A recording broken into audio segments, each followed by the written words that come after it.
you ability to build beautiful relationships in your life.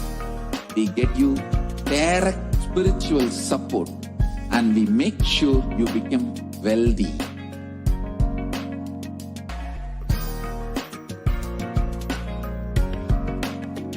We won't stop giving you just good life. We will literally not stop till you live enlightened life. Man Paramashiva, space of Paramashiva, powers of Paramashiva, being of Paramashiva.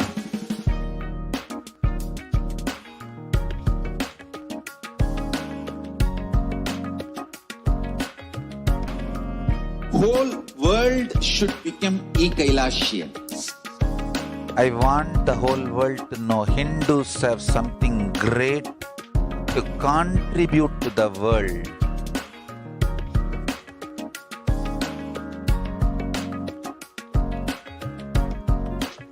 We have something great to contribute to the world. Let us do that.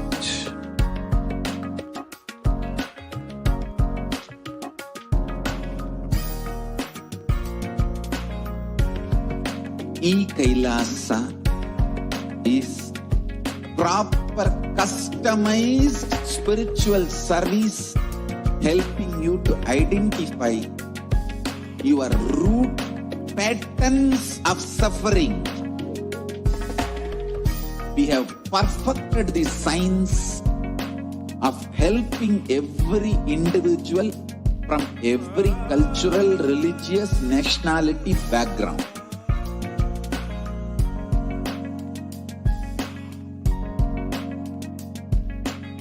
You will have lowest reactionary assumptions, highest awakened response, alive response for life continuously.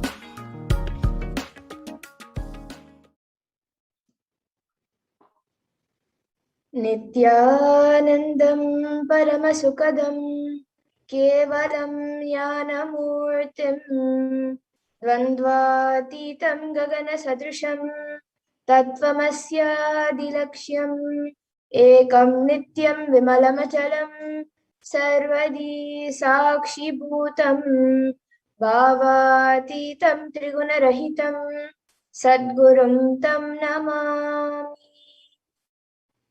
Nithyanandam, everyone. I welcome all of you who have joined us today and are watching us right now on YouTube, Facebook, and many other social media platforms. I welcome all of you today for the Parashakti Akashic readings.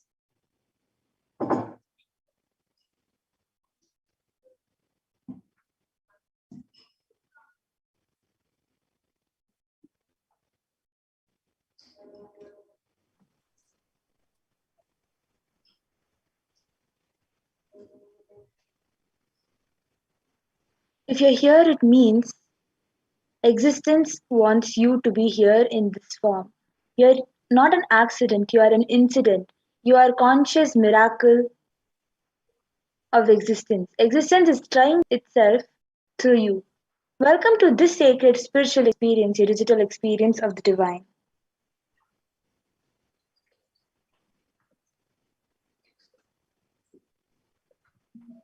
And this may be what you think as your first time in the presence of a divine cosmic being, but this is not the first time. This energy has graced the planet.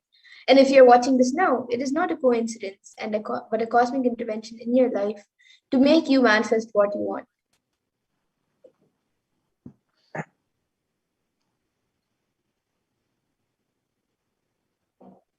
You are a conscious miracle of existence. How is this possible? How has this worked before? Experience these answers through powerful cognitions as referenced from the ancient texts of Hinduism, which is revived by the Supreme Pontiff of Hinduism.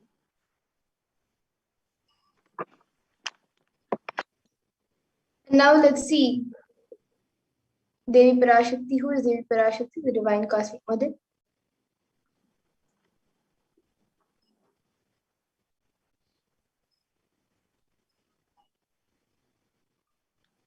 Devi, the ultimate, the cosmic mother, she is the source Shakti. It is her cosmic womb Brahmanda Yoni, from which billions and billions of universes comes out and goes in. Source where the Big Bang and black holes go on. Parashakti is the main deity of the sacred feminine and the divine consort of Bhagwan Paramashiva, who is the primordial divinity of Hinduism.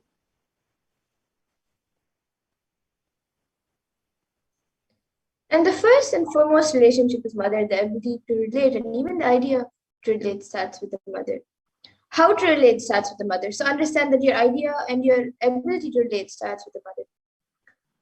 A mother is a too important way to connect with what you think as life. And in the Vedic tradition, it is our rishis were aware that your ability to connect with the mother should be directed to the cosmos. It should inspire and it should awaken your higher consciousness. It should inspire you to reach your higher consciousness. And connecting with life as or through the mother is the most sweetest, most beautiful, and most easiest form to ever connect.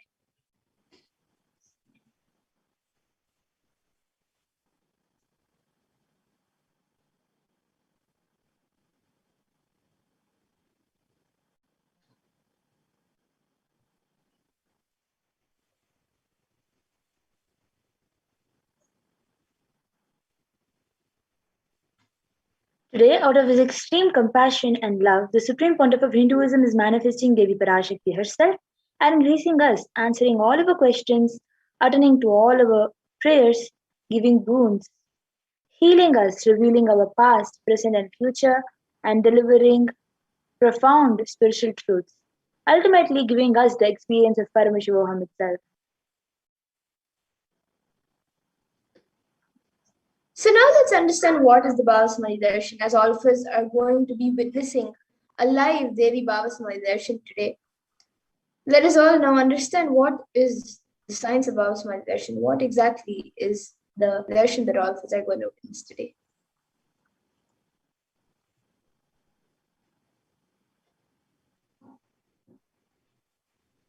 So, what is Samadhi? Sama is oneness, and Adhi means source. So samadhi means one with the source, and bhava means attitude or aspect. So bhava samadhi means being one with the source through this aspect.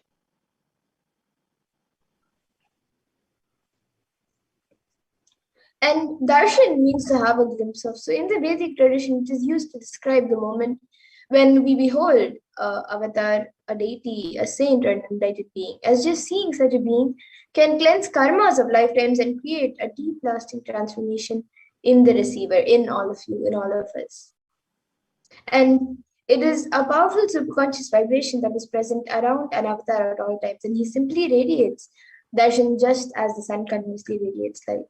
And this, the auspicious moment when you are able to catch it, it becomes the moment of darshan for you. And that moment raises you to the next level of superconsciousness and gives you a superconscious breakthrough, which is like hitting a reset button on your being.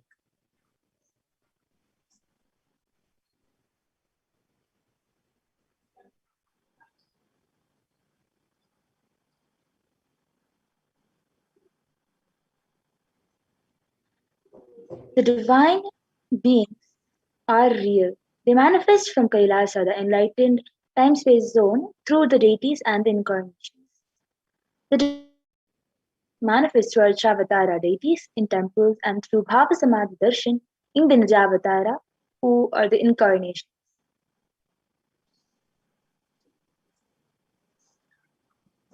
And the Bhavasamadhi Darshan is where the science where the Nijavatara manifests Paramashiva, the consciousness, and is where the formless, the being of Paramashiva, expresses through the Divya Sharira, the light body, and manifests as Nijavatara, the physical form, for us to experience Paramashiva.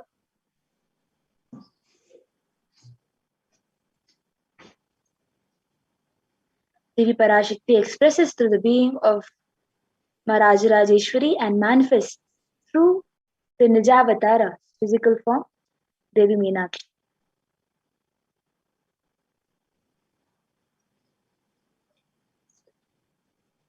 And the Archavatar, the deity, reflects the consciousness and the manifestation of the superconscious energy.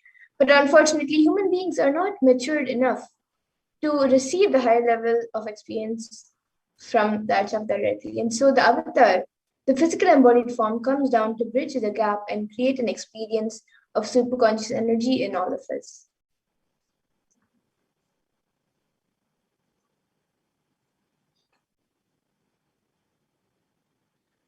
Bhava Samadhi awakens your Kundalini Shakti, which is the latent potential energy in every human being.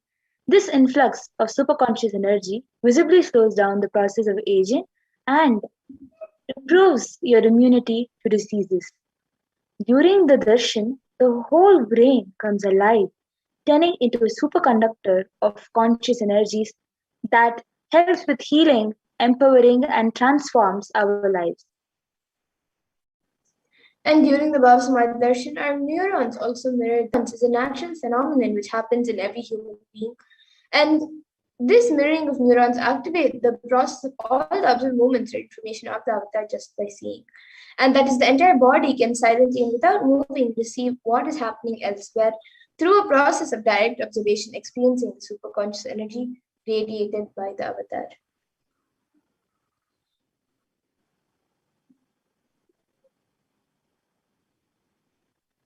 Akashic readings are not prediction, it is reading from the cosmic archives. Beyond space, creation and destruction happens simultaneously. In the dimension of time starts the past, present, and future. And because Akashic records are stored in the Akasha, the space dimension, there is no past, no present, and no future. Why what you call as happened, happening, and what is yet to happen are clearly already recorded in the archives. And now let's have a small introduction and see who is the supreme point of Hinduism, the one who is giving us this great science of the Bhava Samadhi Darshan.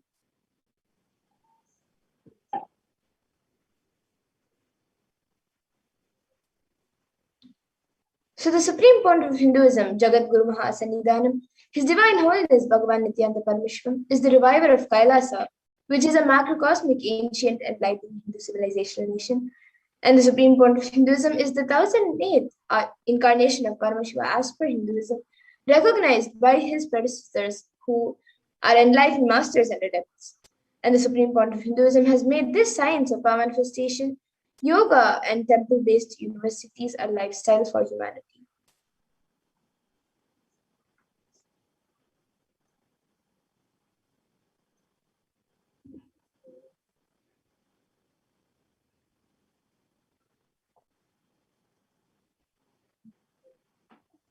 So the supreme pontiff of Hinduism is ordained as the 233rd Guru Mahasannidhanam of Kanchi Kailas Sarvagnipitam and is the incumbent emperor of Suryavansa Sarangi Samrajya. The present 293rd Guru Mahasannidhanam of Kailas Sunata Shramala Pita Sarvagnipitam and is the present Mahamandaleshwar, the supreme spiritual head of the Mahanirvani Akhada, the largest apex monastic order. And the supreme point of Hinduism is the 1008th Acharya Mahamandaleshwar of the Atalakada, which is the ancient apex body of Hinduism. The present 23rd Guru Mahasannidhanam of Dharma Mukti Swarga Paramadinam and is elected as the supreme point of Hinduism by a congregation of over 1,000 Hindu leaders.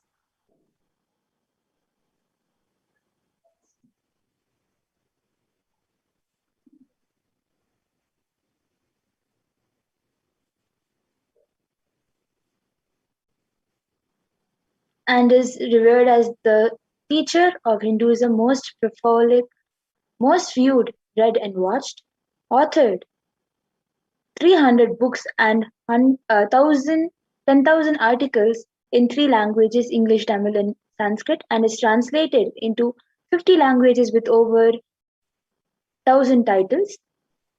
Over 20 million copies of books and articles sold, read and downloaded, over 10,000 hours of discourses, and reached and enriched 1 billion plus lives digitally, and is respected as the commentator of all sacred scriptures such as Upanishads, Bhagavad Gita, Shiva Sutras, Brahma Sutras, Yoga Sutras, Ashtavakra Gita, and Jain Sutras, and more.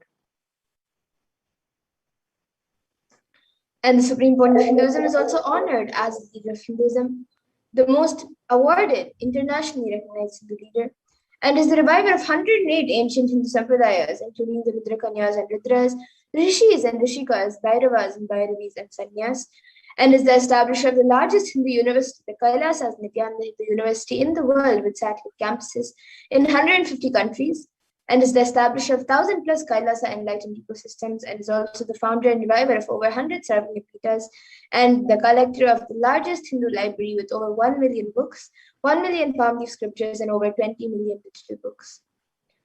And with that, we will now be moving to the next segment of this program, where we will be seeing a live demonstration of the extraordinary Shaktis given as a gift to humanity through the science of Diksha.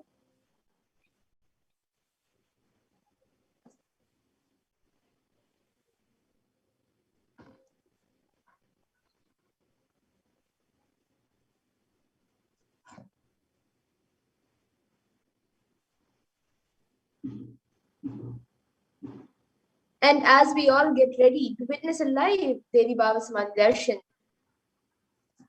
we will be learning about who is Devi Parashakti and much more.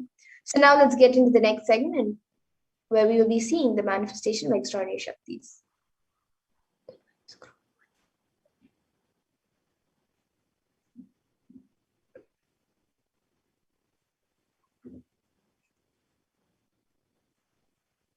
The Valasans, the Nityananda yogis, the initiated disciples of the Supreme Pontiff of Hinduism, will now be demonstrating the powers of third eye and sharing with all the experiences and results of the extraordinary manifestation of these divine powers awakened in all of us through initiation, Diksha. And in today's Bhava Samadhi Darshan, all of us will also be receiving the initiations into the third eye awakening and various other powers with the blessings and wisdom. And all of you will be manifesting the following powers of third eye, which is seeing with eyes blindfolded, as well as many other powers. And for those of you who might be wondering where the third eye is located and how it works, the third eye is a cosmic browsing center located between the brows, which upon initiation, one can effortlessly express powers and see through the third eye just as we would with your two eyes.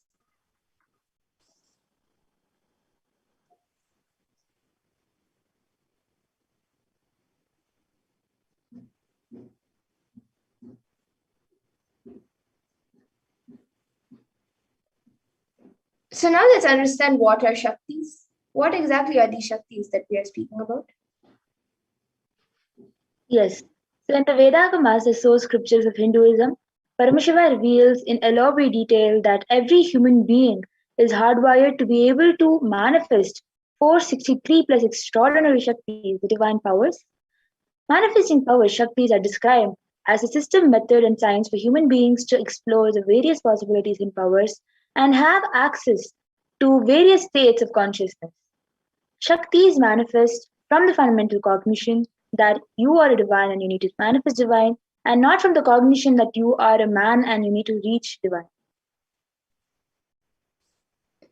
And so many of you might have heard the term Siddhis, as it is a common term used for any type of extraordinary manifestation. So let's look at the difference between Shaktis and Siddhis. Shaktis expressed from the space of enlightenment as a side effect of feeling connection with the divine and high integrity with the Guru and are a source of enlightenment, whereas Siddhis are powers that manifest from tapas or penance for enlightenment and are on the path of enlightenment.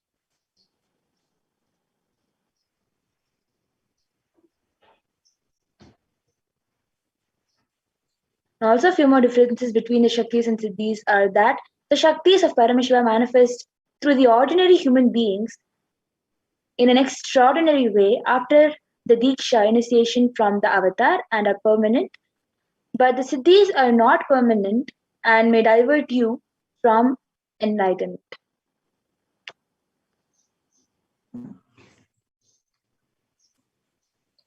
And the source of all these Shaktis, Paramashiva, is the primordial divinity in Hinduism, the ultimate reality and cause, which is self-effulgent, Swayam Prakasha, all-pervading, unchanging, beyond time, space, form, and causality. And as the fundamental base of Avyakta, the unmanifest, and Vyakta, the manifest existence, he performs the Panchakritya, or the 5 cosmic acts of Shrishti, which is creation, Sthiti, sovereign rulership and maintenance, Samhara, rejuvenation, Throbhava, pulling out a delusion, and Anugraha, which is liberating grace for all living entities.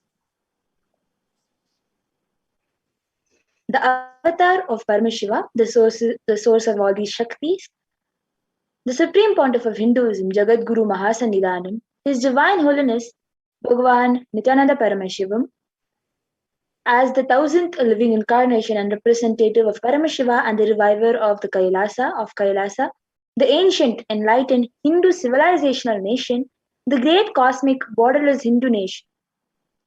Ever since the beginning of the civilization, the Sanatana Hindu Dharma has been the cradle of enlightened beings, and his highly advanced sciences. It was where the science of enlightenment and the powers, the Shaktis, were lived and taught as a lifestyle. For the first point of Hinduism is reviving these yogic sciences and transmitting it to the world at a record-breaking pace which was never accomplished before. And all of this knowledge and these sciences of power manifestation are passed down from one generation to the next through Diksha, the initiation by enlightened gurus. And this science of passing down from one generation to the next, where the lineage of gurus, the science is passed down, that is called the Guru Parampara in Sanskrit. And the Supreme Point of Hinduism, being recognized as an incarnation by his gurus at a very young age, was trained and taught these sciences to revive the knowledge repositories and initiations for billions to manifest the science of power manifestation from the disciplines of Vedanta, Tantra, Sri Vidya, Yoga and Yoga powers, Mantra Shastra, Siddha Vidya, science of Aushadha, Advaita, Bhakti Yoga, Paramashivoham, and many such others. And you can also see all the various gurus who have trained and taught the Supreme Point of Hinduism ever since he was young.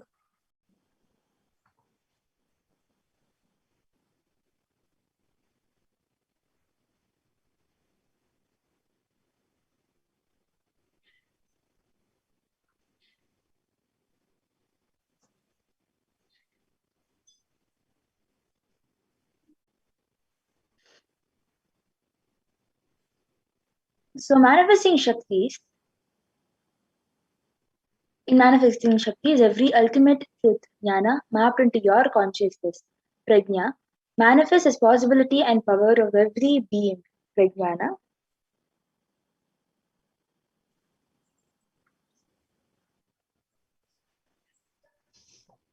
And the science of power manifestation is authenticated through four aspects of evidences or pramanas. So the first is the Shastra Pramana, which are the eternal, unchangeable truths revealed in the source scriptures. And then the next is the Apta Pramana, which are the experiences and results of the Aptas or authorities of Hinduism, where the Vedic rishis and scientists have time tested and verified these sciences.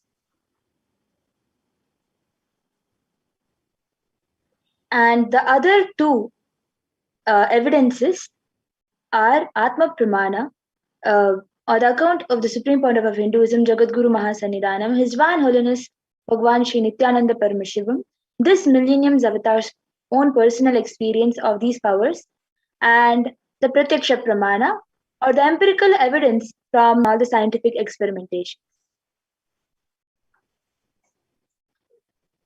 And some of you might be wondering, from where do we get all of these sciences? Where has Paramashiva described all of these sciences? So, as we had said before, in the Vedagamas, Paramashiva has elaborately described what these sciences are. So let's look at what exactly are the Vedas and Agamas. So the Vedas are the ultimate superior authority for Hindus and are pure science where the ultimate truths are expanded. And the Agamas are the scriptures where the applied technology and the applied sciences are expanded.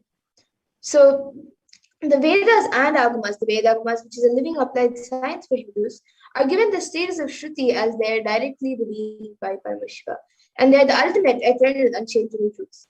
And a reference cited from these Shastras or source scriptures is called the Shastra Pramana.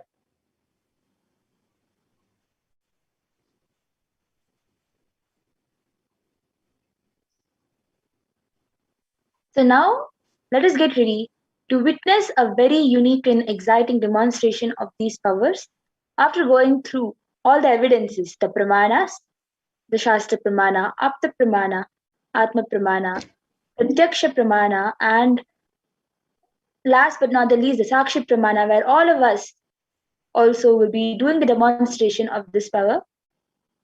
So the first is the Shastra Pramana, the scriptural reference to manifest this power of third eye, which comes from the Vijnana Bhairava Tantra and is the 34th verse and is from the 11th dharana. Kapalantarmanonyasa tishthanmilitalochanaha kramena manasodakshamuttamam. By fixing the mind on the inner space within the crown center and sitting stably without any movement, having the eyes closed in succession, by that stability of the mind and inner space through the power of the third eye, one directly sees the ultimate goal Laksham by having the vision beyond the sight that reveals any object or place attaining the space of oneness with the source Paramashiva.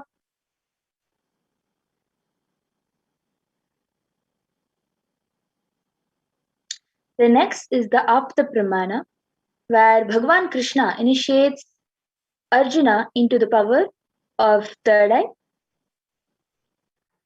Natu maam shakyase drashtu manenaiva swachakshusha divyam dadami te chakshuhu pashyame yogamaishwaram. Bhagavan Krishna says to Arjuna, but you cannot see my cosmic form with these physical eyes of yours. Therefore, I grant you divine third eye vision. Behold my cosmic opulence. In the Hindu Purana Bhagavad Gita, Bhagavan Krishna initiates Arjuna into the power of third eye to behold Krishna's Vishwarupadarshi, the vision of his cosmic form. The 11th chapter of Bhagavad Gita, which contains the description of Bhagavan Krishna's cosmic form, is completely narrated by Arjuna as Arjuna sees Bhagavan Krishna through the third eye. So the next is the Atma Pramana from the life of Swamiji himself. Swamiji is sharing in his own words,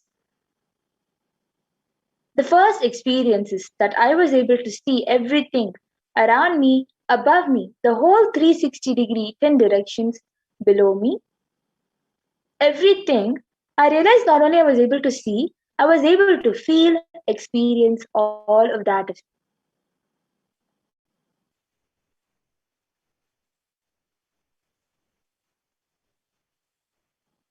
The next is the Pratyaksha Pramana, where the study measures and compare metabolic cell activities of the brain in conscious and meditative open third eye state using the positron emission tomography. It was proven that when doing daily activities, high activity is measured in the brain where third eye is located, and when in deep samadhi state, only the third eye region is active and almost 90% of the brain is at peace. The next is the Sakshi Pramana, which is where the initiated disciples of the Supreme Pontiff of Hinduism themselves manifest these powers.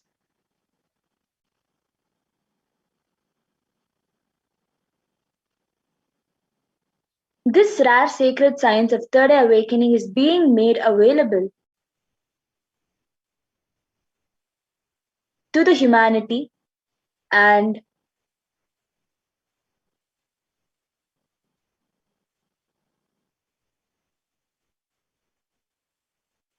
for their ultimate enrichment in conscious evolution by the Supreme Pontiff of Hinduism as a living incarnation of Paramashiva. The Supreme Pontiff of Hinduism embodies the most profound yogic states that surpass all bounds of time, space, and matter. The Supreme Pontiff of Hinduism is gifting this pure great science of third eye awakening along with many other spiritual sciences through initiation. Diksha, millions of people have been initiated by the Supreme Pontiff of Hinduism and are experiencing the profound results as extraordinary manifestation in their everyday life. So now we will be having the live demonstration of this power of third eye, where we'll be seeing with the eyes blindfolded. We have with us Mamadura, who will be manifesting of third eye reading and in the front of the camera. So as you all can see, this eye band, it is a sheet which has a sponge attached to it. So why is the sponge used on this eye band? The sponge is very easily, it just sticks to the skin. So the sponge, when it is put on the eye, the the socket will just stick onto the eye, and the sponge will stick onto the eye around the eye socket. So this way, you will not be able to see anything. There will be no light that will be able to enter inside the eyes, and because of no light, you will not be able to see anything at all. And the strap on the eye band will just hold the eye band tightly onto the eyes. So this eye band will be put onto Mamadura's eyes by a volunteer. So even if she wants to adjust, it will not be her. It will be a volunteer who will be helping her with adjusting. It will be put tightly in a way that no lights will be able to enter. As you all can see, the socket is being kept on top of the eyes.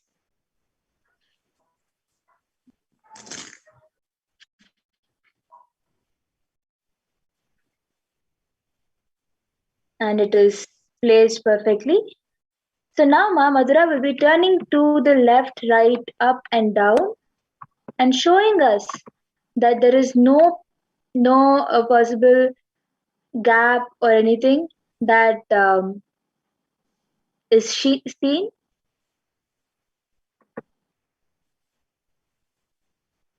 So now, whoever wants can comment anything that you want, random numbers, random sentences, and anything that you want, any random words, any language, any emojis, whatever you want, you can comment. And Ma Madhura will be letting Paramashiva flow through her third eye and reveal whatever Paramashiva is revealing to her.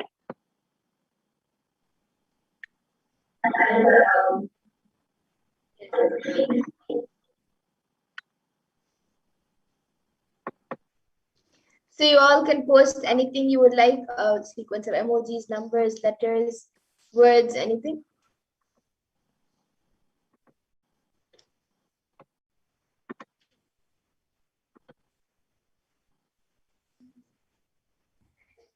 Yes, so we have the last comment from Silanji, who has put hi, then a tree emoji, a flower emoji, and a moon emoji. And then we have Weasley Silva, who has put, can you read this? Yes, I read your comment. And then we have Weasley Silva, who has put above that a monkey emoji. And then expressions of me, I am Mahajalandra Nithyananda. Ma, what time is Devi Darshan now? B and when? So yes, Ma, 7 p.m. IST is the darshan. The program will be starting at 3 p.m. IST. So you can join, it will be on Zoom rooms. So you can join your assigned Zoom room at 3 o'clock p.m. IST, as the program will be starting at 3 p.m. IST. And the darshan, the scroll also going down. So if there's any changes, it will be updated. And Ma Weasley Silva has now put, JK, I know you could read this.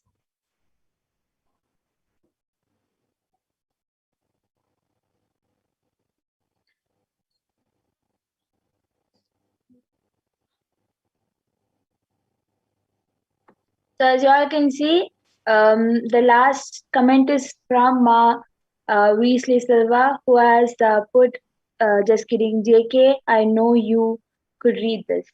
And exactly that is what Paramashiva has revealed. Anybody else?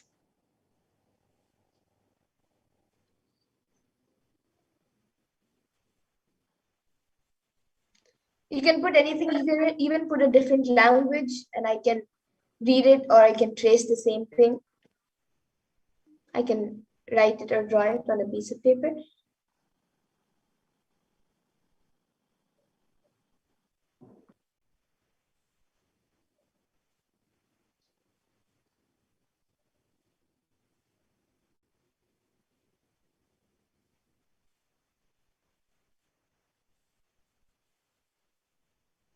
Would anyone else like to put in your comments, either a sequence of emojis, numbers, letters, a different language, or random sentences that don't even make sense?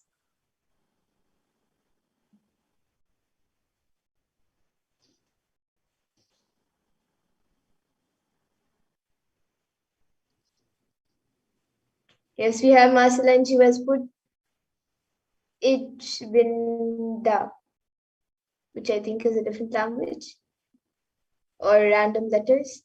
And then expresses of me, I am Mahajalandra Sanda, has put thank you, Ma Mathura. And yes, Ma, you're welcome. And if there's any updates, it will be put on the scroll so you can watch the scroll. And then now Rajaya has put something in Tamil, and then Ma and Namaskar emoji and a star emoji. So maybe I can draw the first few letters that Rajaya has put, or I can even draw the entire word. So I have here a sheet of paper. It is completely empty, and we have Ma Weasley Silva, who has put another emoji of two things. One is yellow and one is green. I'm not exactly sure what that is. So yes, I have plain paper with me here, also you can see. And I'll be drawing or rewriting what Rajaya has put in Tamil.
Yes, so this is what Rajaya has put. So as you all can see, exactly whatever Mamadura has written is exactly what Rajaya has commented. Yes, Mamadura, absolutely correct. Yes. And Rajaya has also put, after Ma Weasley Silva's comment, we have Rajaya, who has again put willkommen zum ansare Paramashivoham. And then a 3 stars emoji and a namaskar emoji.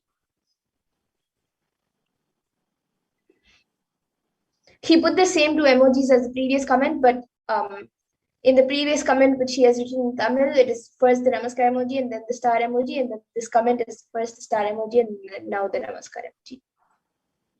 Yes. And then Rajaya has put Superma and then 3 namaskar emojis and 3 thumbs up emojis.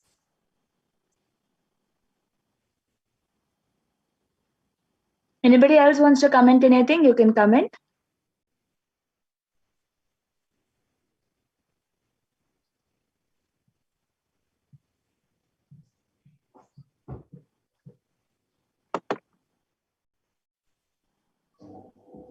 So now request the volunteer to help Ma Madhura remove her eye bands. You can see that Yes. the eye band is being... Okay, we have one more comment. Yes, we have another comment from Maslanji. She has put nice and hands like this. Yes. As you all can see, it is the exact comment. You can go to the comment section and see. Yes. Anybody else wants to comment anything? You can comment.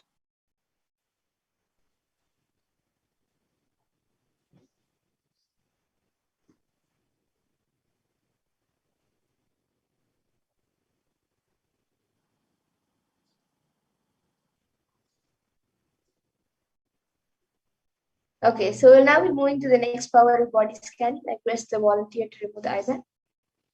Yes. So as you all can see, the eye band is being removed in front of you.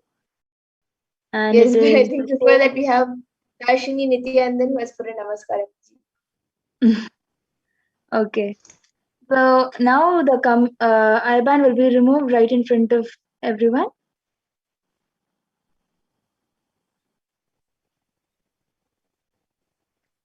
Yes, all of you can see. Yes, you all can see the eye band. Now we'll be entering into the next power, the power of body scanning.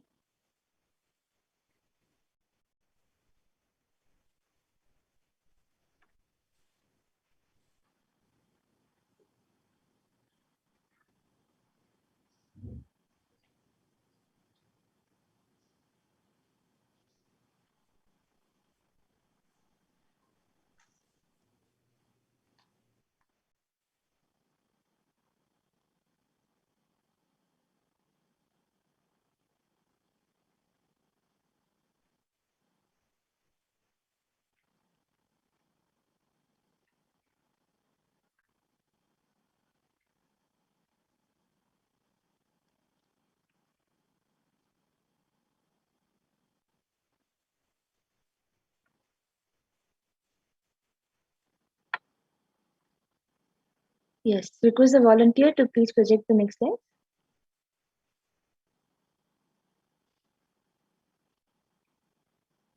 So in this power of body scanning, one awakens to the ability to scan illnesses, diseases, medically diagnose issues, and provide solutions to the awakened third eye.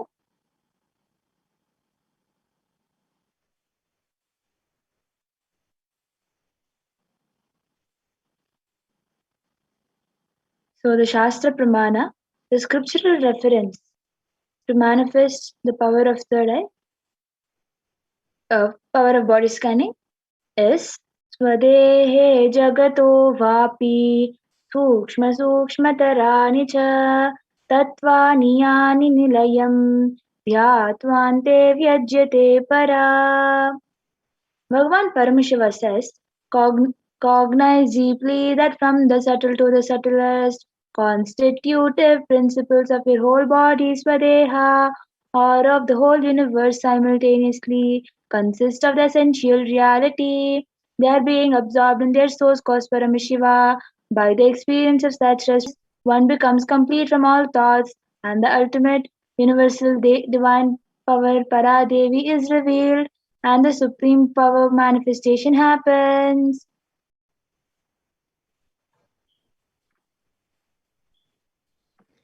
And the after pramana for this power of body scanning comes from the life of the Siddha, whose name was Teriyar. And Teriyar was one of the prominent disciples of Agathir. And one day, a man suffering from severe headache comes to Agathir for healing. So then Agathir uses the power of body scanning and identifies the root cause of the headache. And he reveals that there is a small terai, a type of frog, sitting in the person's brain. And so Agathir immediately instructs Teriyar, his disciple, to perform an open head surgery and remove the frog. And after the surgery is completed successfully, the person is healed and cured of the headache, and thus Teriyar gains his name, Teriyar. The next is the Atma Pramana, the account from the Supreme Pontiff of Hinduism, Jagadguru Mahasannidhanam, His Divine Holiness Bhagavan Nithyananda Paramashivam's own life that has time tested and authenticated this science. On the 22nd December 2019, the Supreme Pontiff of Hinduism revealed how Swamiji uses the power of body scanning, paraphrasing Swamiji's own words. So when I was only when I had the multiple compound hand fracture, I was forced to go for surgery and therefore for medical checkups related to that. At that time, they detected heavy metal quantity in my different organs. It was revealed that I had been poisoned without our knowledge. I immediately used diagnostic methods instead of medical facilities to study the body condition due to the poisoning. Through body scanning, I found out what the problems imbalances had happened and where balance has to be done. I used allopathy as a second opinion to verify my findings. And now all of you can see the Sakshi Pramanas, the sharings of few of the thousands of disciples who have been initiated into these powers. They have shared their experience of how they have manifested the power of body scanning. And now all of you will be witnessing a live demonstration of this power of body scanning. So if you would like a body scan, you can put your comments in the YouTube comment section and we will be doing a body scan for you. So you can put your comments requesting for a body scan in the comment section. Yes, so Ma Marlena has requested for body scanning and Ma Wesley Silva has requested for a body scanning for her mother who has given permission. So Ma Madhura, you can do for Ma Marlena the body scanning. And Ma Wesley Silva, will you be able to tell your mother's name, Ma?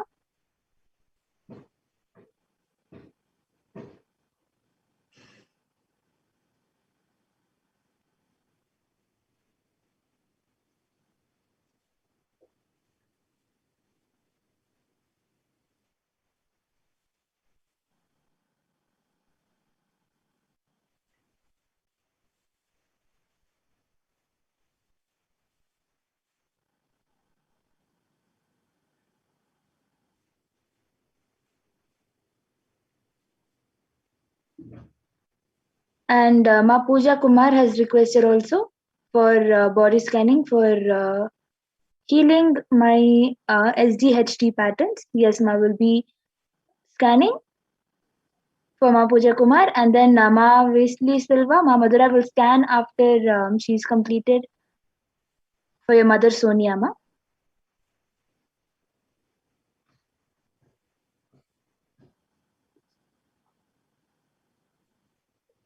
Yes, okay. So Marlena, for you, Ma, I was able to see that there's a lot of physically you're quite fine. I was able to see, but there's a lot of like mentally you are going through a lot of confusion, and that is putting a lot of stress on your body, and that is creating a frequent headache. Like every 3-4 days, you get a really bad headache. And I was able to see that if it continues, then it could become like it could become a migraine problem. But I was able to see to heal that as and to prevent the migraine itself. I was able to see from now, at least for the next 2 months, start watching satsang every day. And if it's live, then please watch the live. If it's recorded, then you can still watch the recorded satsangs on NTV itself. But if due to some work or you were not, if you were busy during the time of satsang when it was on NTV, then you can either see the recorded live stream or you can see a satsang that you want to watch. But at least watch one satsang every day. And for the next 2 months, then after that, of course, it would be great if you continue. But for these 2 months, without a miss, you should watch satsang every day, and that will help in healing your confusion, the confusion that you're going through, and eventually it will help in reducing the stress that you're putting on your body, and even the headache will stop, and it will prevent the migraine from happening. So this is what I was able to see for you, Marlena. So you can get back in the comment section. And Mom Weasley Silva, now I'll be scanning for your mother, Sonia. Yes. So what Paramashiva revealed for you, Ma Pooja Kumar, is that your body is healing in a very rapid speed. That is what Paramashiva showed. you're facing some back problem, and there is some kind of back issue that you're facing, which is rapidly healing, ma. Paramashiva revealed that you're going through the healing in a very rapid speed, and that is also healing your SGHT, especially in the self-doubt area. You have lots of doubt on yourself, ma. What Paramashiva revealed is that when you first just consciously decide and complete with your own doubt on yourself, that will automatically increase the chances of you to have the healing for your self-hatred and self-denial. Just the doubt is forming the denial and hatred in you. This is what Paramashiva revealed. And from our Saline Ji also, what Paramashiva revealed is that you need to take conscious decision for your addiction pattern problem. What Paramashiva revealed is that just with you consciously deciding and breaking that addiction pattern problem that you're facing, you will be able to completely come out of any addiction that you're facing, any addiction, food related or any other addiction that you're facing. You taking your own decision and standing by that decision with willpower, you will be able to come to the completion for the addiction problem. And this is what Paramashiva had revealed. Ma Dharmodaya, now I will be scanning for you, Ma Dharmodaya, for your stomach problem. Yes, and Ma Weasley Silva, for your mother Sonia, I was able to see that there is a lot of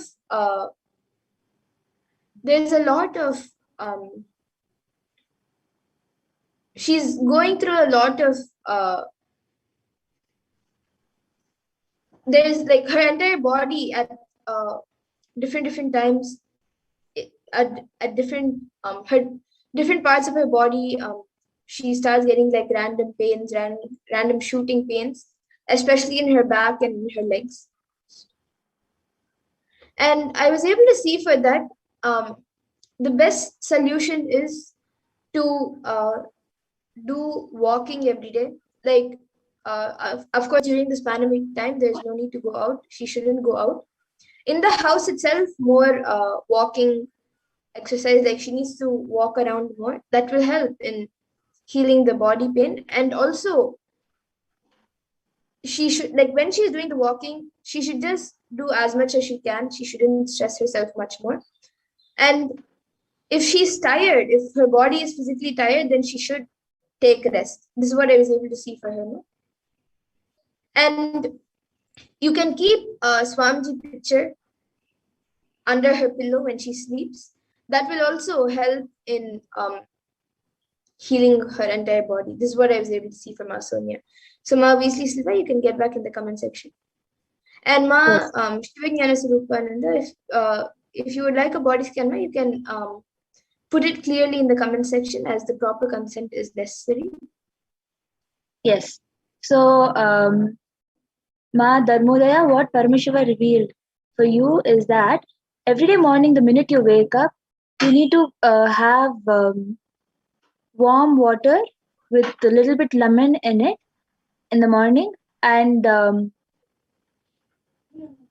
before having the warm lemon water, you need to consume castor oil. And at the night, you need to have haritaki every day. That will help you with your stomach problem. It is just because of the amount of water that is required for your body that you're facing the stomach problem and gastric issues, ma. So just follow this solution that Paramashiva has given. You will see that your stomach problem will heal. Also,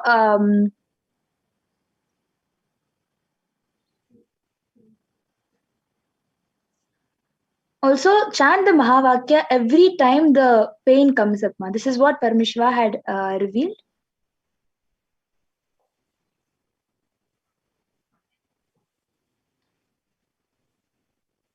So Ma Shivajnana Swarupananda, Ma Madhura will now be doing the body scanning for you as you have given a proper consent. Yes, and Ma Purushananda, I've scanned for you, Ma.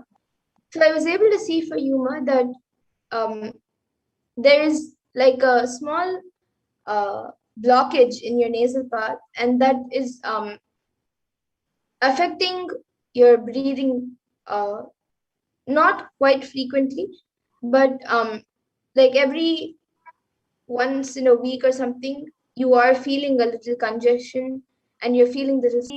If you are sitting in one place for a long time, then after around 2 hours of sitting in the same place, you feel that the air there is getting it's getting very hot. But actually it will be normal. Like if somebody else comes, then it would be normal for them, but then you start feeling very suffocated or very congested in that area.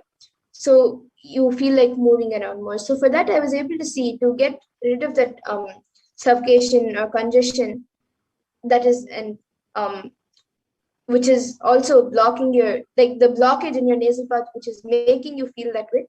I was able to see for that you have to do a steam. You can do it every alternative days for the next 1 month. Do it every alternative days with turmeric and pepper in the water, and little eucalyptus oil. So like 1 drop of eucalyptus oil, 2 balls of pepper, and like 2 pinches of turmeric. You can put that in the hot water and do steam inhalation with that. That will help you in getting rid of the nasal part blockage, and that will help you even feel more free wherever. It will help in your entire body being able to breathe. This is what I was able to see for you, Ma. And yes, now I'll start the scan for Ma Shivajnana Swarupananda.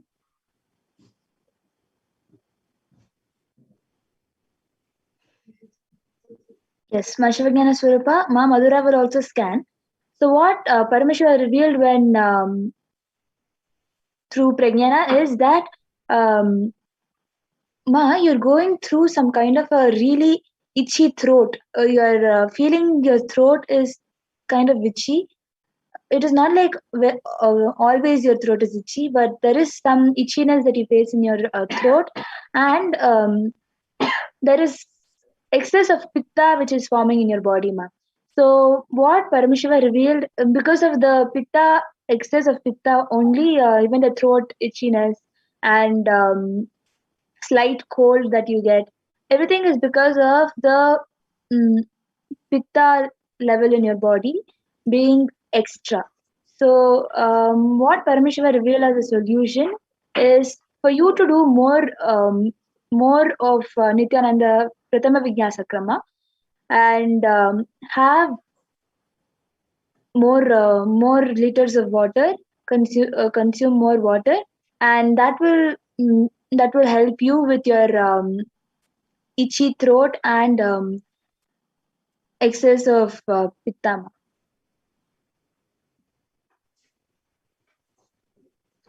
Yes, and Ma Purushananda, actually almost literally exactly what Ma Prajnana shared is what I was able to see. It is because of the excessive pitta that is creating like a itching sensation in your throat. And I was also able to see that that is actually creating a lot of tiredness in your body. And you are getting, usually if you saw maybe 3-4 weeks ago, you would have been more active than how you are right now. You are getting more tired and more less active in the past, and that is actually because of the excess pitta in your body. So I was able to see for that, drink lemon juice. You can of course also do the solution that Paramashiva revealed to Ma Prajnana, and also what I was able to see is to drink lots of lemon juice. So this is what I was able to see for you. And Rajaya has asked for a scan for the root pattern. Ma Prajnana, you can quickly do that. Yes, and Ma Dharmodaya has gotten back saying thank you. Even Ma Purushananda has gotten back saying, OMG, I'm crying. That was so right. Yes. Thank you, Ma, for getting back. And even Ma Marlena has gotten back saying, yes, I've been having a headache for the past few days. I've been seeking clarity in many ways. I will tune into satsang as much as I can for the next 2 months and beyond. Yes, Ma. You can watch the satsang every day and you will be healed. Yes, so Rajaya, what Paramashiva revealed is the pattern of you postponing is what is making you get stuck and not discover you as who you are. The root pattern is that any decision you make, any any ideas or decisions that you make for yourself, instead of doing it immediately, you just postpone. Oh, maybe after 2 days I can do it. Oh, or maybe after 1 week I can do it. Maybe tomorrow, or maybe 1 hour later. Every decision that you take, you tend to postpone. That pattern has started when you actually did something that you have decided, and you can look back. It is somewhere in your age of 8 or 7. It is around that time you did something actually what you thought, but it was not recognized, or people actually did not appreciate you for what you have done. So because of that, from that time, anything you decide for yourself or for others, or just an action that you decide, you tend to, "Oh, maybe I'll just do it later. Anyways, it's not going to be that useful or anything. I'll just do it later." So this is the root pattern that has started from the time you were just 8 years old or 9 years old, and it has just been continuing that, okay, just I'll just do it later. So when you look back and do the completion swapurnatva for yourself, you will see that the postponing pattern will just disappear, and whatever you decide, you will just make it happen, Aya. Yes, so Rajay, you can get back in the comments. And now with that, I see even Ma Mahajalendra Nanda is asking for a scan, and Ma Dharmadaya is asking for a scan for your dad. Today, in the interest of time, we'll be moving on to the further segments, but every day at 2 a.m. IST and 4 p.m. IST, we'll be having this power manifestation segments and many other segments where we'll be learning more about the Parashakti. So you can again join us during the power manifestation segment, and of course during the other segments. And you can request for a body scan, and we will be more than happy to do a body scan for you. Today, in the interest of time, we will now be moving to the further segments. I thank all of you who have joined us today for this power manifestation segment. And please stay tuned for the further segments where we will be learning about who is Devi Parashakti, the divine feminine consciousness.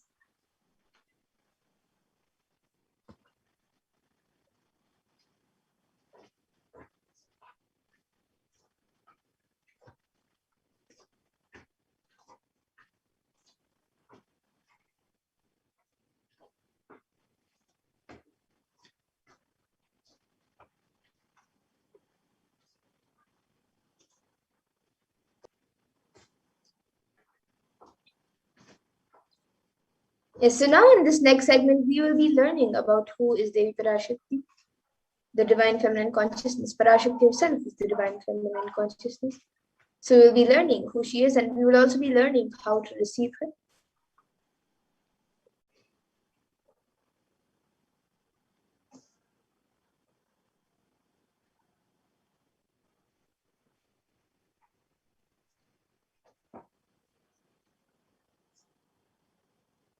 So the Dhyana Shloka, which is from the Lalita Sahasranama, सिन्दूरारुणविग्रहां त्रिनयनां माणिक्यमौलिस्फुरत् तारानायकशेखरां स्मितमुखीमापीनवक्षोरुहां पाणिभ्यामलिपूर्णरत्नचषकं रक्तोत्पलं बिभ्रतीं सौम्यां रत्नघटस्थरक्तचरणां ध्यायेत् परामम्बिकाम्. The Divine Mother is to be meditated upon as shining in a vermilion red body with a triple eyes, sporting a crown of rubies studded with a crescent moon, a face all smiles, a splendid bust, one hand one hand holding a jewel cup brimming with mead, and the other twirling a red lotus.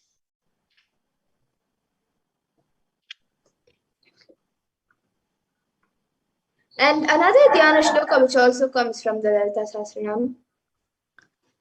Arunam karunam tarangatakshim dritapashankusha pushpabana animadibhiravritam ayukaihi rahamityeva vibhavaye bhavani. And the translation for this verse is, I meditate on the great empress. She is red in color and her eyes are full of compassion. She holds the nose, the goad, the bow, and the flowery arrow in her hands. She is surrounded on all sides by powers such as anima of the rays, and she is the self within me.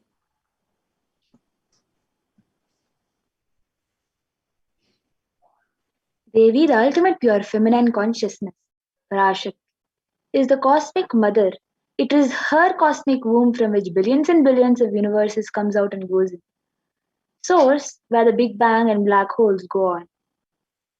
Parashakti is a source Shakti, source energy, source power, from which all of us came, in which all of us are even now, and in which all of us are going.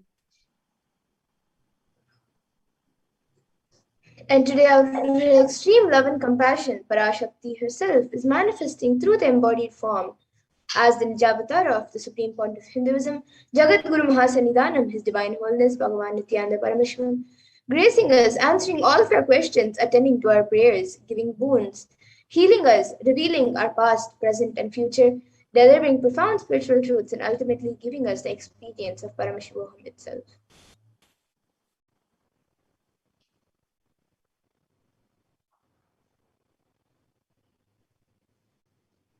In the words of Devi Parashakti herself, raising as Omkara, expressing as the Vedas and Agamas, blossomed as Srinkara, filled as Parashodasi, living in 40 triangles, the Kailasa Swamini who is in Kailasa, Sri Purachintamani, Parashodasi, sitting as part of Paramashiva Parameshwari, who rules the world, Paramashakti, Manonmani, Meenakshi, as Nithyananda, I took Nijavatara here to give good boons to everyone to bestow all goodness. Hiranyagarbha Swarupini, Brahmanda Yoni, Shami, Chandramauli, Rapala, Aparna, Uma, Parvati, Savitri, Navayavana, Samraju Lakshmi, Parameshwari, Parashodasi Meenakshi. Taking the form of Nityananda, I came here as Nijavatara. With great compassion and blessing, listen people, to do good to all of you, I took the form of Nityananda and came down as Nijavatara. And Devi Parashakti also beautifully tells, raising in Omkara, blossoming as Shiva, manifesting as source of existence, powers of existence, expression of existence. From the oneness of Om, blossoming into two as Prakriti and Purusha, blossoming as three Shaktis, Icha, Kriya, and Jnana, growing as four Vedas, expanding as five Panchabhutas, beyond six chakras, filled as Gotras of seven Rishis, expanding as eight directions, existing as nine Grahas, blossoming as 10 Indriyas, being as 11 Rudras, creating all the world, truth, blossom, and to do good. Parashodasi, Meenakshi, in the form of Nithyananda, I came to bless every one of you.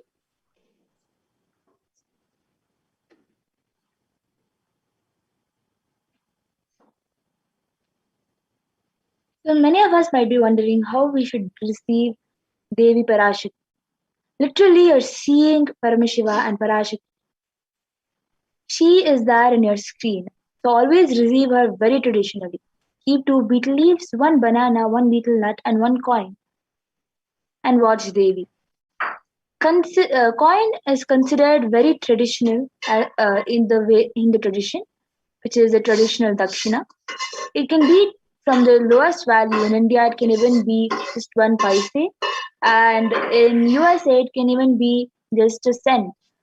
I'm not trying to monetize. Keep even 1 cent, it is okay. So for 100 days, if you have darshan, it will add up to $1. In India, even 1 paise is okay.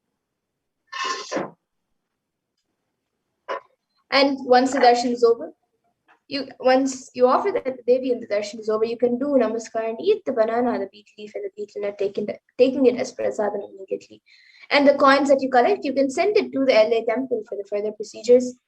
And wondering how this betel leaf and betel nut will benefit you, whether it's physically, mentally, or emotionally, how will it benefit you? So when you eat this betel leaf and betel nut, it may look too small, but in a few days you will see how much that sheer sentiment that really Devi Parashakti is there. You will not take the Devi darshan for granted.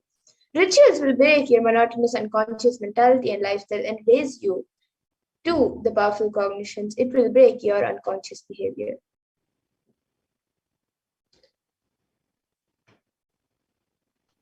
So just like how it is projected, you can place the banana, beetle leaf, and some beetle nuts on top of the beetle leaf, and place the coin on the tray, on the plate, and keep it in front of the screen. And if you want, you can add some coconut and kumkum and vastram and some flowers in the plate also. Vastra means the sacred cloth, unused cloth. So you can place, and after having the darshan of Devi Parashakti, you can have the banana, beetle leaf, and beetle nut as prasadam.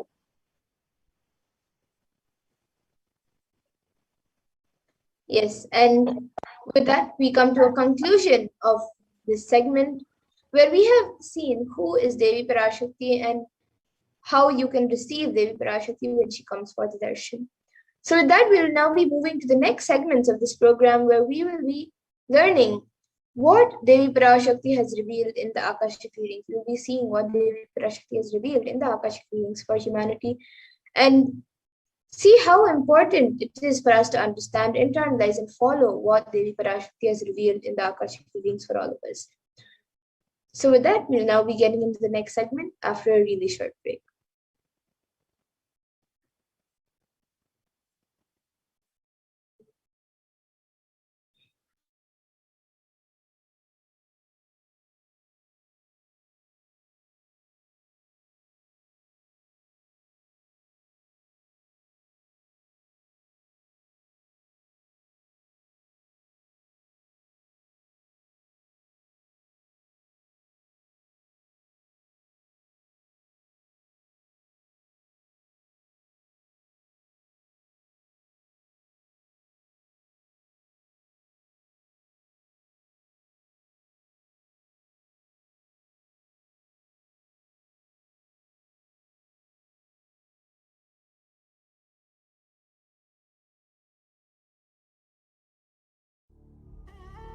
What I mean by the word e-Kailasa, listen intensely.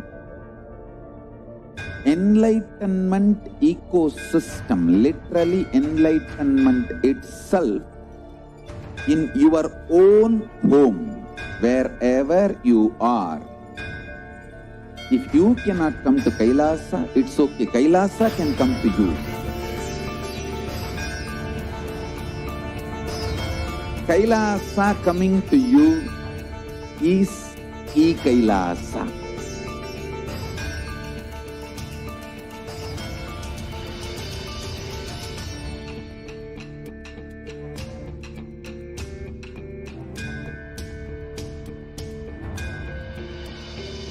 I will revive Hinduism.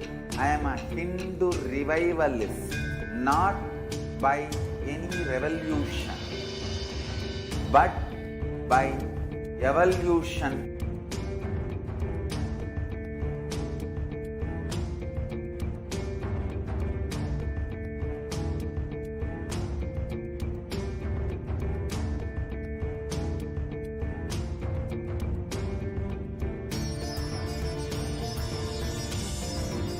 And setting model community.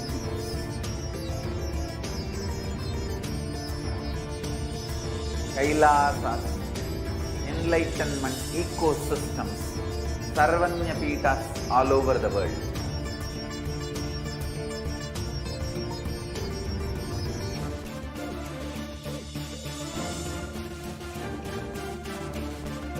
All powerful cognitions, when you live, power manifestation and possibilities manifestation happens. It's a fundamental truth.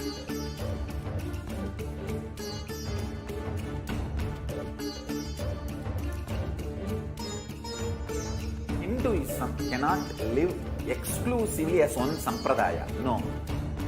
All sampradayas of Hinduism is an ecosystem.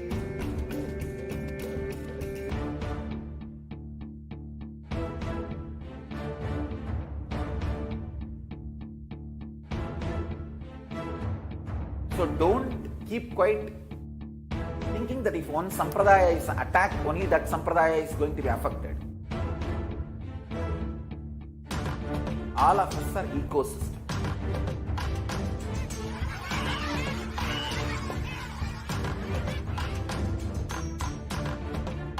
I invite all of you to get involved and enjoy Hinduism by the principle of Dharmo Rakshati Rakshitaha. When you protect Dharma, Dharma protects you. We will make the whole planet flourish spiritually. The spiritual prosperity will happen to the whole planet. We all have to coexist together.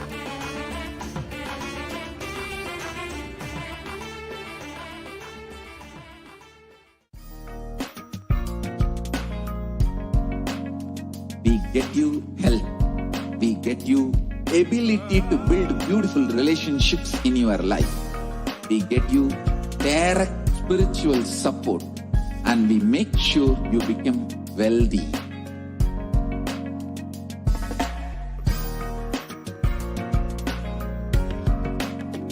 We won't stop giving you just good life.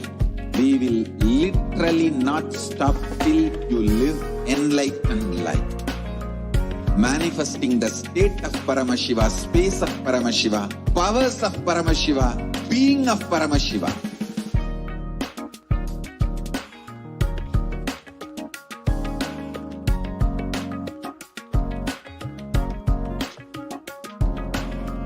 Whole world should become Kailashians. I want the whole world to know Hindus have something great to contribute to the world.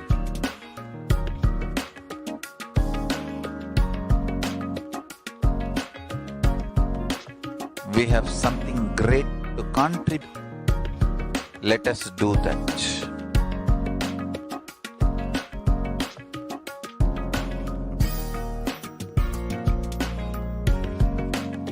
Kailasa is proper customized spiritual service helping you to identify your root patterns of suffering.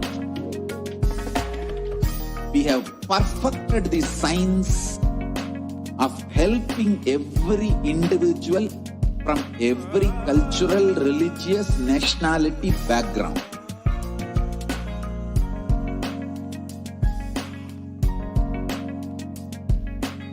You will have lowest reactionary assumptions, highest awakened response, alive response for life continuously.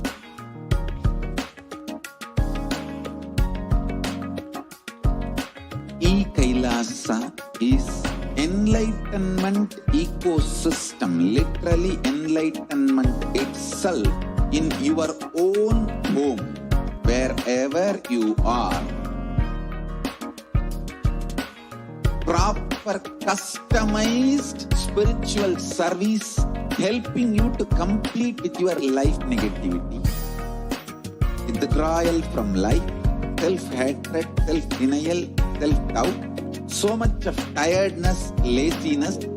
We can support you aligning your diet, your attitude, your aptitude, your understanding about life. We can help you with everything.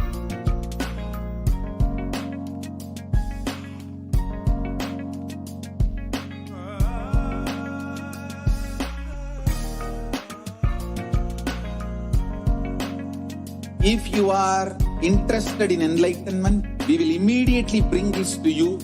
If you are not interested, we will explain the whole science, inspire you, and make you interested in enlightenment time. We need to cater this enlightenment science to the whole world wherever they are, because enlightenment is the birthright of all human beings. Kailasa is responsible to provide that to all human beings.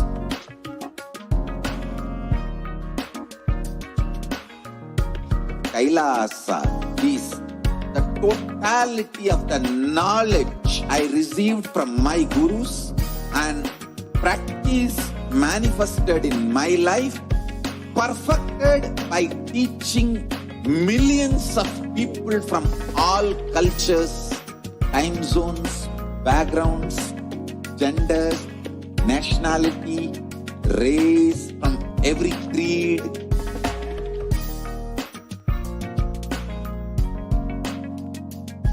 So this absolutely perfected knowledge available to you, served to you in your home without even you moving out of your couch, free of cost.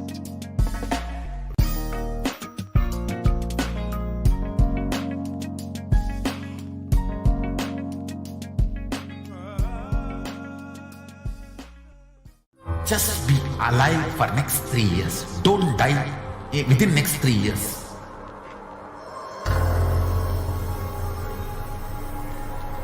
Just don't die within next 3 years. Be alive. Somehow be alive. I'm working sincerely. I will reach you somehow. Somehow I will reach you. It's my commitment to humanity.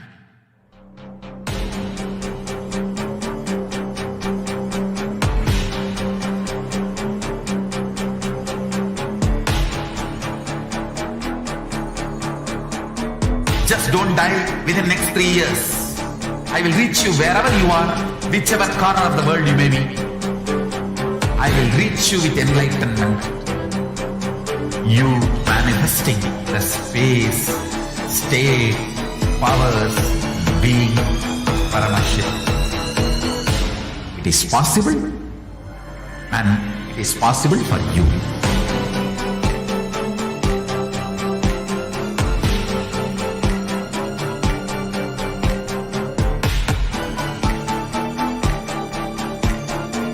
Paramashivoham will reach you with enlightenment science. I know he is going to do the job. Just be alive for next 3 years. Nothing else. What I mean by the word e-Kailasa, listen intensely. Enlightenment ecosystem, literally enlightenment itself, in your own home, wherever you are. If you cannot come to Kailasa, it's okay. Kailasa can come to you. Kailasa coming to you is e-Kailasa.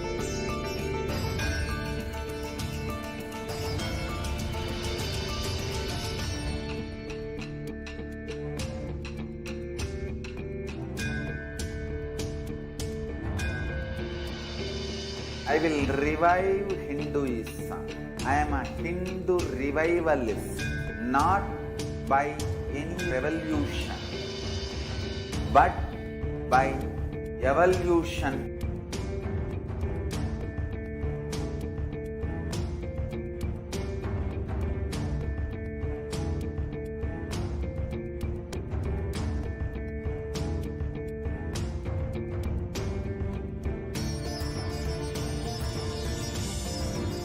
And setting model community.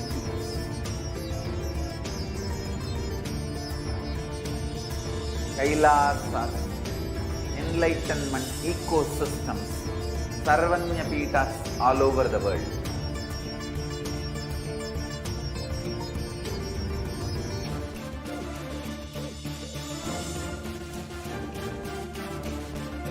All powerful cognition, knowledge, only when you live, power manifestation and possibilities manifestation happens. It's a fundamental truth.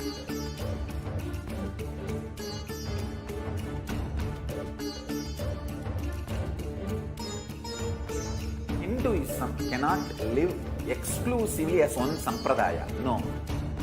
All sampradayas of Hinduism is an ecosystem.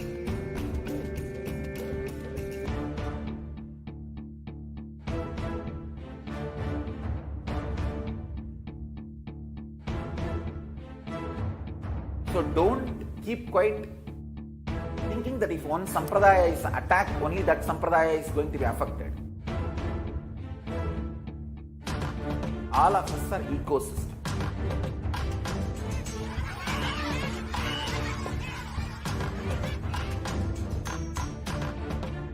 I invite all of you to get involved and enjoy Hinduism by the principle of Dharmo Rakshati Rakshita. Nithyananda, welcome back, dear viewers. Now we will be entering into the next segment where we will learn some of the revelations made by Devi Parashakti. Devi has continuously been blessing us, revealing secrets of the universe and continuously guiding us through this pandemic. So let's now see some of the revelations made by Devi Parashakti for humanity over the last several months. The first revelation that we'll look at is the revelation that Devi made on the universe and how the universe is constantly expanding and exponentially expanding. So let us look at that revelation now. உன் கேள்விக்கு உன்மூலமாய் உலகெங்கும் இருக்கும் இந்துக்கள் எல்லோர்க்கும் அளிக்கின்றேன் உத்திரம். கேட்டு வாழ்ந்தால் உங்கள் வாழ்க்கை பத்திரம். நன்றாய் கேளுங்கள். பிறப்பின் ரகசியத்தை பிறப்பிலா பெருமை உடைய பரமேஸ்வரி சொல்லுகின்றேன் கேளுங்கள். அண்டஜம், யோனிஜம், ஜலஜம், பீஜம் எனும் 4 விதமான பிறவிகளில் 84,000 யோனிகளில் பிறக்கும் பிறப்புகளிலேயே பெருமை வாய்ந்ததும் உத்தமமானதும் மனிதப் பிறவி. அந்த மனிதப் பிறவியிலும் பலமுறை பிறந்து உழன்று அரசியல், பொருளாதாரம், சுகபோகம், தர்மம், அர்த்தம், காமம் எனும் ஆசைகள், துக்கங்கள், அச்சங்கள் அனைத்திலும் அழன்று உழன்று இனி வேண்டாம் இப்பிறவி, வேண்டுவது மோட்சமே என்று முடிவெடுத்தோர்க்கு மட்டுமே ஹிந்து மத யோனிஜம், ஹிந்து பெற்றோர்க்கு பிறந்திடும் சனாதன ஹிந்து தர்ம யோனிஜம். மனித பிறவி உத்தமம், சனாதன ஹிந்து தர்ம மனித பிறவி உத்தமோத்தமம். இந்த உத்தமோத்தம பிறவி எடுத்த எல்லோருக்கும் ஜீவன் முக்த விஞ்ஞானத்தையும் சனாதன தர்மத்தையும் காக்கின்ற கடமையும் உண்டு. அதனால் வருகின்ற நன்மையெல்லாம் அனுபவிக்கும் உரிமையும் உண்டு. இந்த கடமையை செய்வோம் என்று சத்தியம் செய்ததனால்தான் அந்த உரிமை அளிக்கப்பட்டது. பூமிக்கு வந்தபின் மனம் மயங்கி மதிமயங்கி சனாதன தர்மம் காக்க மறந்ததனால் மாயை அவர்கள் உயிரை பறிக்கின்றாள். நன்றாய் புரிந்து கொள்ளுங்கள். உயிரை கொடுத்தாலும் தர்மத்தை காப்போம் என்று அவர்க்கே சனாதன ஹிந்து தர்ம யோனிஜம் அளிக்கின்றேன் யான். உடல் பெற்ற பிறகு ஊழிப் பெருவலியால் ஆசை அச்சங்களை உதறவிடாது, உதறியும் விடாது சனாதன ஹிந்து தர்மம் காக்க மறந்தோரை உயிர் வாழத் தகுதியில்லாதவர் பட்டியலில் உடனடியாய் மாயை சேர்க்கின்றாள். அதனால் ராட்சசர்களும் அசுரர்களும் தானாகவே இவர்கள் உயிரை எடுக்கின்றார். நன்றாய் புரிந்து கொள்ளுங்கள். உயிரை கொடுத்தாலும் தர்மம் காப்போம் என்று நிற்பவர்க்கு நிலைத்திடும் வீரஸ்வர்க்கமும் கைலாச பதவியும், எக்காரணம் கொண்டும் தர்மம் காக்க மறந்த உத்தமோத்தம ஜனனமான சனாதன ஹிந்து ஜனனம் பெற்ற மக்களுக்கு இல்லை வேறு கதி. சனாதன ஹிந்து தர்ம மனித ஜனனம் உத்தமோத்தம மனித ஜனனம். உங்கள் உரிமை உலகில் அதிகம், உங்களுக்கு கடமையும் உலகில் பெரிது. தர்மம் காத்தலே கடமை, தர்மம் காக்காதார்க்கு உயிர் வாழும் உரிமை இல்லை.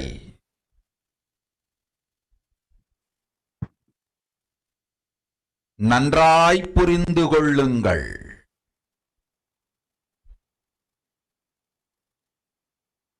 உத்தமோத்தம பிறவியான சனாதன ஹிந்து தர்ம பிறவி எடுத்த எல்லோரும் புரிந்து கொள்ளுங்கள்.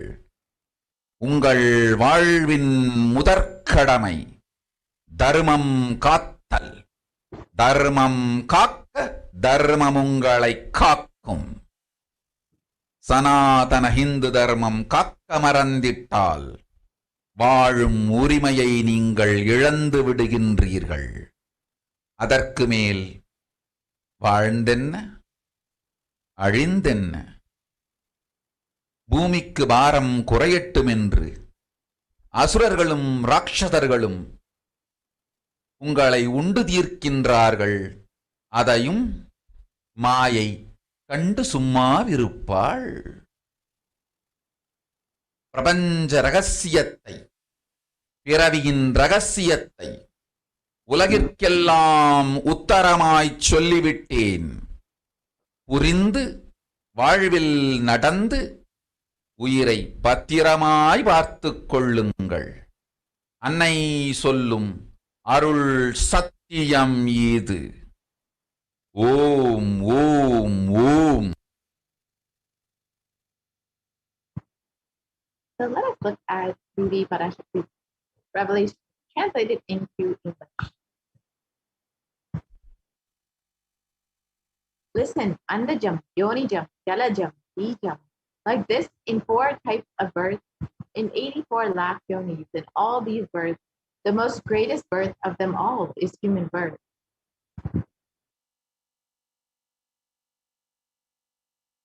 Even in that human birth, being born and toiled many times, after getting burnt and toiled in politics, in finance, in luxuries, in dharma, artha, kama. And those who decide of not wanting this birth, wanting only moksha, only those will have Hindu dharma yonijam, the Sanatana Hindu dharma yonijam of being born to Hindu parents. Human birth is Uttama, the best. Sanatana Hindu Dharma human birth is Uttamottama, the best of the best. Everyone who took this Uttamottama birth has the responsibility of protecting the science of living enlightenment and Sanatana Dharma. And also they have the right of experiencing its benefits. This right was given to them because of their commitment given by them to do this responsibility.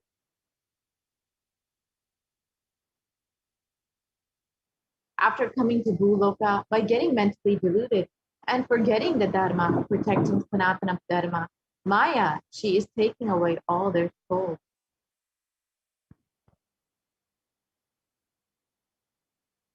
And also they have the right of experiencing its benefits. This right was given to them because of their commitment given by them to do this responsibility.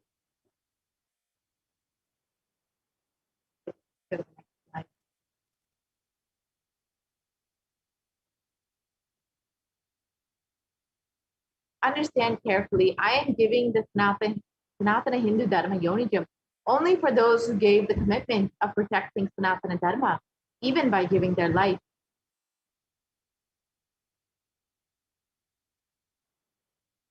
After getting the body because of painful delusion, not dropping fear and greed, for those who forgot to protect Sanatana Hindu Dharma, Maya, she will immediately add them all to the list of those who are not worthy of living. Therefore, Rakshasas and Asuras are automatically taking away their life. Understand properly, for those who stand that even by giving their life, they will protect Dharma, will permanently have Virasvarga and Kailasa Padavi.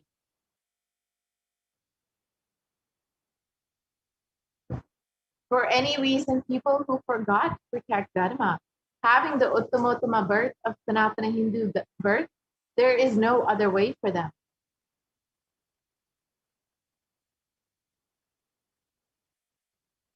Sanatana Hindu Dharma human birth is Uttamottama human birth. Your rights in this world are immense. Also, your responsibility in this world is large. Protecting Dharma is responsibility. Those who do not protect Dharma, they do not have the right to live. Understand properly. All those who took the Uttara Hindu Dharma birth, all of you understand. The first responsibility of your life is protecting Dharma. If you protect Dharma, Dharma will protect you. If you forget to protect Sanatana Hindu Dharma, you lose the right of living. After that, what bothers whether you live or get destroyed? Asuras and Rakshasas will eat you, so that the burden on earth is reduced. Seeing that, Maya, she will keep quiet.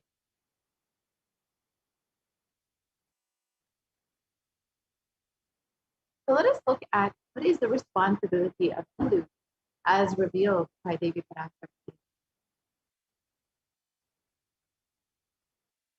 Hinduism represents one of the most ancient yet progressive indigenous spiritual traditions and is an open framework model of civilization that stands for global peace, vegetarianism, non-violence, yoga, worship of nature, temple-based living, manifesting spiritual powers, and the inherent divinity of every being.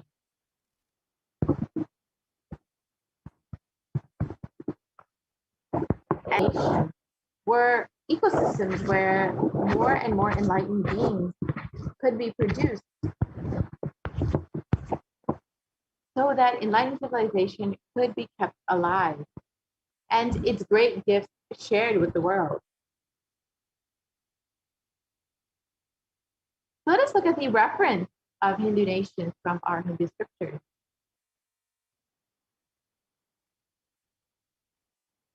The Ramarajya, the Hindu nation ruled by Bhagavan Rama, was described in the Valmiki Ramayana in the Yuddha Kanda. There were no widows to lament, nor was there any danger from wild animals, nor any fear born of diseases. The world was bereft of thieves and robberies. No one felt worthless, nor did old people perform obsequies concerning youngsters. Every creature felt pleased. Everyone was intent on virtue, turning their eyes towards Rama alone. Creatures did not kill one another.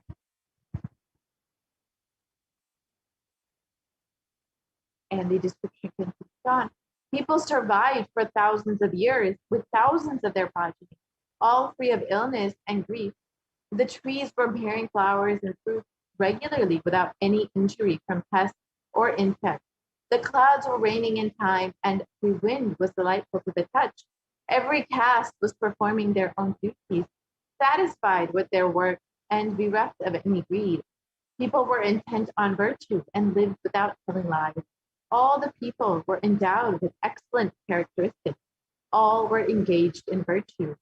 You can see the description of the Ramarajya, the Hindu nation ruled by Bhagavan Rama, was pure prosperity for every person, whether the upper caste or the lower caste. Everyone was happy. Everyone was prosperous in the Ramarajya.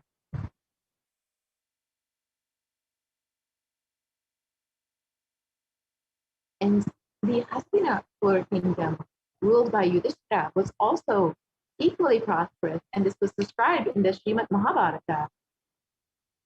Devas granted rains to fulfill all wants. The world became free of all diseases. There was no hunger or thirst anywhere. There was no mental suffering. Those without livelihood were given livelihood. There was abundance all around. There was no worldly worries left for anyone. There was no cause to fear either. Happiness on earth was in fact even greater than in the heavens.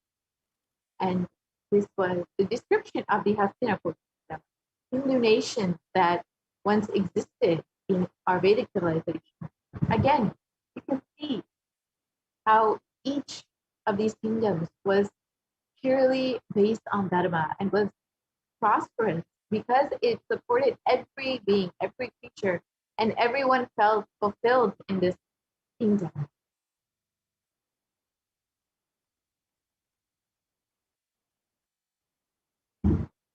And our Hindu nation contributed so much to humanity in literally every single field: enlightenment, health, medicine, aviation, dance and music, clothes and jewelry, social systems, judicial systems, political systems, legal systems, and many more.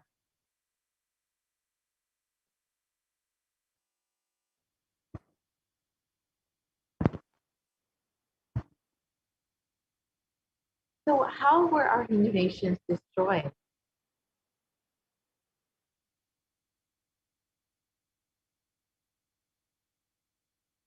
The destruction of the Hindu civilization was implemented over the course of 1,000 years. And the first phase of this destruction were the Islamic invasion, which was the physical destruction of the Hindu civilization.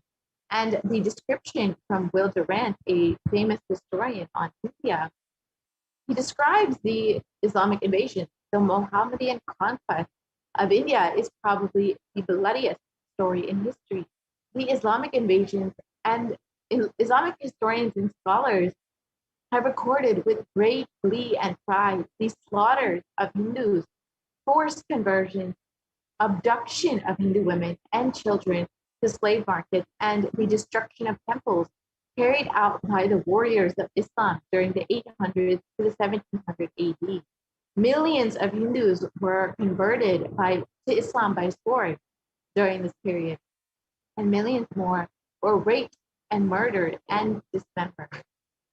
You can see how savage this conquest of the Hindu civilization was by the Islamic invasion.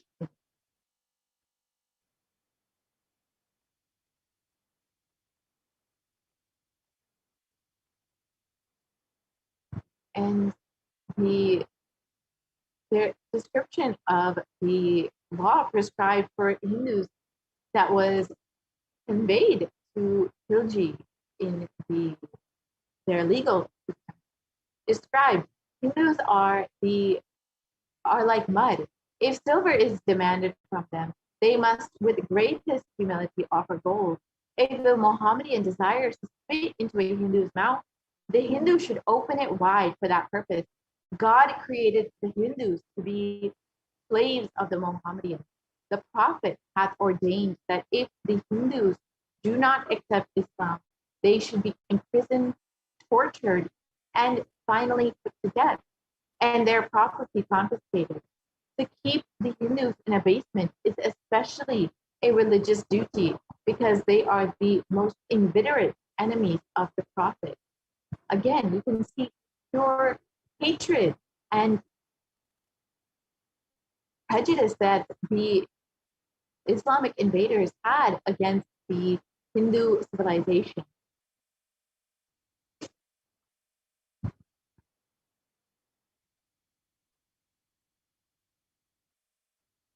And during the Islamic invasion, there were over 200 million Hindus that were slaughtered by the Islamic invaders, and over 100,000 temples that were destroyed.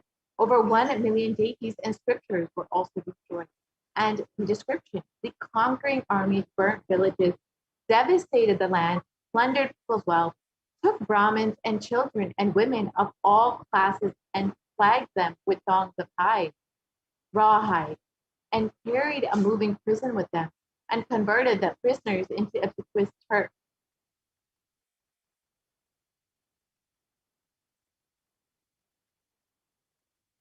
And the second phase of the destruction of the Hindu civilization was the British occupation, which happened from 1700 to 1947 AD, when India got its freedom. And this was the economic and psychological destruction of the Hindu civilization.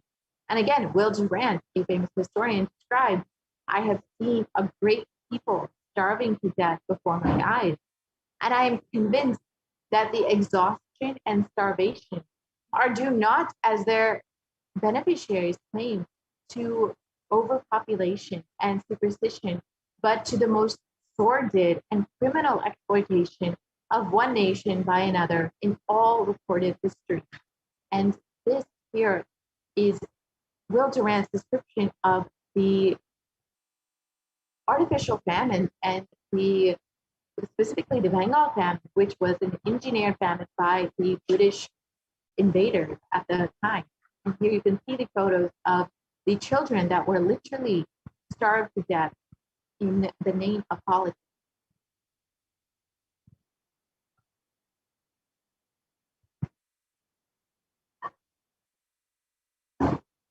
And the British Empire used all possible means to destroy the Hindu civil and cultural institutions in order to delegitimize and demoralize the indigenous people of India so that they would become slaves in their own land.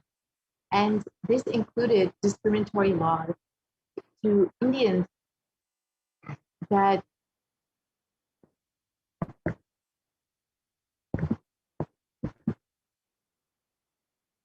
sorry, can we go back to the previous slide, please?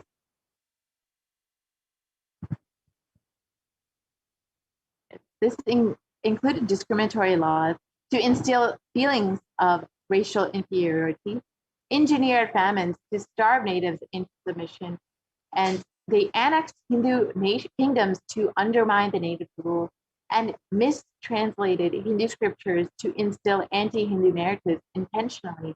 And they destroyed the indigenous Gurukul education system, which was the backbone of Hinduism. And they destroyed the local industries and forced importation of British goods.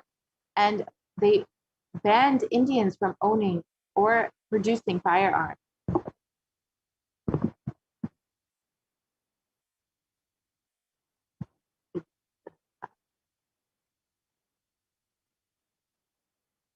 And during the British occupation, over $45 trillion was looted from India over the course of 200 years, and over 45 million Hindus were put to death due to artificial famines and imposed British policies, and over 680 native kingdoms were usurped by the British Raj. And Shashi Tharoor of the Indian Parliament has described the British came to one of the richest countries of the world, and over 200 years of exploitation, looting, and destruction reduced it to a poster child of third world poverty.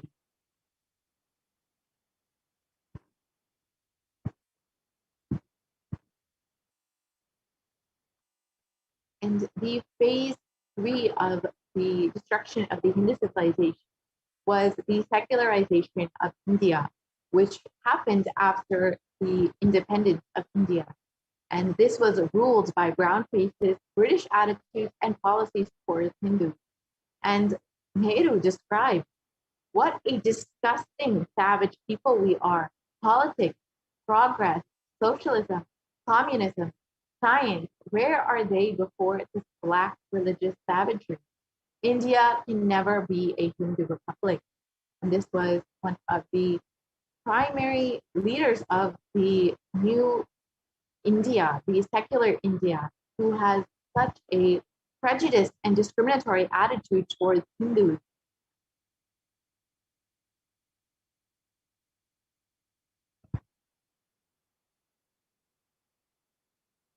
And the first law minister of India and the principal architect of the Indian Constitution has described, if Hindu Raj does become a fact, it will no doubt be the greatest calamity for this country. No matter what the Hindus say, Hinduism is a menace to liberty, equality, and fraternity. It is incompatible with democracy. Hindu Raj must be prevented at any cost. And again, one of the primary leaders, one of the people who shaped the nation, the secular India that we know today, again, has such a prejudice against Hindus, has such a discriminatory attitude towards Hindus, literally creating this caustic environment for Hindus and a completely anti-Hindu so-called secular India.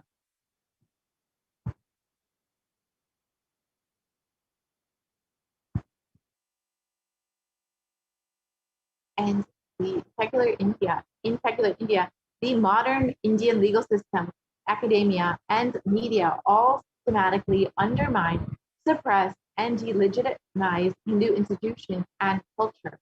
And this includes, in India's constitution, it is established that the government control of temple land and properties and schools and other religious institutions of Hindus, but this is not applicable for other religions. And in Article 26 to 30 of India's constitution, it discriminates against Hindus by giving special rights and benefits to non-Hindus and scholarships. And there are several anti-superstition laws within the Indian constitution. And this directly discriminates against Hindu practices. And Hindu kingdoms and self-government were completely abolished under the secular India. And contributing to this completely anti-Hindu so-called secular India was the mainstream academia and media that portrayed Hindus as sexist, racist, backwards, and suppressors, and the completely negative portrayal of Hindus in Bollywood and TV as well.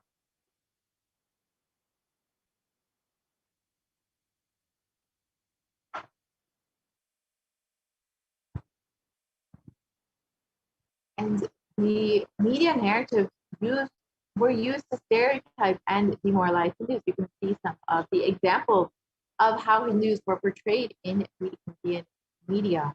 Bollywood and other mainstream media outlets consistently portray Hindu gods and gurus as cartoonish, dishonest, corrupt, and sex fiends in a manner that was similar to the British imperial propaganda.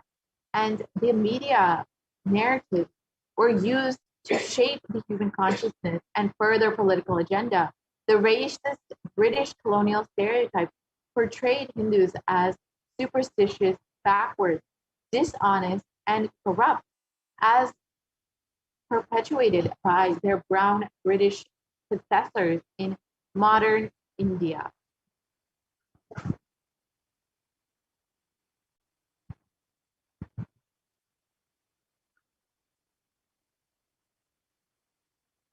So let us understand what is the need for the revival of Hindu nations and how Hindu nations can be revived.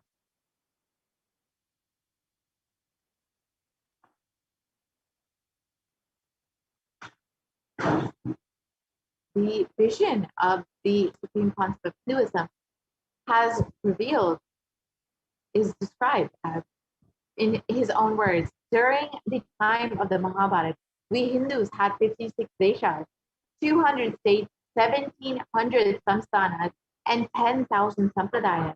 In all 56, we Hindus are persecuted. Now we have lost all 56. The last to fall was Nepal.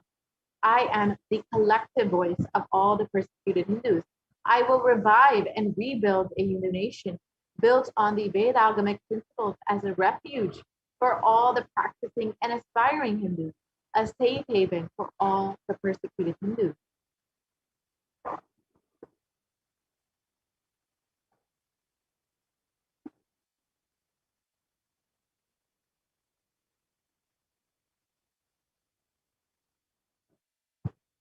So what is Kailasa? This revival of Kailasa, the Hindu nation, is for reviving this whole life of enlightened civilization and all the great things that it has offered to the world.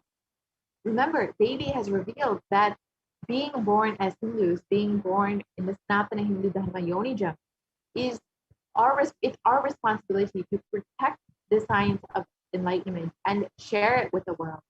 So bringing legitimacy to all the offerings of Sanatana Hindu Dharma and sharing it with the whole world is the purpose of this Kailasa, the Hindu nation.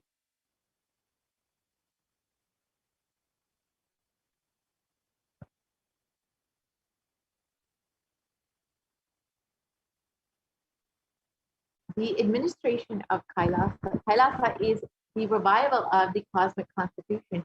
Kailasa is the model nation of how enlightened civilization should be living and administered. Politics, judiciary, education, economy, everything will be revived as per Paramashivoham, as he revealed in the Vedagamas, the Sanatana Hindu Dharma scripture.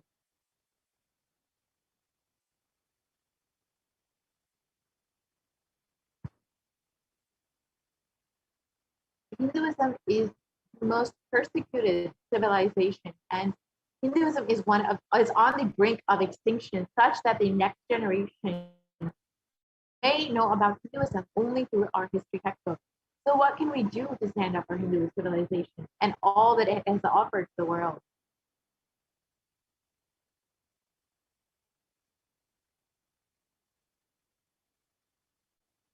Today, Hinduism is a political orphan, and unfortunately, the preservation and restoration of Hinduism's spiritual and cultural heritage is nearly impossible without a national identity. So what can we do to save Hinduism? Let us reclaim our Hindu identity.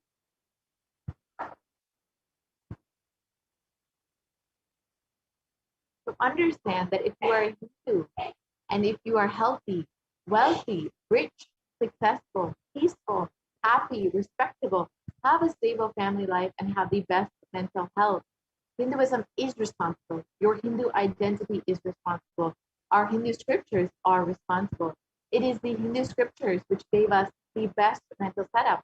All the best things we have, Hindus have. The Hindu scriptures are responsible.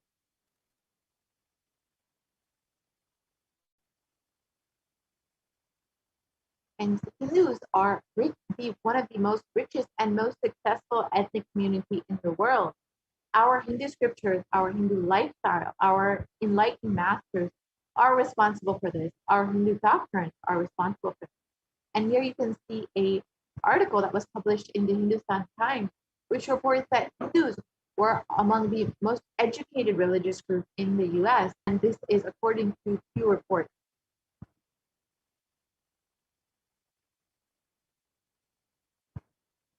So let us now reclaim our Hindu identity. It is not just the anti-Hindu elements being active. It is the responsible Hindus being inactive that is responsible for this whole destruction of Hinduism. Let us now take responsibility for Hinduism and let all the Hindus all over the world reclaim our Hindu identity.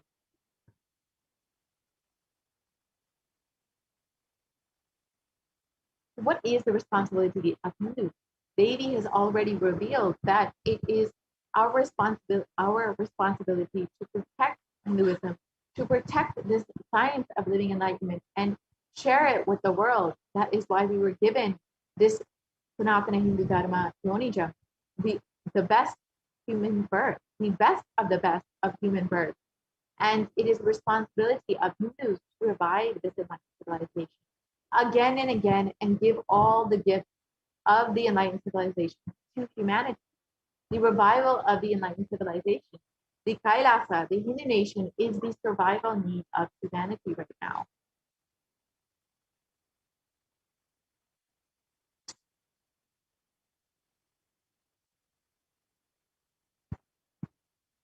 So this is an invitation to all of the Hindus, to all the born Hindus, the practicing Hindus, those who are sympathetic towards Hinduism, those who are curious about Hinduism, those who want to explore and enjoy Hinduism, please come and become a part of the revival of the Hindu civilization, the revival of Kailasa.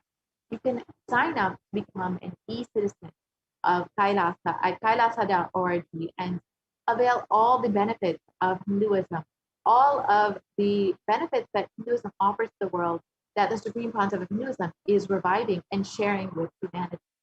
So now let us listen to the Supreme Concept of Hinduism himself on why Kailasa is needed and why the only Hindu nation is needed for humanity.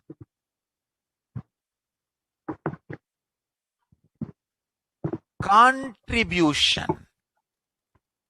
Hinduism, Veda Agamas have great things to contribute to the world. Like the great power manifestation science, the ancient culture and arts, the ancient lifestyle truths, the ancient medical practices and medicinal knowledge, the ancient indigenous cultural heritage and jewelry, perfume, dance, music. In every level, Hinduism has so much to contribute. Veda Agamic traditions have so much to contribute. To share all this with the world, to contribute to the world.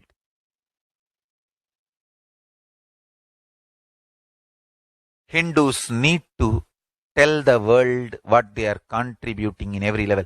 The brand of Hinduism itself is enriching and empowering and enlightening. Hinduism is all about enlightening the world. Empowering, enlightening, enriching the world. Contributing.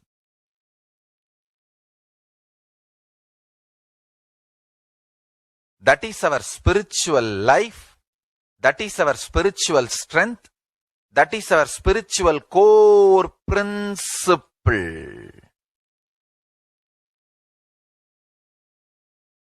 O humanity, I request you with folded hands, some one corner of the world, if you just give me few hundred acres, I will keep this whole science alive. Leave it for the whole humanity freely.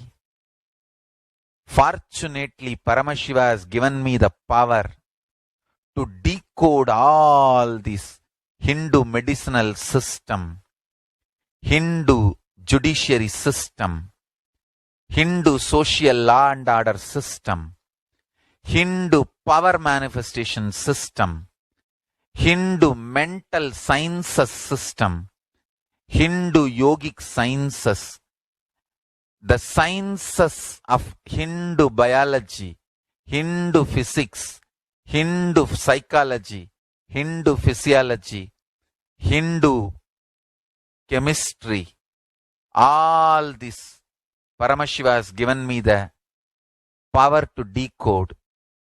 Whatever the remaining scriptures are available with the humanity, Paramashiva has blessed me, and I have collected, not only I have collected and organized, I can decode. This whole science can be kept alive in any one corner of the world.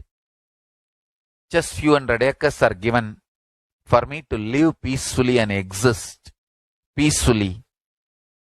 I can store this whole thing alive and contribute it to humanity. Humanity can become better and better and better.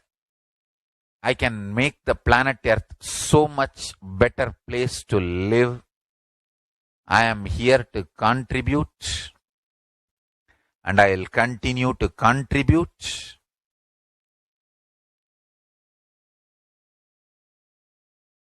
As long as I am allowed to live, I will contribute.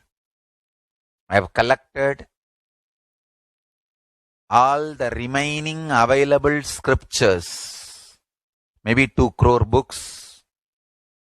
2 crore means 20 million, I think, books on Hindu physics, Hindu chemistry, Hindu biology, Hindu physiology, Hindu psychology, Hindu law and order, Hindu social system, the power manifestation sciences of Hinduism, yogic sciences of Hinduism. I have collected, and Paramashiva has given me the blessings and power to decode. I have decoded and continuing to decode them. If the humanity, somebody is kind enough to give me few hundred acres in one corner of the world and let me live peacefully, I can keep all these scriptures there and go on sharing with the world, revealing these whole sciences to the world, and go on contributing. I don't need anything other than 1 cup of curd rice every day. That's all. A cup of curd rice per day over. I can go on be giving this to the world. I can add to the world. I can make the world better place to live. That's all I have to say.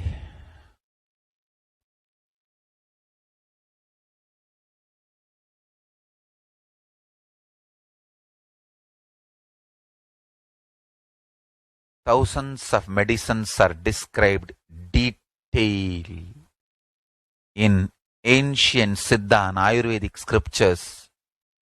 Paramashiva has given me the power to decode them, read them, and properly translate and map them to the modern day human language. And I am ready to work 20 hours a day. I just need few hundred acres where I can sit peacefully and keep this library, run a Gurukul where the people can learn this and share it with the world. Understand?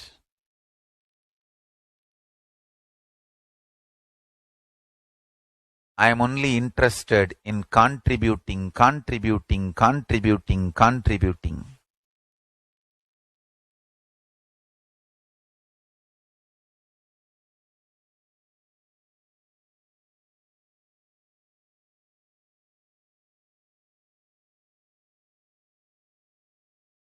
decode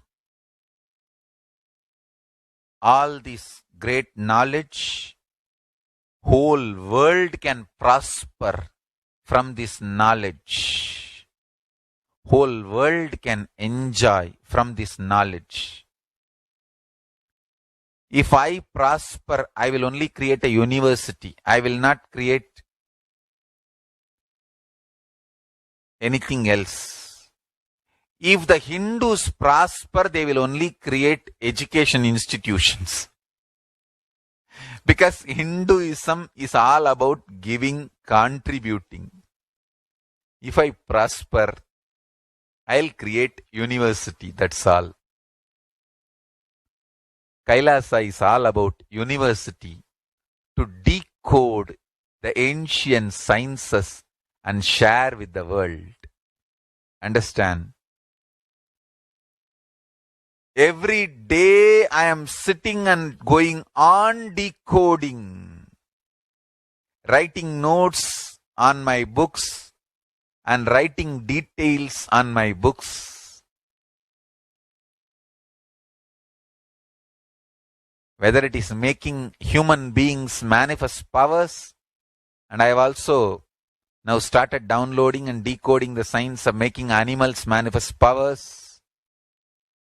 Whether making people manifest powers or healing,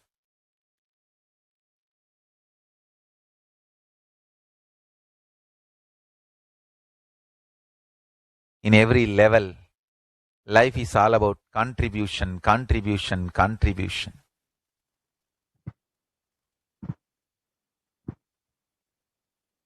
Now that we've heard why we need education and what is the responsibility of Hindus after being given the Uttama birth of Sanatana Hindu Dharma birth, Contribution.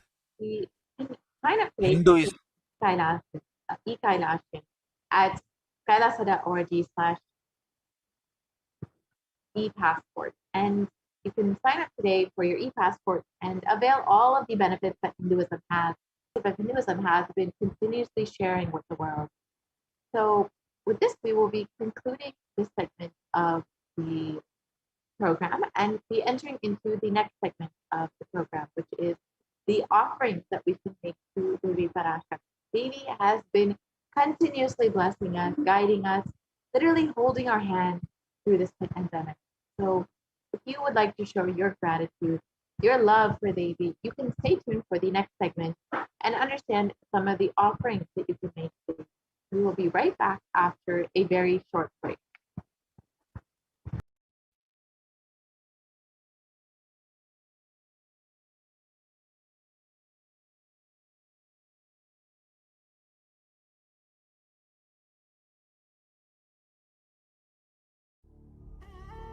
What I mean by the word e-Kailasa, listen intensely.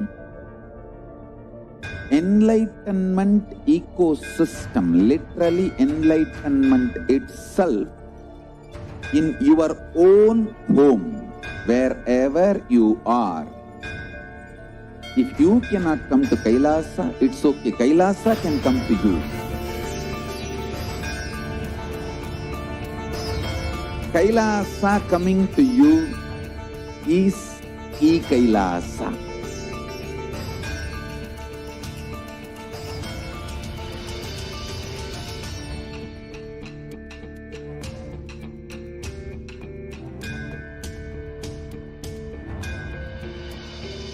I will revive Hinduism.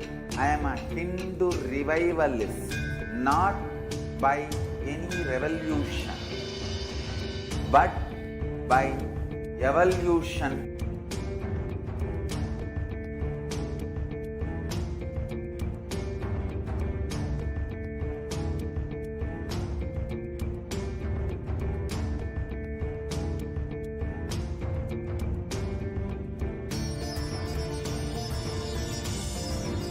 And setting model communities.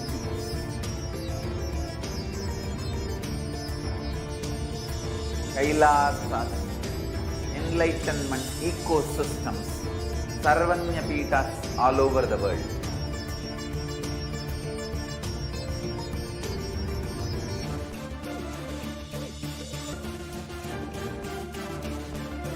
All powerful cognition, knowledge, only when you live, power manifestation and possibilities manifestation happens. It's a fundamental truth.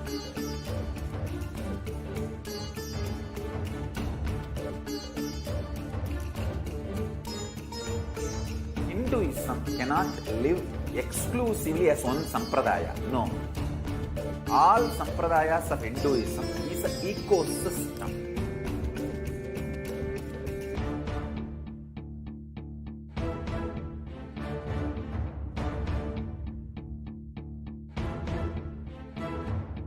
So don't keep quiet thinking that if one sampradaya is attacked, only that sampradaya is affected. All of us are ecosystem.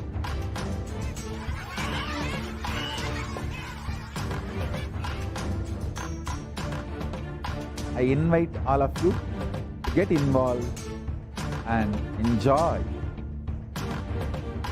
Hinduism by the principle of dharmo rakshati rakshitaha. When you protect dharma, dharma protects you. We will make the whole planet flourish spiritually. The spiritual prosperity will happen to the whole planet. We all have to coexist together.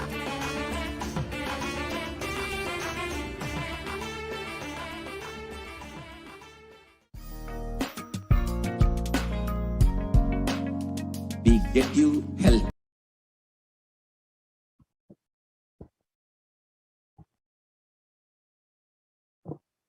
Nithyanandam, welcome back to all of the viewers who are gathered with us right now for the Parashakti Akashic reading program. I hope each and every one of you has been enjoying today's program thus far, understanding the powerful cognitions of Devi Parashakti, understanding the various different guidances that Devi Parashakti has been revealing for each and every one of us, reminding us Hindus who we are, what our rights are in this world, and what are our responsibilities. And now we're going to be entering into the next segment of today's program, which is the offerings to Devi Parashakti. And especially, I'd like to take a few minutes and just wish everyone a very auspicious Varalakshmi Vratam and announce once again that there's going to be the Varalakshmi Vratam live Bhava Samadhi Darshan of Devi Parashakti at 7 p.m. Indian Standard Time, exclusively on the two-way video conferencing. Make sure that you are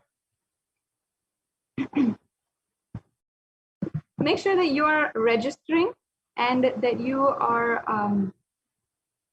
ensuring that you can be participating in this program. It's such an auspicious day to be able to even participate and also make an offering.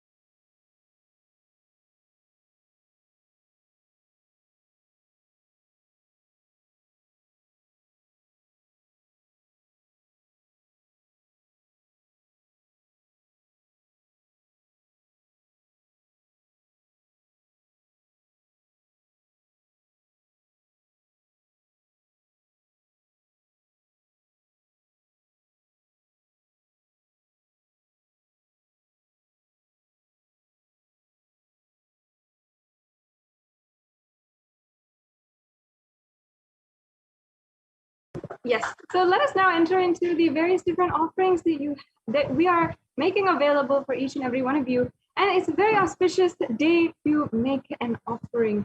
Participate, join with us across Kailasas in the world and celebrate with the avatar himself with this live Devi Bhava Samadhi Darshan. And you can make an offering directly to Devi Parashakti, manifesting through the Supreme Pontiff of Hinduism today on this extremely auspicious occasion.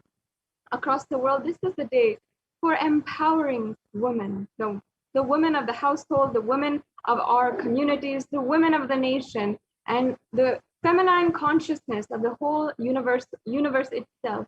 So this is the day that we appreciate and we offer our worship to the divine feminine consciousness. Let us do so through the live Devi Bhava Samadhi Darshan, and today make an offering to Devi Parashakti.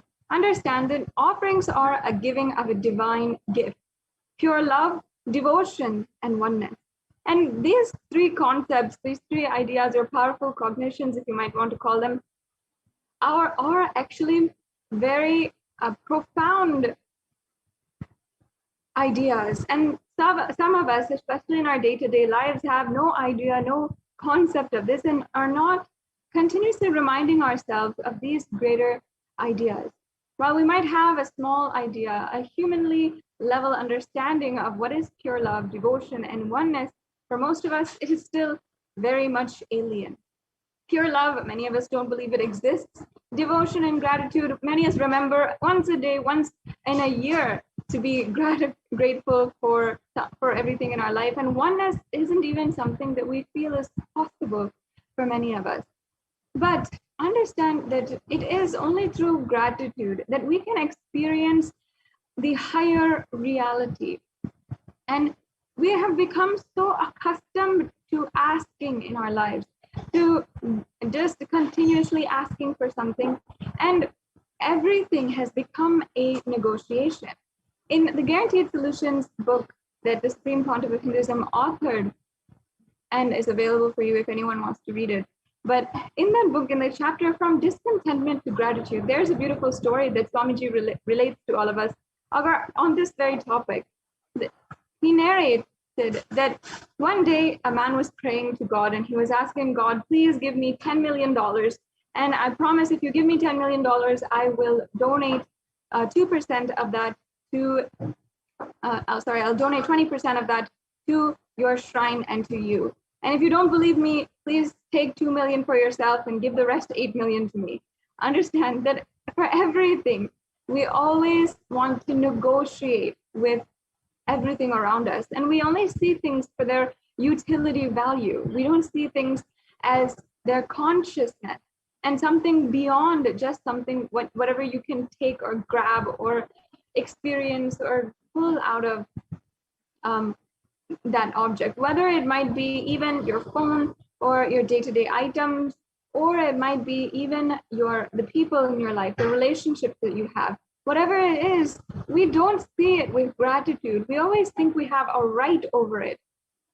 And in that way, it simply does not even, come into our minds that we should be grateful for it and all of existence. Everything has become a negotiation nowadays. And you'll see that not just that, but also the different items in our consumeristic society. We go through an iPhone a year. We go through so many different kinds of devices, and even the consumeristic society is making that more and more possible to be more greedy in our lives and not take a moment to see what is really needed to become sustainable. The entire society, our entire social system nowadays is all about simply taking and using natural resources, and not even in our households, even in what we teach our children, showing 1 ounce of gratitude. And even when it comes to prayer and our relationship with God, it has become a negotiation. Another example that Swamiji himself had narrated from the Guaranteed Solutions book is when one day a king was offering his prayers in court just before he went to give alms to all the beggars and to meet everyone, all of his subjects in the court.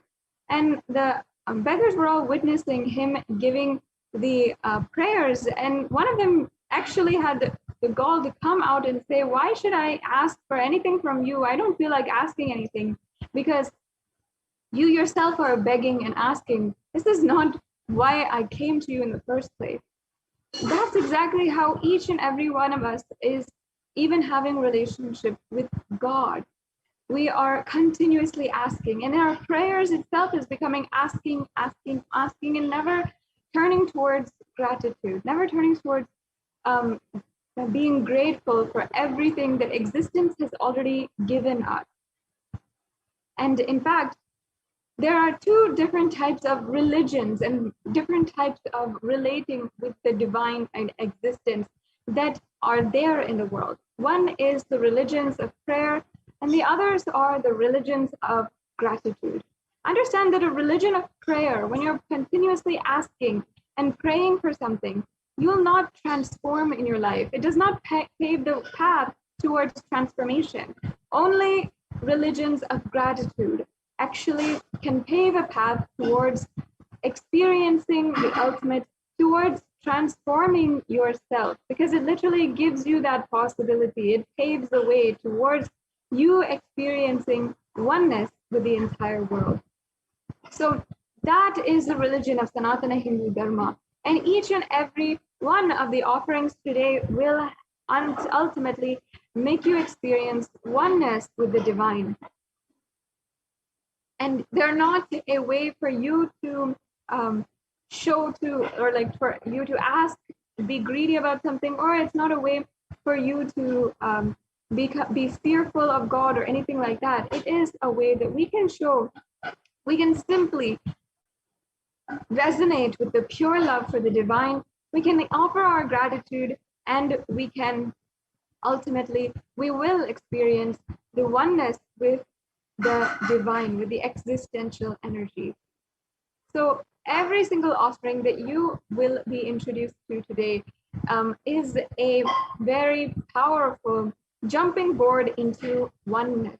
And once again, Sanatana Hindu Dharma is not a religion of prayer, but a religion of gratitude. And you will see that each and every one of these offerings today are very profound offerings that we can do out of our ultimate love and gratitude for the divine. So before we enter into the segment, I would like to first show my love, my gratitude, and start the segment off with the Dhyana Shloka of Devi Parashakti. This Dhyana Shloka is a beautiful remembrance of Devi Parashakti, her grace, her resilience, descriptions of her, which can literally put you in the divine remembrance of Devi Parashakti. So let me first chant the Dhyana Shloka.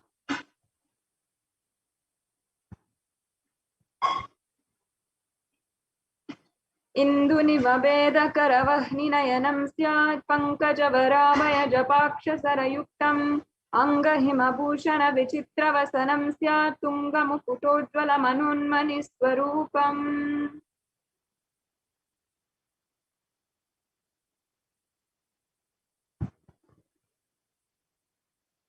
And the English translation.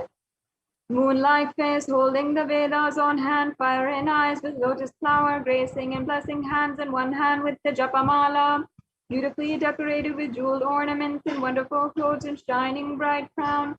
Her name is Manunmani. And now I'll be chanting the next Dhyana Shloka.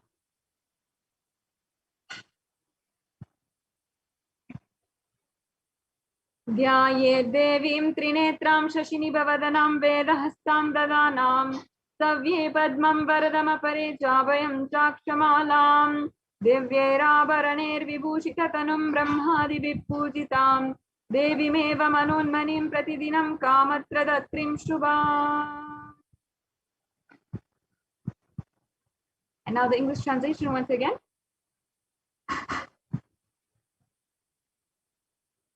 I meditate on Devi with three eyes glowing like the moon and holding the Vedas, lotus embracing and blessing and bracing hands. She is wearing beautiful ornaments and she is worshipped by Brahma and other many gods and showers auspicious boons for all actions every day. Having now offered our love to Devi Parashakti, experiencing the divine remembrance of Devi Parashakti herself through these Dhyana Shlokas, let us now enter into this segment, and we will be understanding the very deep context behind every single layer of these offerings. As I was describing before, every single thing is a jumping board in Sanatana Hindu Dharma. Every single thing is a jumping board towards oneness and towards enlightenment itself. And when you are taking a part of these offerings, you are a part of the divine Leela of the Avatar himself, of the Supreme Pontiff of Hinduism, and for the purpose of enlightenment. And we'll see that every single layer by layer, the context behind these offerings are all offerings of that will help us, gear us, and align us towards enlightenment itself. It has no other lesser context, and it is a way that you can experience the ultimate. So here we have the significance of the divine element gold. And today we have many offerings that are in gold itself. And it has so much of extreme significance of literally immortalizing your sacred sentiments into the whole, into literally the entire history itself. That is the power of gold. And here we have the verse from the Atharva Veda where it is speaking on the virtue and power of gold. It says, triply born by birth is this gold, from atoms of Agni is one. It becomes dearest to Agni, one fell away from the Soma when it was heard. One they call the seed of virtuous and powerful Apaha. Let that triple gold be for your long life. And gold is a divine element. In our society nowadays, we see gold as having social value and also having economic value. We see it as a way that we can give gifts to place value in our relationships. If we want to say, I love you, we give gifts of gold. In a marriage, we exchange gold rings. And we often give it as a way to show our love. Society, even, we often give it to the people with the highest, the people with the we want to award and recognize for their great talents, for being the best of their profession, whatever it might be.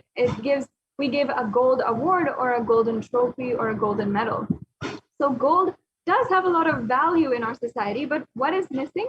It is actually the sacred value, the sacred sentiment behind gold. It's not just something that is economic or social, but it is itself a way that you can transcend your humanly life and transcend from man into superhuman.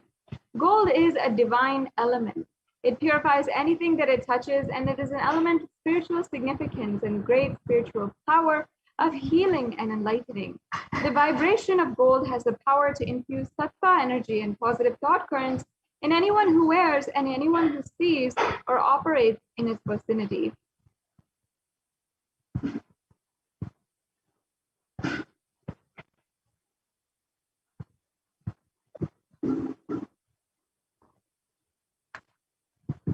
Yes, so gold is present in all the different scriptures, and we can go on to the next slide as we are moving along.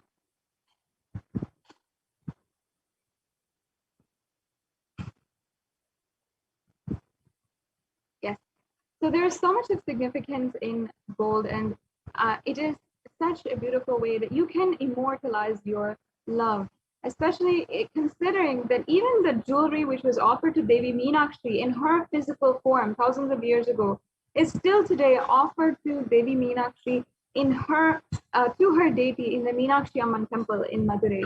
So just like that, you can offer this to Devi Parashakti, who is embodied in the form, manifesting through the form of the supreme pontiff of Hinduism. So here we have the first offering, which is the E-Hundi offering.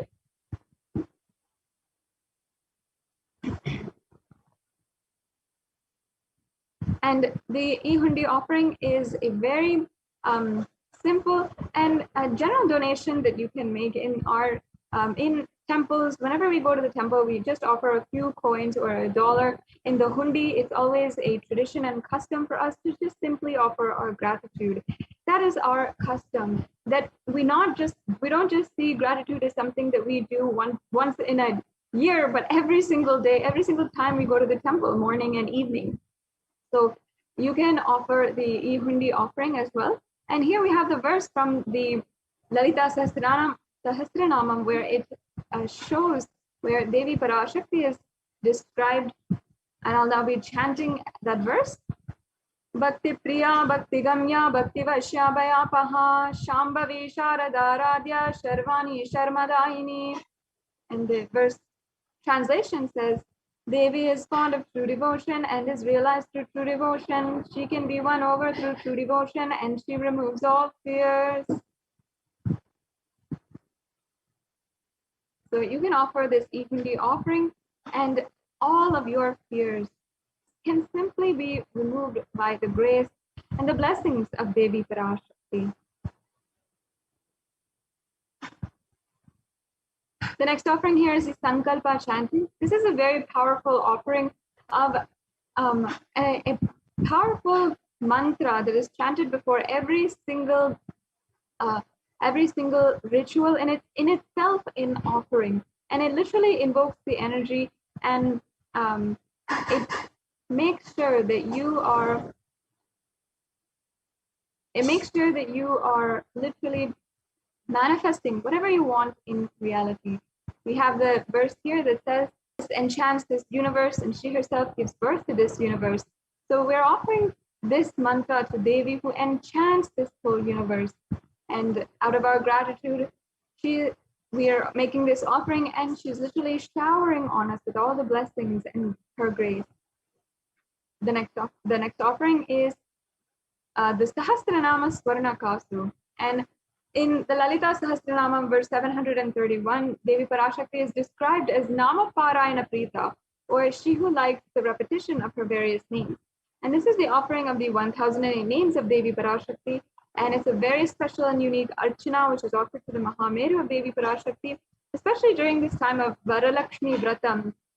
Today, you can make this offering. It's a really, really special offering to do, especially during this time, offering gold to Lakshmi herself, the one who pours in all different forms of abundance. We offer our gratitude to her and give our gratitude to the form of gold, in the gold coin. So now the next offering we have is the Mukta Anguti, and the verse here I'll now be chanting.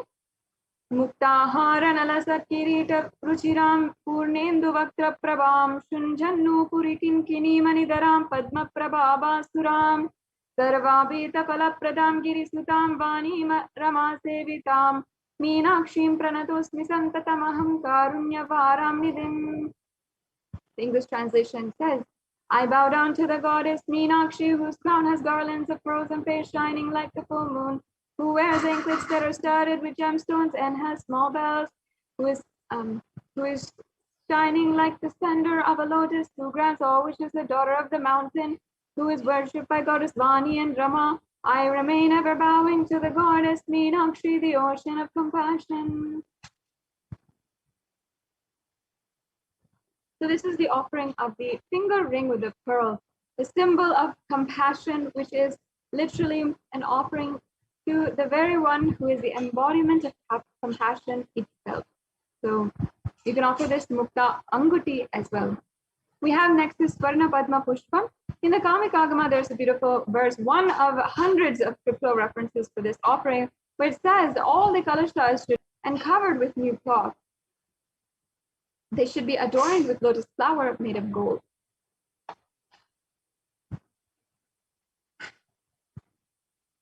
And as I was saying, there's so many different references for the golden lotus, and the lotus is considered as a divine flower because of its extremely resilient qualities. No matter what kind of situation it might be in, no matter what kind of environment it might be in, the lotus blooms and it somehow evolves itself so that it can circumstance. So it's such a very highly evolved flower that we consider the best of the plant kingdom, and we offer to the divine. So you can offer this golden lotus in any size that you wish and be blessed to have the state, space, and powers and being of Devi Parashakti in your inner space and every adverse situation in your life. We have next the Swarnameti, the golden toe ring. And Devi Parashakti's very toenails have the power to simply remove any of your pain, your suffering, the ignorance in your mind, whatever it is. Understand, you don't need to even see Devi Parashakti's whole Vishwarupa Darshana. You don't have to see her whole form. You don't have to have darshan of her whole form. It is enough just to see just the last inch of her whole form and have the grace of her last inch and be able to become enlightened itself. And here in the glory of Devi Parashakti, which is composed by Sri Adi Shankaracharya in the Saundarya Lahari, it is describing the greatness of even her very feet. It says here, I'll now be chanting this verse. Nakhadiditi samchanana majjana tamo guna padadvaya pravajala parakrita saroruha. You whose brightness from toenails destroys the darkness of ignorance from the minds of your devotees who prostrate at your feet. You whose brightness from your 2 feet overpowers that of the lotus flower. So you can offer this Swarnameti, adorning the very sacred feet of Devi Parashakti, who gives us the enlightenment experience itself, just from the grace of her toenails itself. we have the next offering, which is the Mang Tika, the golden hairline jewelry. And once again, there's a reference here that says that Devi Parashakti is the Shuddha Saravi Varshini, meaning she who makes all the nectar flow from all of our nerves, from the Sahasrara, and she who gives a very pleasant experience of the ultimate. And the Mang Tika represents the nectar flowing from the Sahasrara Chakra, which is fully open. You can offer this, having offered your gratitude to the one who has literally given us the experience of enlightenment itself and given us that blissful experience.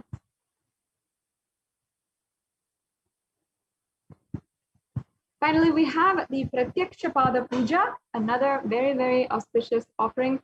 And there's no end to how much we can talk about the Pratyakshapada Puja. If we start, we can just go on and on and on. And for thousands of years, incarnations of Paramashivoham themselves have been coming down and singing the glory of the Guru-disciple relationship.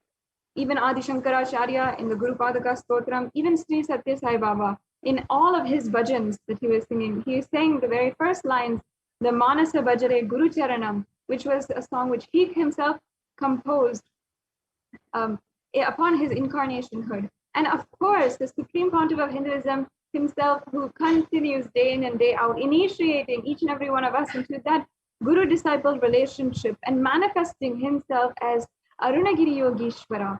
And there is no end, again, to the glory of the Guru Gita. And you can literally be living that, living out of utmost gratitude towards the Guru, the one who introduces us to God and who is manifested as Sarva Deva Devi Swarupa, the one who embodies all the forms of the gods and goddesses. So out of our gratitude for manifesting as Devi Parashakti and so many more deities, gods, goddesses, introducing us to God, we can offer the Pratyakshapada Puja. And also there's a Vastra Seva available for each and every one of you here. You can offer the Vastra Seva and have the blessings of the protection of the Supreme Pontiff of Hinduism, and in order to ensure all of your desires, your reality can manifest. So that brings us to a conclusion of all the various offerings. We have a summary table here for you, and the e-hundi offering, the Sankalpa chanting, all of these are different offerings that you can make just for $1 or any amount. So you don't have to feel as if there's no option for you if you want to offer your gratitude. Once again, these are offerings that you can make. You make out of gratitude only. And we understand perhaps now might not be able to make an offering immediately this second. If you'd like to plan for an offering, of course, I insist and encourage each and every one of you, especially on this auspicious occasion, you can make an offering to Devi Parashakti and literally see that fulfill your gratitude on this extremely auspicious occasion, auspicious muhurta, the auspicious time of the Devi Bhava Samadhi Darshan is fastly approaching each and every one of us. You can go to tiny.cc/Bhava Samadhi and register for future offerings, as well as if you need more details, if you'd like to make an offering but perhaps at a future time. If you want to make a payment immediately, I encourage each and every one of you now to go to tiny.cc/Devi-offerings. And after you made a payment, please ensure that you're filling out the mandatory form at tiny.cc/Sankalpa2021. And before we go on to the next segment in today's program, the very exciting next segment of today's program, a very, very significant segment that we like to share with each and every one of the viewers every single day. We have here, as you can see, we can just walk through the few steps of how to make a payment. So this is the payment gateway. And if you go to tiny.cc/Devi-offerings, you can make sure that you can go to this link. It'll show up like this, and then you can select in the drop-down menu which offering you'd like to make and add that to your cart. And yes, as you can see, then lead you to your cart. You can review the items on your cart, make sure that you don't have multiple of the same offerings here, and then you can go to proceed to checkout and then fill out the billing details and the payment details. And as you can see, there's available payment types, the accepted credit card types and debit card types. And so that's it. That's a very simple process. It's just 3 clicks away from you to make your offering out of gratitude today. And we also have here the Sankalpa Names 2021 form, which you can fill out and ensure that you are filling out here as well. And so this form will ask for your payment order number and also your city, your different details, and it'll ask for your name as well as the names of the people on behalf of whom you're going to be offering today, or you're going to be making an offering. And yes, and here we have the registration form. For any of you who is at least even if 1% of you, the smallest percent of you wants to make an offering, I highly invite each and every one of you to register at this form. And you can ensure that you're getting all the details you need and you are manifesting the offerings that you want to make. And finally, before we go on to the next segment, I'd like to briefly show each and every one of the viewers how you can make a donation or an e-hundi offering through the YouTube Super Chat. The first step here is to go to the live YouTube video. And I can see many of you are, yes, we're already here. So make sure that you are joining the Kailasa's HDH Nithyananda YouTube channel as a member. And then go to the YouTube Super Chat. You can see that in the chat, there is an option to select Super Chat. Then you can adjust the amount of offering you'd like to make. You can offer as little as $1 and up to how much ever you want today. And you can offer your love, your gratitude to Devi Parashakti. Devi Parashakti is manifesting herself on this most auspicious occasion. Let us simply offer our gratitude and be able to resonate, deeply offer our love to Devi Parashakti for manifesting in our lives. And it is going to be an amazing event. I myself am eagerly awaiting the darshan of Devi Parashakti on this occasion. And I can see that many of you are already offering and making donations through the e-hundi offering on the YouTube Super Chat. So thank you so much for your donations. And now that brings us to a conclusion. Also, you can see that you can offer a super sticker, which is a very cute and fun way to offer your love towards Devi Parashakti, who is manifesting for each and every one of us through the digital platforms today.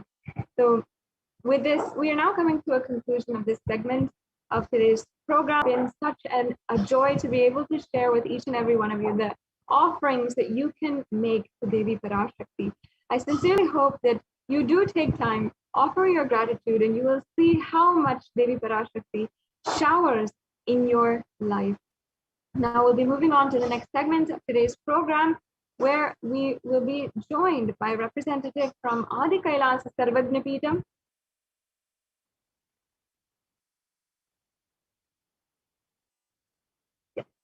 We'll be joined by a representative from Adi Kailasa Sarvajna Peetham, Ma Dayami Swami, who is here to share with each and every one of us about the latest developments and updates from Adi Kailasa Sarvajna Peetham and the multi-layer quarantine center, which is set up there, being administered and executed, and has literally saved so many lives from being literally endangered from the ongoing COVID pandemic, which is plaguing the streets of India. And this solution revived from Sanatana Hindu Dharma by the Supreme Pontiff of Hinduism has literally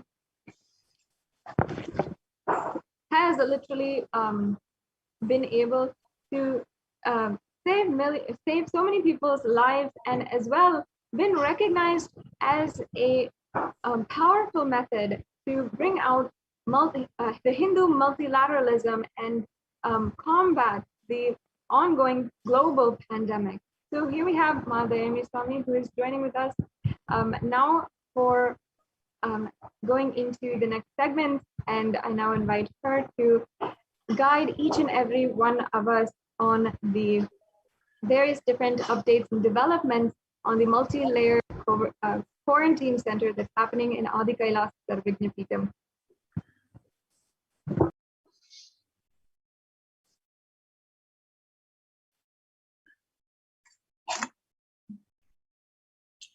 Thank you, Ma. Sadashivapriya, Nithyanandam. Nithyanandam, everyone. So, welcome to this segment. In this segment, we are going to see the Kailash embassies and COVID care protection centers with the blessings of the Supreme Pontiff of Hinduism. Let's start with the Sadguru Vandanam. Nithyanandam Paramasugadam Kevalam Jnanamurtim Dvandvatitam Gagana Sadrusham Tattvamasya Dilaksham Ekam Nityam Vimalamachalam Sarvadi Sakshibhutam Bhavatitam Trigunarahitam Sadgurum Tam Namami.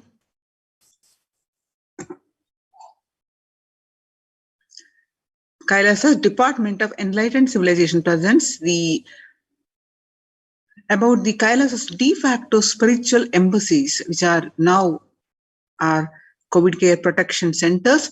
Mainly, these are how these are needed and the significant amount of success they have seen, which is recognized by the United States now. So now, if you see some of the statistics across the world, the younger adults are more likely to report symptoms of anxiety and or a depressive disorder during the COVID-19 pandemic. So the younger adults about 18 to 24, which affected at 56.2%, and ages about 25 to 49 are about 48.9% affected, and ages 50 to 64 about 39.1% affected, and ages 65 about 29.2% affected. So the average share of the adults reporting symptoms of anxiety disorder and or depressive disorder in what it used to be in 2019 in a 6 months period, which was 11%. Now in January 2011, according to the Household Pulse survey, it spiked up to what it was for a 6 months period in 2019, 11%. Now it spiked up to, in just 1 month at the beginning of this year, in January, 41.1%.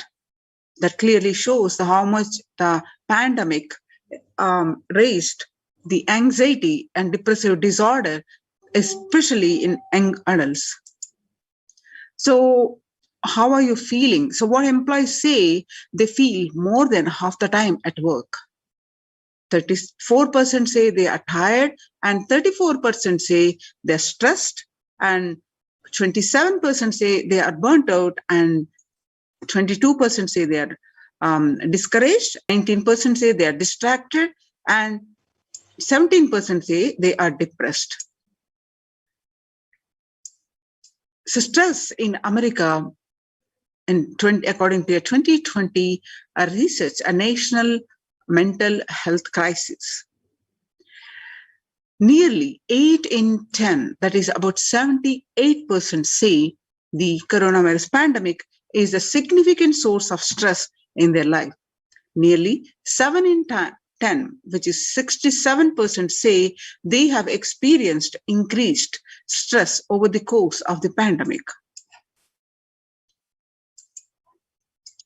1 in 4 essential workers, which is 25%, diagnosed with the mental health disorder since the start of the pandemic. More than 60,000 US healthcare workers have contracted COVID-19. About 300 have died. And of the health workers who treated patients during the China COVID-19 outbreak, 50% showed signs of depression, 45% showed signs of anxiety, according to research by the JAMA Network Open, according to the ABC News. And the self-reported mental health among the pregnant women and the new mothers. What it was before the pandemic, the depression level is 15%. Now, during the pandemic, the depression level raised up to 40.7%. Then, what the anxiety levels, what it was, and about 29% before the COVID-19 pandemic. Now, during this pandemic, it raised up to 72% according to the Helios survey. US cases of depression have tripled during the COVID-19 pandemic. A large study finds a dramatic increase in the number of adults in the United States reported symptoms of depression during the COVID-19 pandemic. The numbers of adults experiencing depression in the United States have tripled.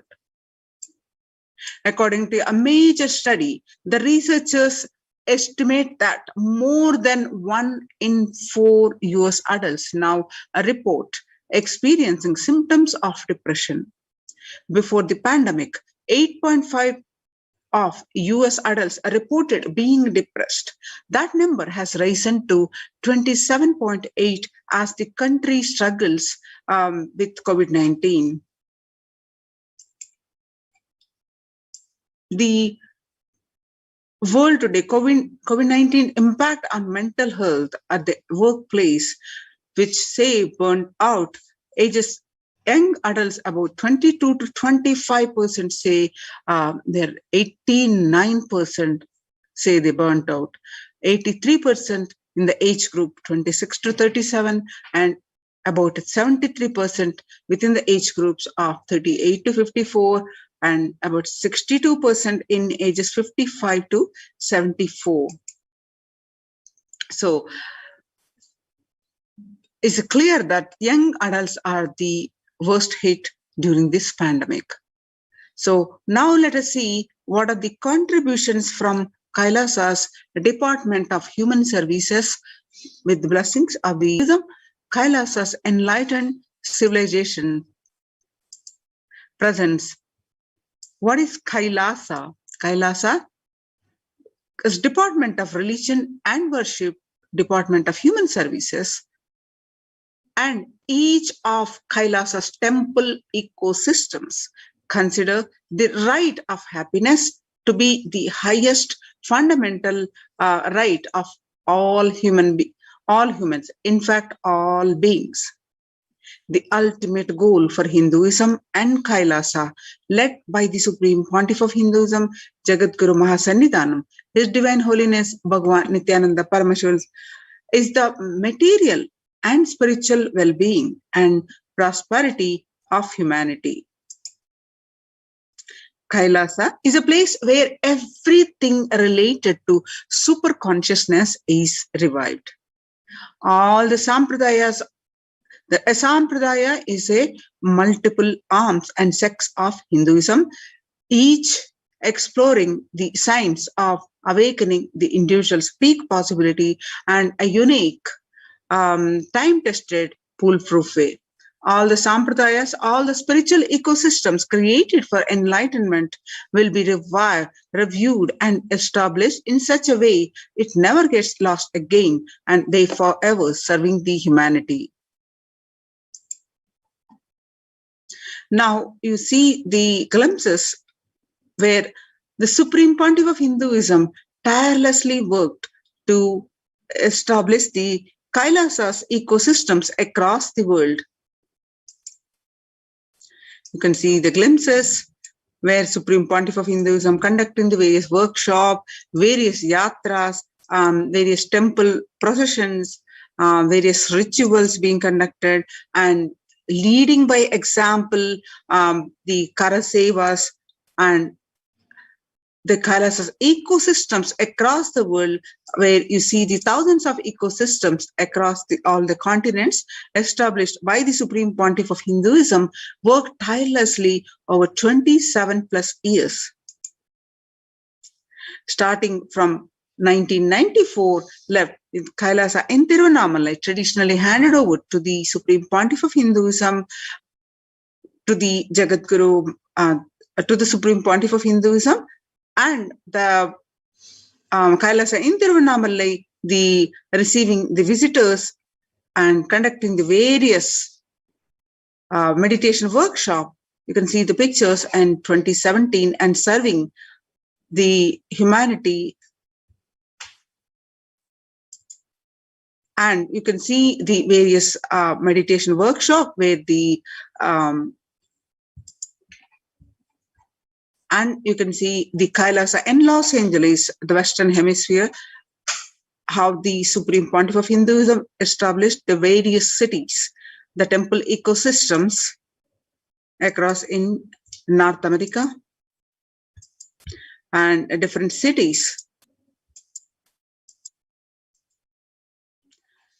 So now, what the Kailasa's ecosystems follows in the other spiritual practices and various annadam that happen, and various service activities that happens.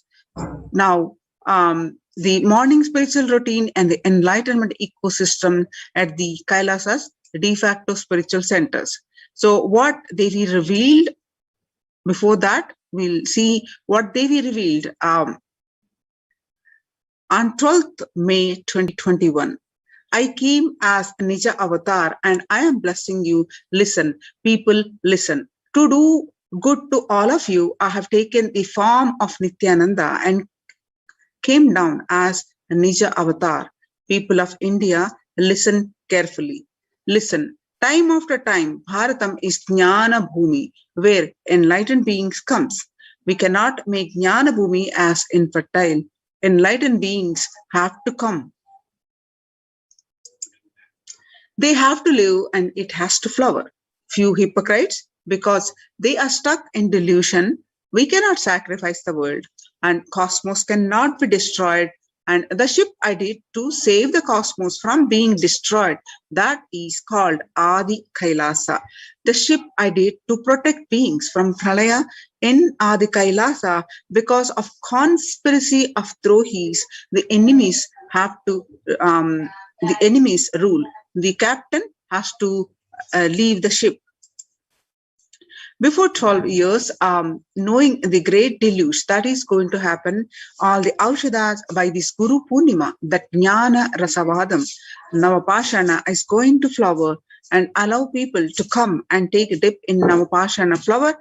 People, whoever comes and dip in Vaidya Sarovar, they will not have death and they will not have corona.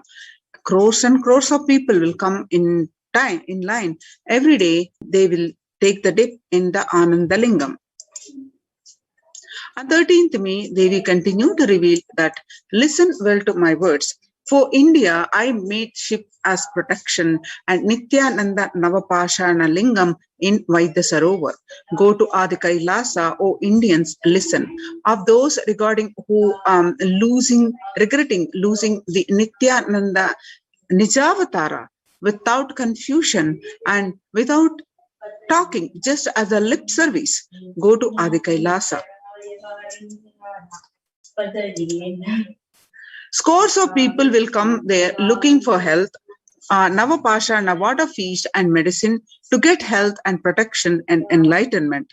To protect India from the great destruction, I, Parashakti, made this huge ship. Even if captain is not there, ship is there.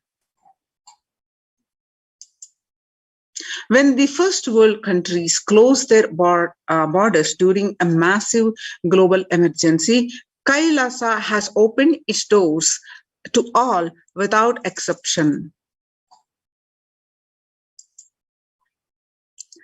Now, the Kailasa's de facto spiritual centers, what the participants, how they do the morning spiritual routine.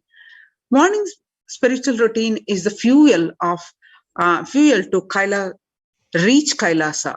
Morning routine and the chemical changes it brings in you, and the healing it does in your system, and the biological rhythm sets in your system. All of them are very important. It is an important fuel for you to experience the multiple dimensions of the universe. spiritual routine and the integrity to the spiritual routine. The initiations are completely private and personal between you and me, says the Supreme Pontiff of Hinduism.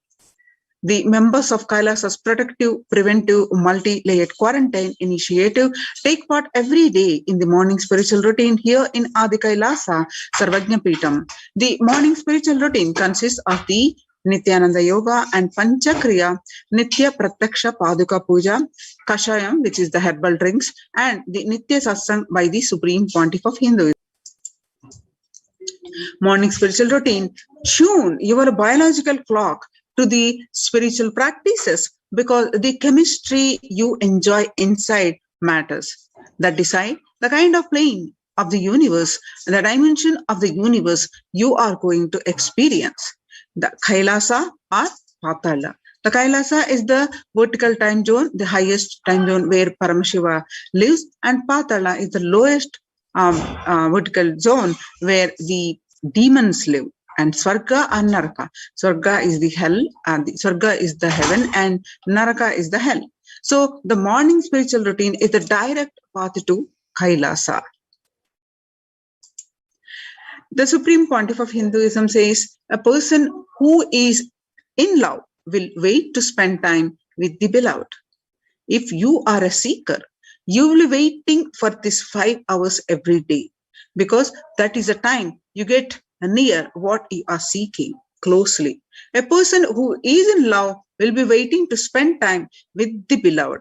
A person who is seeking will be waiting to spend this 4 hours because this is the time you get closer to what you are seeking. Your seeking takes shape into the system.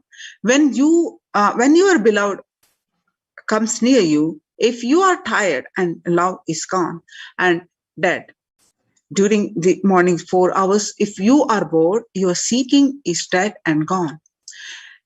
You need to thorough overhauling inside you, and you need to ask yourself, you need to question many of your answers. You need to bring a pure questioning back to your life. The morning spiritual routine, you get up, you do the Panchakriya. The Panchakriya involves 5 powerful processes to remove toxins and impurities from the system. Just like how we take a shower every day to clean the external parts of the body, Panchakriya is a powerful cleansing process which cleanses the internal organs of the body. Keep it cool. These techniques not only cleanse our body, but bring peace and balance to our mind and lightness and bliss to our being. Puja. In puja, you experience a space of bhakti, devotion. The space of surrender that occurs you from the devotion moves you from I, which is so heavy, to the Guru or the God. This surrender allows to drop all the unnecessary baggage from the head. One of the beautiful pujas in Hinduism is Rudrabhishekam. In Rudrabhishekam, we offer a sacred bath to Shivalinga while chanting the powerful mantras. The Shivalinga is a deity which beautifully represents the divine. Its form indicates how God is beyond form and formless. When we sit down and connect with the God by performing the Rudrabhishekam, praying, O Sadashiva, O Paramashiva, I know you are the source of everything. You are everything, and you are in this Shivalinga, and you are in this body. And let me connect with you. Let you reveal yourself to me. When we sit in that bhava, when we sit with that context and do the action of Rudrabhishekam, we experience bhava samadhi. The only bhava samadhi can give us the higher taste and higher joy in life. Rudrabhishekam is a beautiful ritual which allows us to experience Bhava Samadhi of Shivoham, that I am divine. Morning spiritual routine makes one manifest Shaktis and spiritual powers with when you practice with integrity and authenticity to morning spiritual routine. If you just follow this morning 5 hours enough, you will have Vak Shakti. Vak Shakti is whatever you say will manifest. All the Shaktis manifesting in you, because all the obstacles for manifesting Shaktis, tiredness, boredom, pitta, fatigue, everything will be churned out in that morning 5 hours.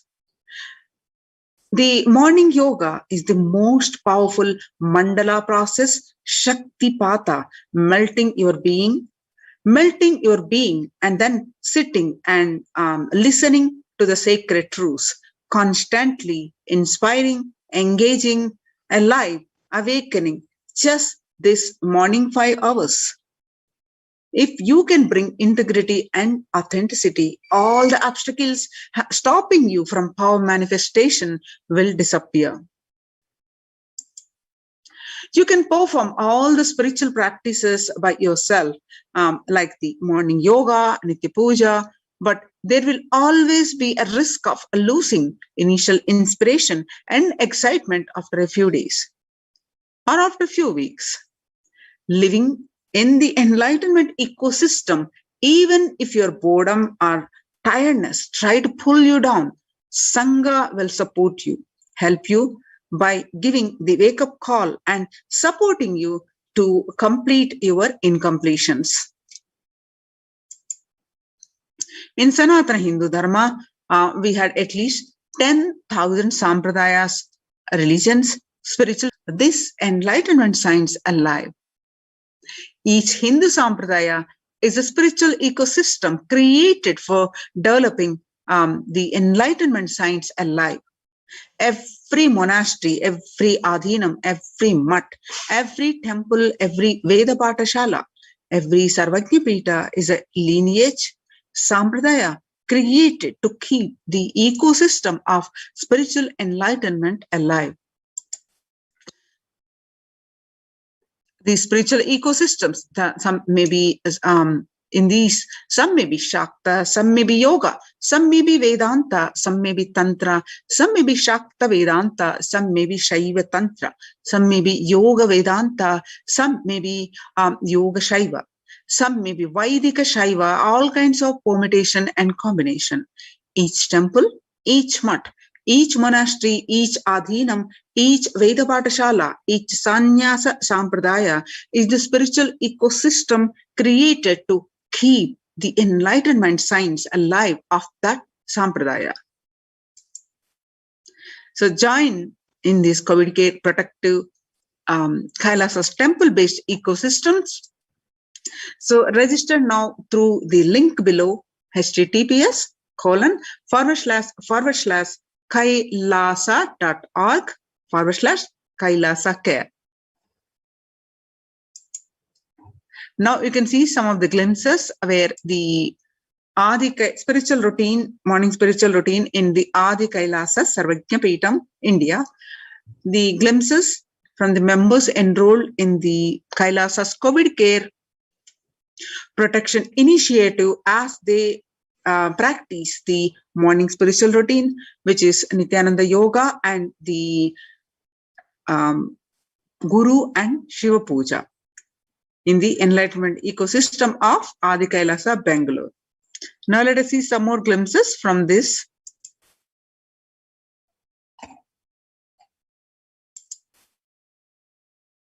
You can see some more glimpses.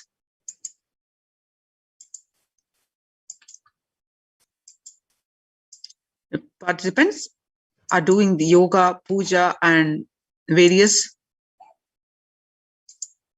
campuses in the Adhinam.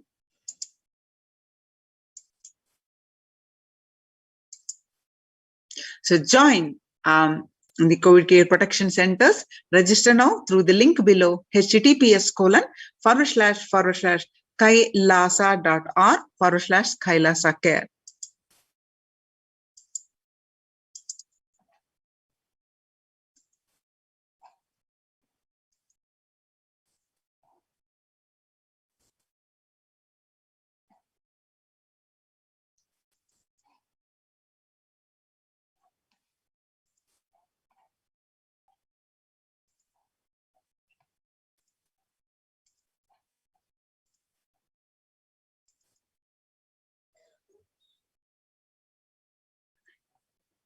Now, in these multi-layered quarantine COVID care protection centers at these de facto spiritual embassies of Kailasa, how the various other services that are happening, we'll see especially of the Annadan.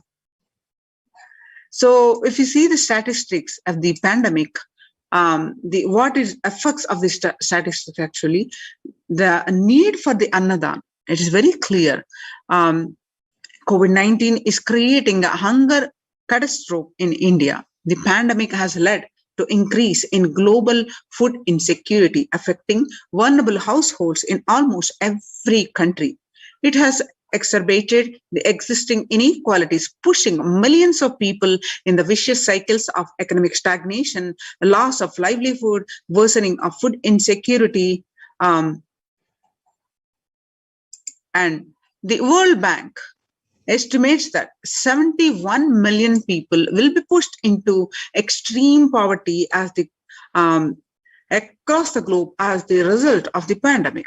The World Food Programme estimates that an additional 130 million people could fall into this category of food insecure, who were classified as such by the 2019 State of the Food Insecurity in the World report. Hunger in plain sight. The COVID-19 worsened the plight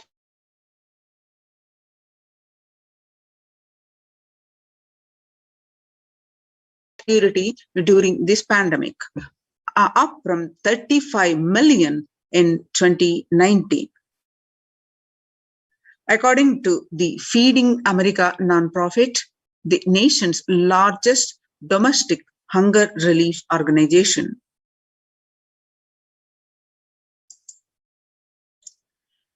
Child malnutrition and hunger skyrocket in Haiti as COVID-19 is infection spike. At least 86,000 children are at risk of developing a severe acute child malnutrition this year in Haiti. According to the sources connected to the United Nations Children's Fund, the number of children projected to suffer from starvation this year has doubled as the impoverished nation continue to grapple with extraordinary political and social crisis exacerbated in the pandemic. Refugees are paying the highest price in the COVID-19 pandemic. The vulnerable groups such as refugees are paying the highest price in COVID-19 pandemic. We are seeing the alarming trends that show many refugees around the world are unable to pay for food or rent and are struggling to access healthcare and education. Prices like price hikes and the local markets and further displacement caused by the campfires have pushed many families further into food insecurity. During the April and May, around 30,000 refugees in Cox's Bazar camps raised questions and concerns, with 63% seeking services, including the urgent food relief and shelter. Just over 1/3, that is 37%, requested health or medical care. Famine risk spikes amidst the conflict, COVID-19 and the funding gaps. The World WFP, the number of people teetering on the brink of famine has risen from 34 million projected as at the beginning of the year and to 41 million projected as of June. Without immediate emergency food assistance, they too face the starvation, as the test shock will push them over the cliff into the famine conditions. The World Bank releases a report on growing food insecurity. The World Bank released an analysis of the rising food insecurity rates in response to COVID-19 pandemic. The report, released on May 20th, 2021, stated that COVID-19 impacts have led to severe and widespread increases in global food insecurity, affecting vulnerable households in almost every country, which impacts expected to continue throughout 2021 and into 2022. It also states that the global food prices have increased significantly by 38% since January 2020.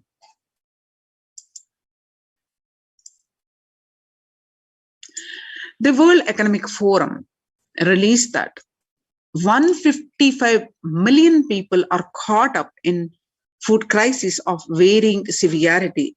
133,000 people in Burkina Faso, South Sudan, and Yemen are most at risk. 10 countries account for 2 of those facing acute hunger, and the resilience in being eroded by conflict, insecurity, and environmental trends. Join the Kailasas COVID Care Protection Centers and register now through the link below. The link is https://kailasa.org/kailasa care. So now let us see and various satsangs. The Supreme Pontiff of Hinduism has shared the importance of food. You become what you eat.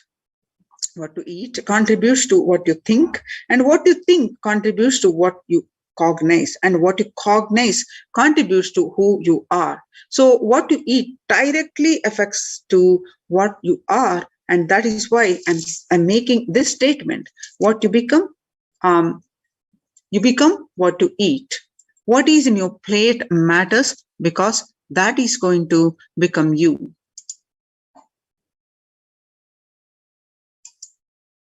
Violence-based food derived from killing animals and life-negative, chemical-based toxic food both harm the system equally. Organic vegetarian food is not just for health.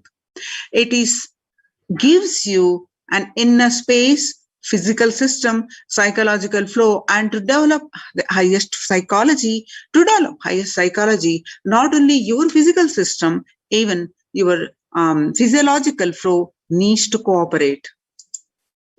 And your brain is constructed for all those higher things. When you don't explore the higher things and keep your brain engaged for survival, if you don't explore the higher dimensions of your consciousness, you will force yourself into the drugs and try to explore the hallucination, imaginary, illusory dimensions of the universe. So make vegetarianism as a lifestyle. The human body is naturally designed for vegetarian food. The inner mechanism you like feeling, thinking, words, everything is designed to function with vegetarian food. It is like which can handle only 220 volts current, or a UPS which can handle only 220 volts current. But it is given a 20,000 volt current. What will happen? It will just get fused. The food without anxiety, fear, depression, biomemories, if they are consumed by a person, the energy with which they think, the energy with which they utter the words, the energy with which they act, the energy with which they fuel, everything will be aligned to the natural source of energy. It will align to nature, which is the inner potential energy.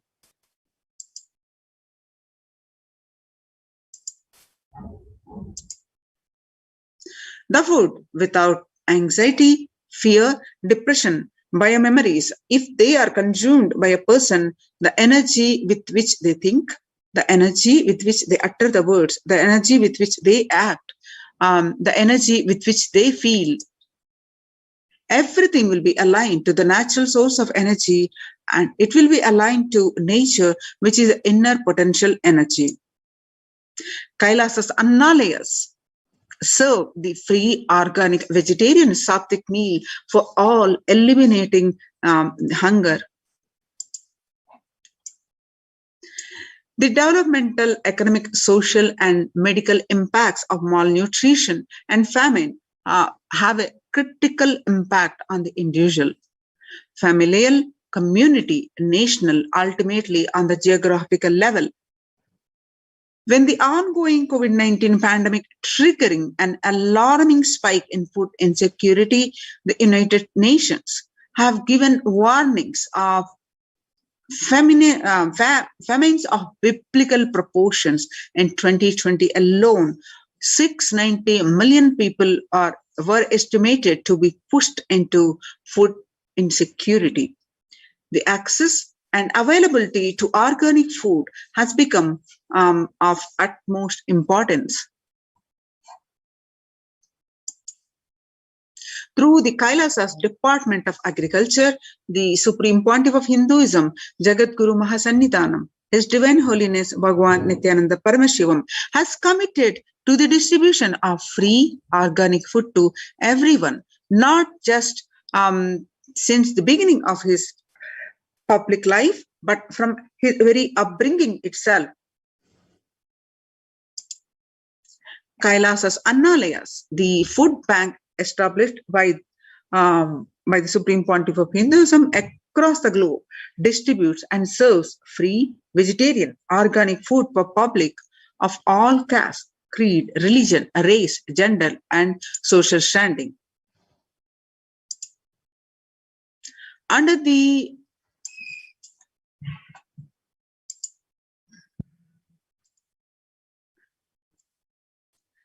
global services under the Kailasa's Department of State, under the work for natural and man-made calamities, working to eliminate the world hunger. The Supreme Pontiff of Hinduism personally organized relief efforts and free organic food and distribution for the Thane flood relief in Pondicherry region. The pictures were taken on India 2012.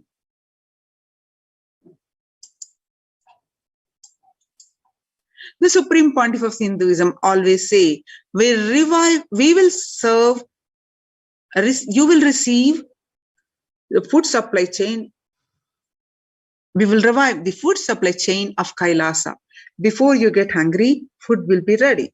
Continuous Annadan. I'm not giving any fantasy. It is already becoming a reality, says the Supreme Pontiff of Hinduism. Now you can see the Supreme Pontiff of Hinduism. The pictures show that the early days of Kailasa's spiritual mission, where the Supreme Pontiff of Hinduism offering Annadan, providing free organic vegetarian meals on Kartika Deepam, Tiruvannamalai, India. And you can see even with a fractured hand, the Supreme Pontiff of Hinduism, Jagadguru Mahasannidhanam, His Divine Holiness Bhagwan Nithyananda Paramashivam, engaged in a selfless work day and night, inspiring the peacekeepers of the sovereign order of Kailasa to engage in selfless service, leading the nation of Kailasa by example. In 2011, the Supreme Pontiff of Hinduism had a multiple compound fracture with the bone protruding out of the skin. And so the two steel implants were fastened in 2011, and that got removed in 2013 as the bones had healed completely. And you're seeing this picture soon after the surgery.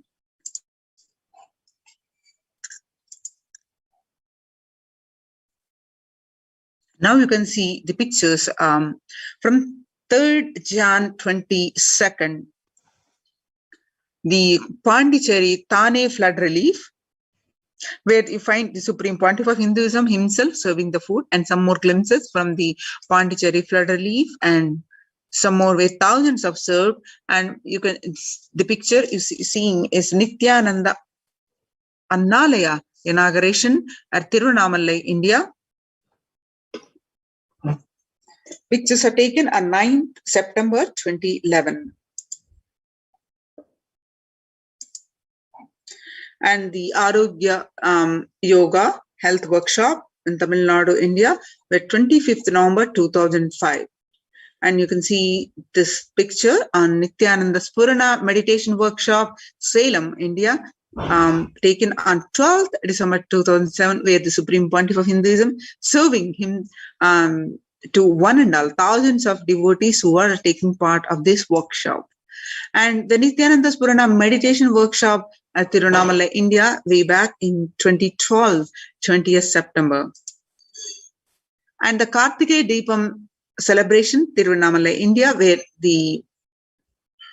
on 27th November 2012, where the lakhs of people are fed with the celebrations. And you pictures that you're seeing the Inner Awakening Meditation Workshop, Tirunamala, India, where pictures were taken on 10th May 2017. In the Kalpataru Meditation Workshop in Tirunamala, India. And these pictures are from Bandara Feast, served for respected spiritual leaders and Hindu monks. With the pictures taken on 5th May 2016, and the Kalpataru Meditation Workshop, where the thousands attended the Kalpataru free meditation workshop and were fed the Annadanam, free organic sattvic meal. The pictures were taken on 28th April 2006. The pictures you're seeing where the Arunachala Sarvajna Peetham Tirunamalai were are taken on 11th March 2017, where the thousands were fed the free organic sattvic meal. And the picture that you're seeing from Tiruchangodu Sarvajna Peetham on 18th August 2019, where every day continuous Annadan happens at this Adhinam. And the Annadan distributed during the Guru Purnima, traditional celebration of Guru, on the Kailasa in Houston. The pictures are taken on 6th July 2019.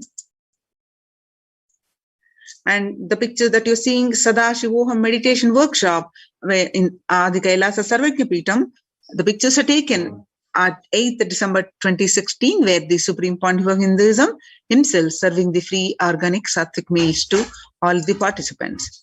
And the Annadan services continues in the midst of the COVID-19 crisis. The pictures were taken in Madurai, India, and on 30th May 2020.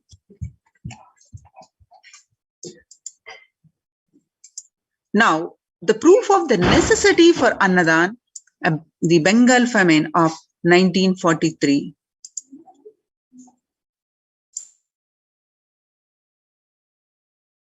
What I found in researching the Bengal famine was that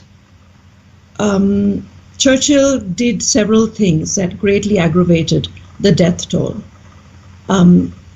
India was being used extensively for the war effort. Indian resources, Indian soldiers, and Churchill repeatedly refused to acknowledge the fact that the extent to which India was used could lead to famine. Viceroy to India, Archibald Wavell, called the Bengal famine one of the greatest disasters to have befallen people under British rule, and said the reputational damage was incalculable.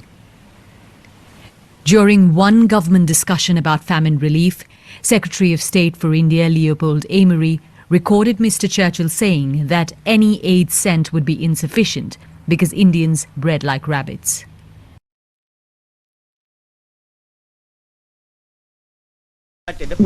What I found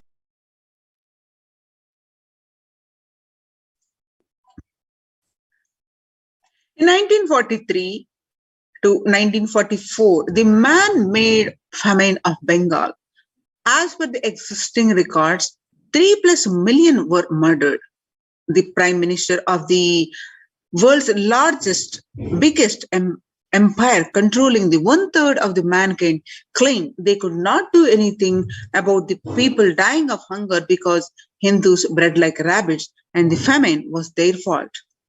In 2016, the Ujjain Kumbh Mela, the peacekeepers of Kailasa served the organic food to over 3+ million the peacekeepers of Kailasa, under the leadership of the Supreme Pontiff of Hinduism, Bhagavan Nithyananda Paramashivam, has served more than 1 billion free meals in past 26 years and are determined to end hunger and poverty in all its forms.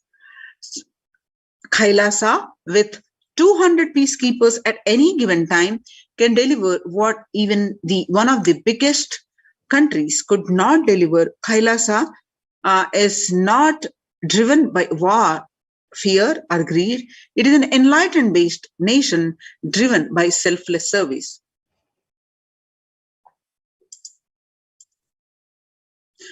The Vedagamas, the source of Hindu scriptures, declares Annam Bahu Kurvita, which means let us produce food in large quantities.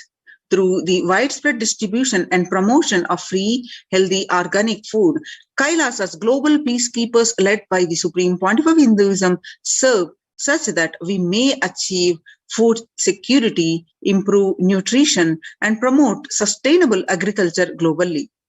Annadan is the vision to end poverty and hunger in all its forms.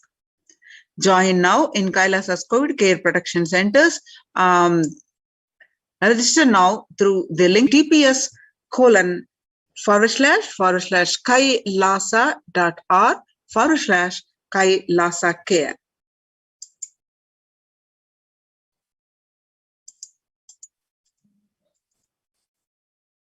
So when the first world countries close their global emergency, Kailasa has opened its doors to all without exception. The free COVID care centers opened across India are Adi Kailasa in Bidadi, Bangalore, Salem Adinam in Tamil Nadu, Tiruvannamalai Adinam in Tamil Nadu, Rajapalam Adinam in Tamil Nadu, Puduvai Adinam in Pondicherry, Pattanam Adinam in Tamil Nadu, Srirangapadi Adinam in Tamil Nadu, Sripuram Adinam in Hyderabad, and Madurai Adinam in Tamil Nadu, and Avattipalam Adinam, Erode, Tamil Nadu, and Huzur Adinam in Tamil Nadu, and Baroda Adinam in Gujarat. Kailasa rushes to aid India as India finds itself on the verge of COVID-19 third wave.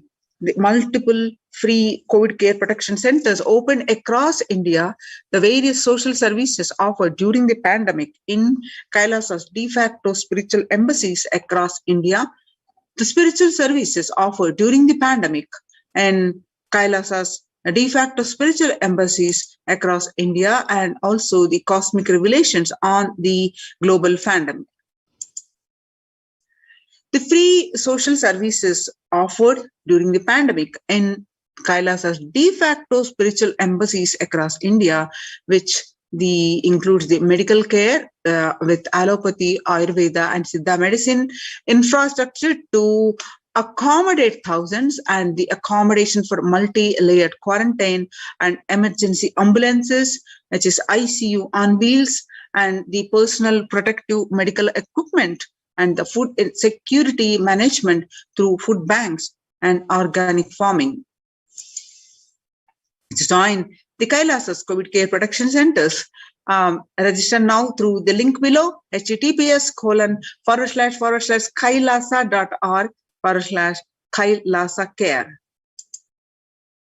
And you can see the groceries collected. See some of the glimpses where how at the Adi Kailasa Sarvagyapitam prepared for the participants of the COVID care protection centers. You can see the groceries collected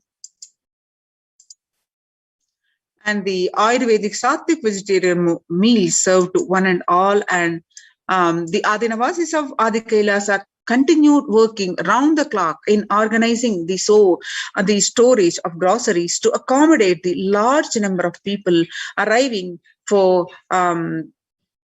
Kailasa's COVID protection initiative. The banana plantain in Adi Kailasa Sarvagyapitam, a glimpse of the self-sustainability lifestyle being cultivated in multi-layered quarantine facilities. The Department of Agriculture's mission is to reach and implement the environmental friendly, sustainable, economy friendly methods of agriculture. The next pasture of land were prepared by de-weeding, irrigation, and preparing of manure. Adina was working full swing in helping facilitate all the requirements needed to accommodate the hundreds of people coming in for protection from the COVID-19 pandemic. As the third wave of COVID hits the world, the Material and Emergency Response Team raises their preventive measures, and each individual is guided to take at least 11 minutes of vaporization before meal and receive their supplements.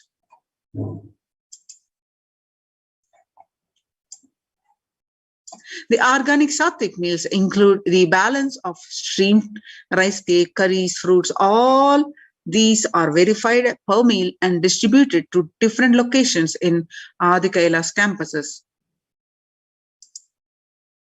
Register now in these COVID care protection centers and register now through the link below https://kailasa.org/kailasa care.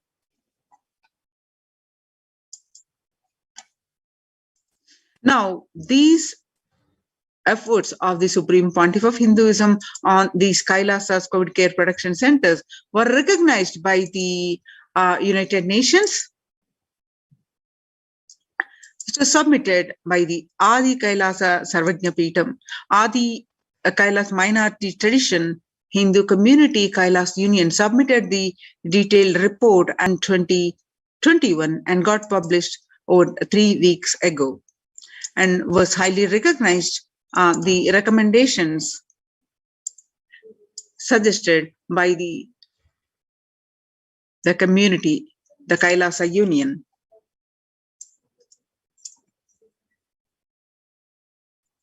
So these embassies, Kailas multi-layer quarantine opportunities for the India during this COVID-19 as a practical solution resulting in health, joy and bliss. And as the cases increasing every day, and Devi Parashakti also revealed in her Akashic reading the mental stress of the people affecting majorly in COVID care due to the pandemic.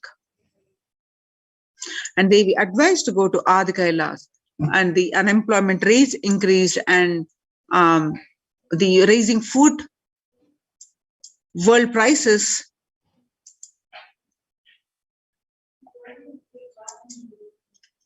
and what Devi revealed on 5th June 2021 and media articles confirming the same on the following days.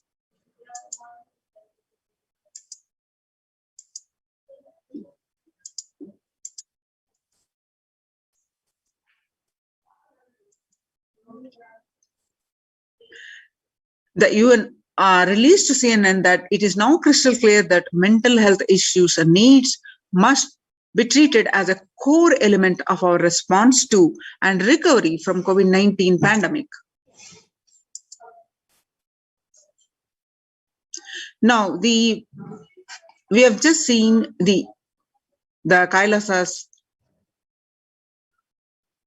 de facto spiritual embassy participants doing the daily spiritual routine, which includes the yoga.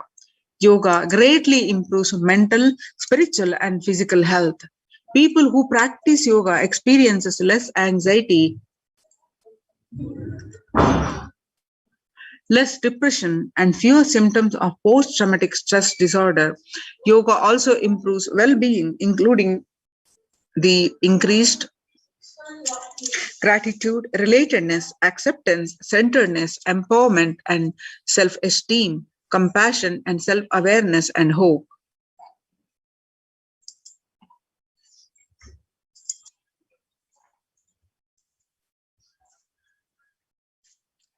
Yoga can help us to manage stress and self-regulate, and an important tool in the current time.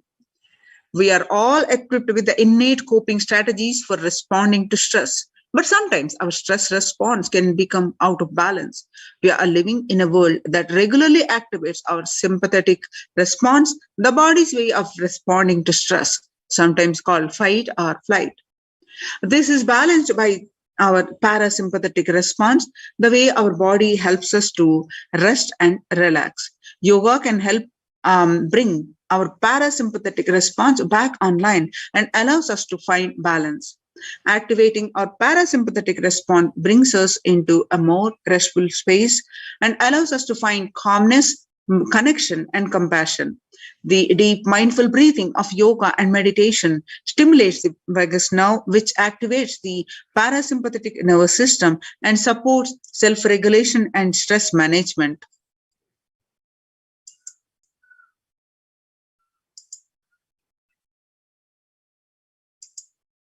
Yoga is now being used as an empirically based treatment, often in the combination with the interventions, which benefits for both physical and mental health. Many clinicians are recommending yoga as it may help support the effectiveness of the traditional treatment approaches. When we actively choose a tool of self-care, we better equip ourselves to survive and seek resilience in different circumstances. While it is but one tool, yoga offers the potential for connection and well-being, even in these challenging times. Spirituality benefits mental health.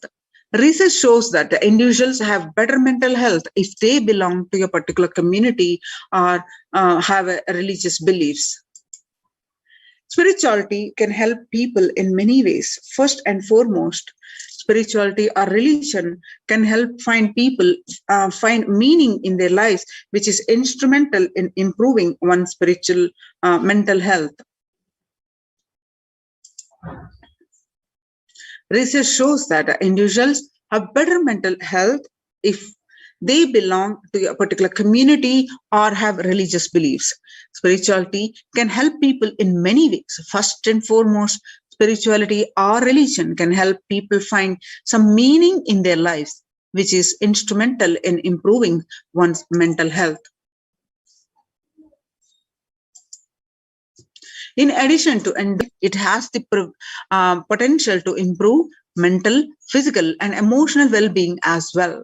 It has been a source of relief and comfort from various challenging issues for thousands of years. On 22nd May 2021, the Supreme Pontiff of Hinduism, Jagadguru Mahasannidhanam, His Divine Holiness Bhagavan Nithyananda Paramashivam, revealed that in his own words, Paramashiva is very clear. Focus on making your body alive. Live life alive. Mind is obsessive compulsive reaction. It is nothing but a bunch of unconscious reactions. Do not try to sympathize with the mind. Make your body and life alive. That is the only priority for all of you. I'm talking to everyone who has a little love and sympathy for me. For all of you, take this as a guru walk. Make your body consciously strong. Gym will build muscles, make your look like very nice in the outside, but only yoga and Ayurveda lifestyle will make your body conscious. And just see all over the world, all the gym bodies are dropping dead. Only yoga will make your internal organs strong and your ability to manifest consciousness strong. Let me give you the solution from Paramashiva to protect yourself from this whole pralaya, not just from corona. The amount of depression, mental suffering, the way the whole world is suffering, the kind of poverty happening, people losing their job, income, having insecurity, comforts being lost, so much. Just make your life extremely strong. 3 years back, I said, keep yourself alive for next 3 years. I have enough evidence that 3 years back, I trained the whole Kailasa. That first, the devotees in their own homes, Second, Kailasavasis inside a Sangha physically, mentally, psychologically, or consciously for a quarantine lifestyle. From being active without getting mentally broken by being in one place, doing intense yoga, making the body and internal organs strong, taking bay leaf, neem juice, tulsi, haritaki, triphala churna, Ayurvedic lifestyle, a lifestyle of less food and more energy, more activism. I only told it is for an important reason. Please wake up. Quarantine yourself. Build your body. Don't bother about the business or any other profit and anything else. This year, if you are alive, that is the greatest profit. Now, a report on all the measures and the more suggestions were submitted by the Adi Shaivat minority community, Kailasas Union, to the United States and in the month of June 2021 and got published and highly appreciated about 3+ weeks ago. And you can see the screenshots was projected in the Supreme Pontiff of Hinduism's Facebook page. The report published on their website www.ohchr.org.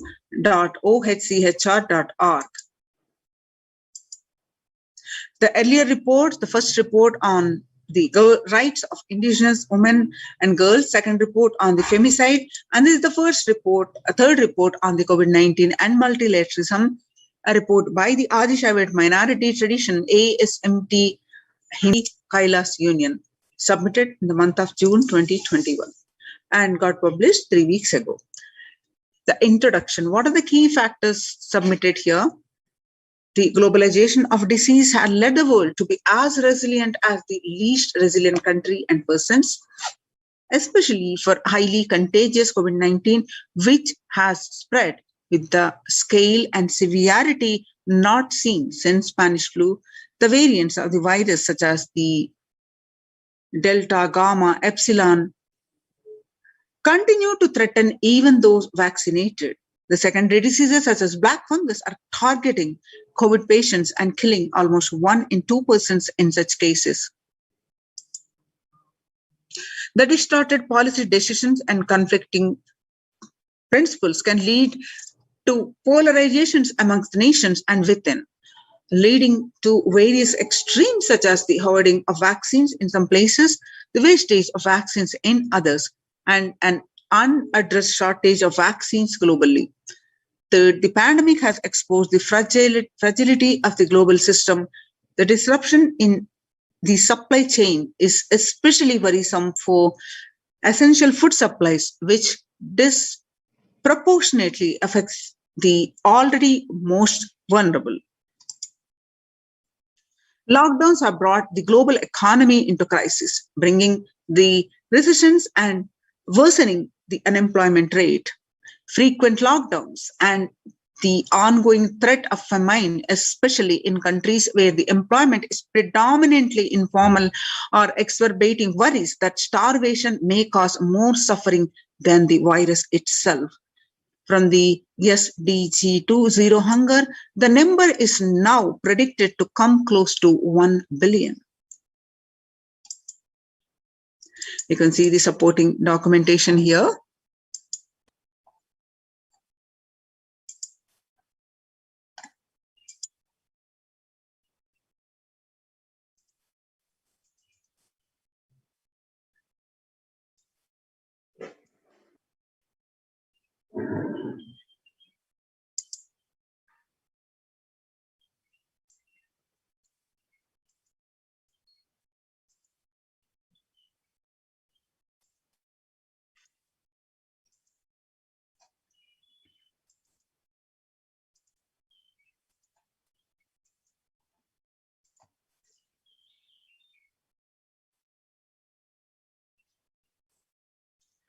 The sovereign order of Kailasa worldwide, inspired and guided by the vision of the Supreme Pontiff of Hinduism to save lives.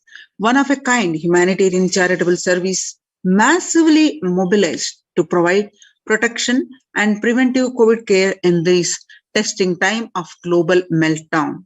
Through this initiative, Kailasa has been consistently supporting people through free food banks, the annadans, and free medical care and many more services. The impact of mental disorders and lack of spiritual strength during a humanitarian crisis are often difficult to assess and inflict lasting damage. To assuage this, Kailasa is offering spiritual programs, temple events, and various spiritual healings online.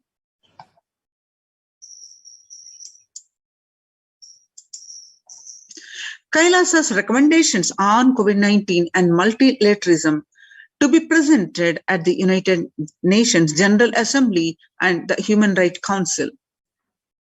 Kailasa's report and recommendations on an international treaty on COVID-19 got accepted and published by the United Nations. Surviving the highly contagious COVID-19, where the world is only as resilient as the least resilient country, and the persons required through multilateralism, the governments, organizations, and people to collectively address the crisis.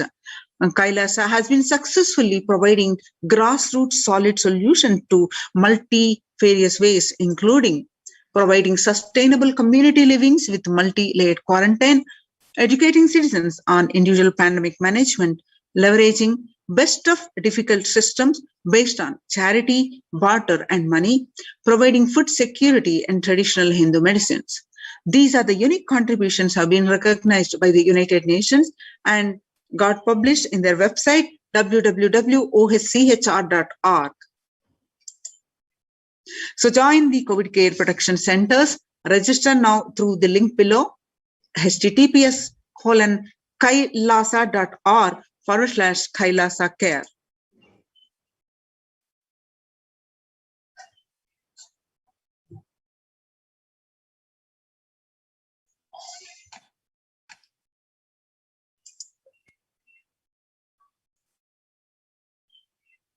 With this, now we'll be moving on to the next segment of the satsang by the Supreme Pontiff of Hinduism. Please sit straight, let's meditate, and let's sit with the deep space of gratitude. Please sit straight with your head, neck, and spine erect, with the space of unclutching, with the space of deep, restful awareness. Let's start chanting the Mahavakya and sit with the deep feeling connection and the deep space of gratitude.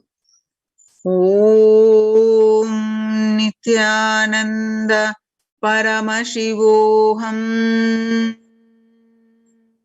Om Nithyananda Paramashivoham.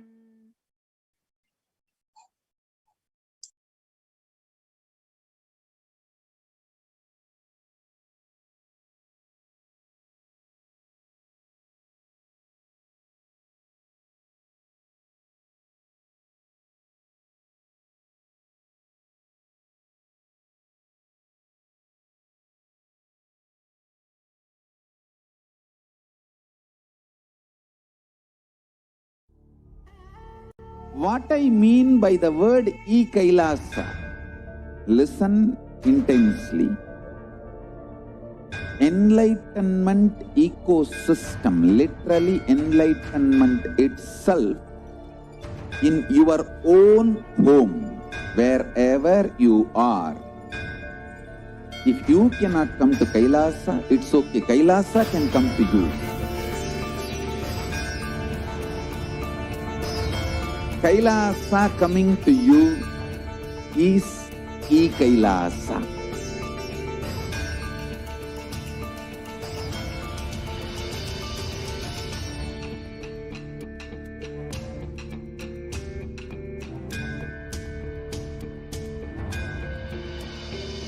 I will revive Hinduism.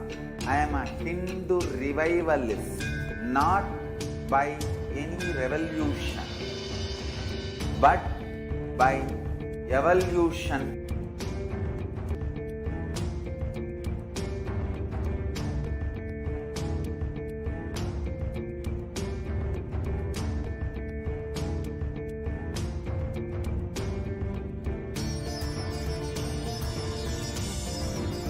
and setting model community.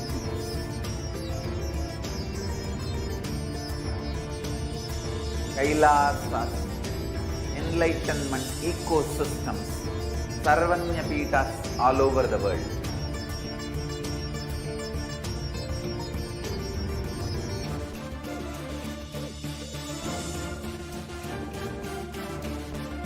All powerful cognition, knowledge, only when you live, power manifestation and possibilities manifestation happens. This is a fundamental truth.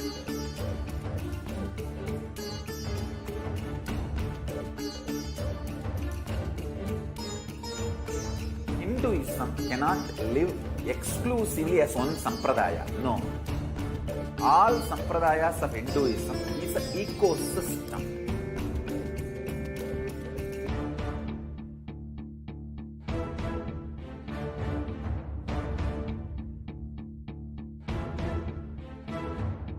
So don't keep quiet thinking that if one sampradaya is attacked, only that sampradaya is going to be affected. All of us are ecosystem.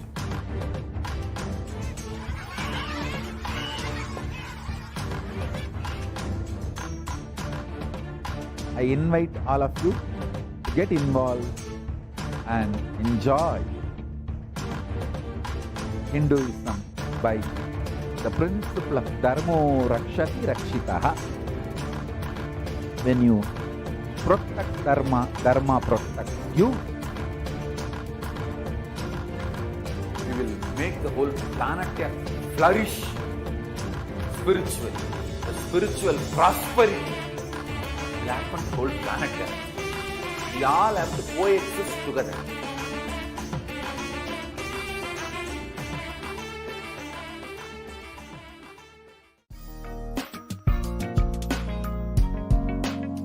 We get you health. We get you ability to build beautiful relationships in your life. We get you direct spiritual support, and we make sure you become wealthy.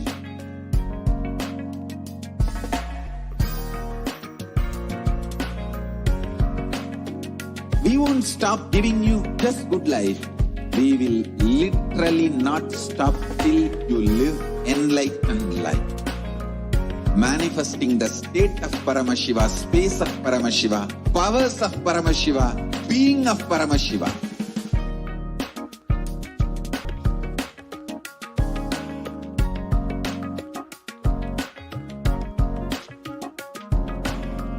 Whole world should become e-Kailashians. I want the whole world to know Hindus have something great to contribute to the world.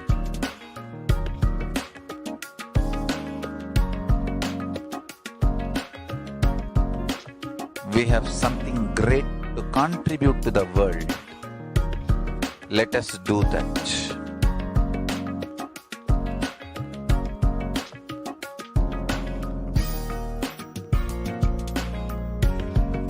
E-Kailasa is proper customized spiritual service helping you to identify your root patterns of suffering. We have perfected the science of helping every individual from every cultural, religious, nationality background.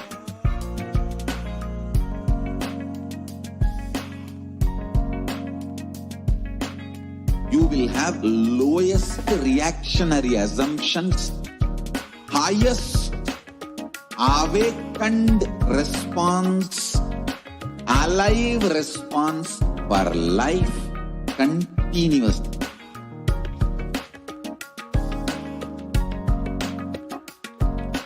E-Kailasa is enlightenment ecosystem, literally enlightenment itself in your own home, wherever you are. Proper customized spiritual service helping you to complete with your life negativity. Withdrawal from life, self-hatred, self-denial, self-doubt, so much of tiredness, laziness, we can support you, aligning your diet, your attitude, your aptitude, your understanding about life. We can help you with everything.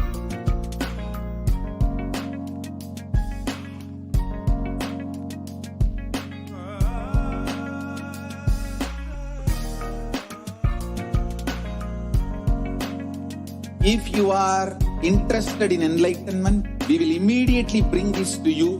If you are not interested, we will explain the whole science, inspire and make you interested in enlightenment science. We need to cater this enlightenment science to the whole world wherever they are. Because enlightenment is the birthright of all human beings. Kailasa is responsible to provide that to all human beings.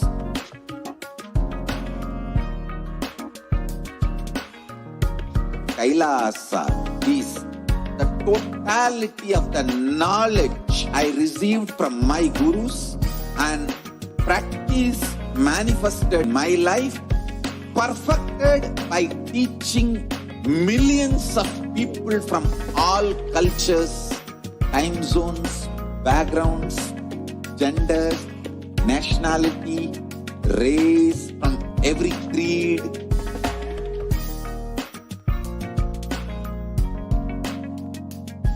So this absolutely perfected knowledge available to you, served to you in your home without even you moving out of your couch, free of cost.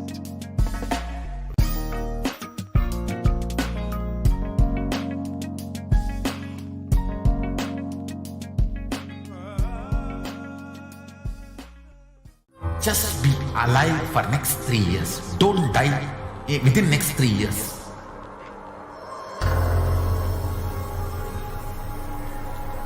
Just don't die within next 3 years. Be alive. Somehow be alive. I'm working sincerely. I will reach you somehow. Somehow I will reach you. It's my commitment to humanity.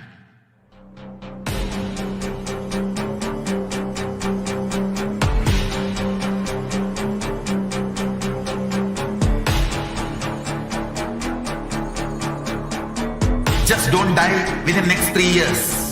I will reach you wherever you are, whichever corner of the world you may be. I will reach you with enlightenment. You manifesting the space, state, powers, being Paramashivoham. It is possible, and it is possible for you.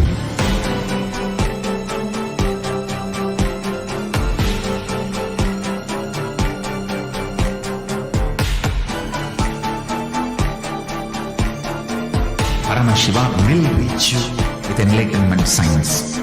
I know he is going to do the job.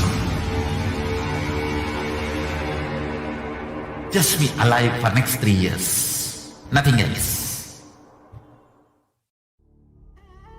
What I mean by the word e-Kailasa, listen intensely. Enlightenment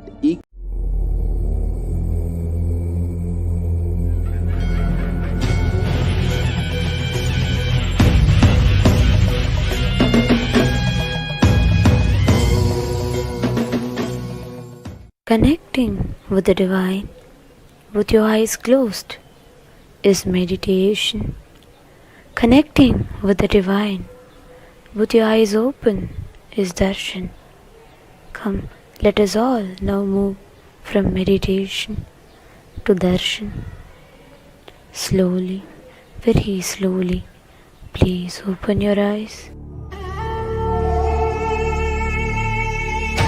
Bhagavate Rudraya Sharanatpurushaya Aghoraya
Paramashivoham Nithyanandeshwari Paramasakti Madhyamam Asmadacharya Paryantam Vande Guru Paramparam.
I welcome you all with my love and blessings. I welcome all the Sarvanyapita Yajaman, Kartas, Shri Mahants, Mahants, Kotari Tanedar, everyone sitting with us all over the world. I welcome all of you with my love and blessings.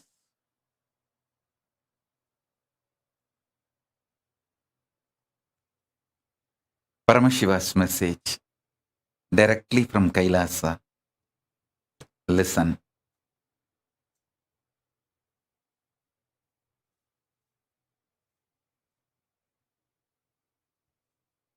Conscious sovereignty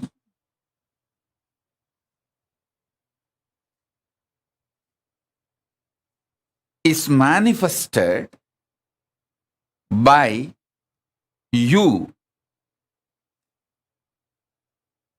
being and radiating your conscious sovereignty continuously. Do this Swarajya Siddhi Samyama.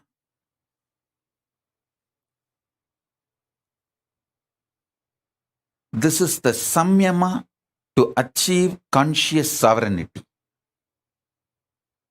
Listen. This Swarajya Siddhi Samyama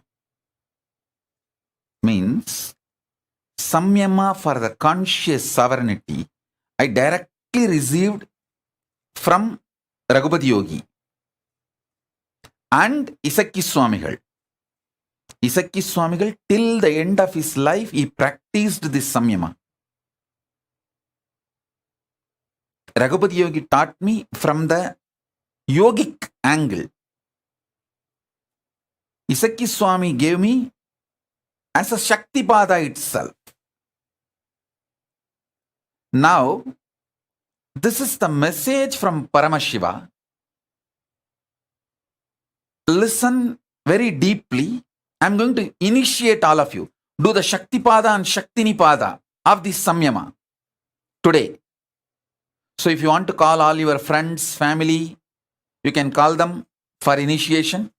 If you want to get your pets, get them for initiation. Actually, this is the important direct instruction from Paramashiva. That's the reason I came for the satsang today. Otherwise, originally I was planning that I will directly give the Devi Bhava Darshan on Adivelli, which is tomorrow.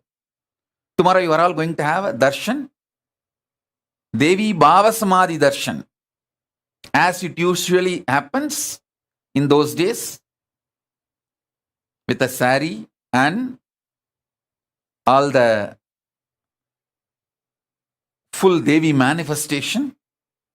You are all going to have Devi Bhava Samadhi darshan tomorrow. So I was originally planning I will come for Devi Bhava Samadhi darshan because too much samadhi.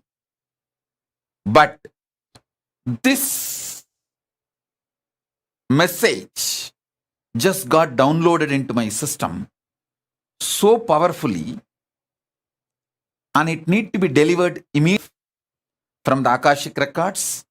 The whole science got downloaded. Please listen. I got the science from Isakki Swamigal and Raghupati Yogi both. Now Paramashiva gave this.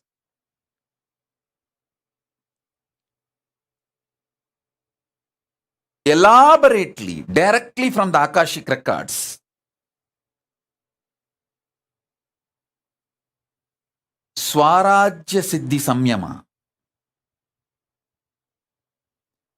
It's a very powerful manifestation.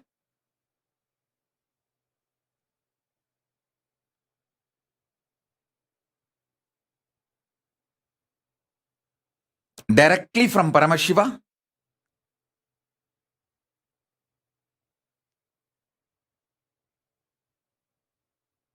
So if you guys want, I'll give few minutes for all of you to gather everyone, your friends, family, pets, for initiation. Then I'll start the initiation. Shrikant, tell Prasanna Ramchandran to join. Tripura, tell Vedaswarupa to join. And tell Bhagavan Reddy also to join. Ramesh Ramani, I think in the car.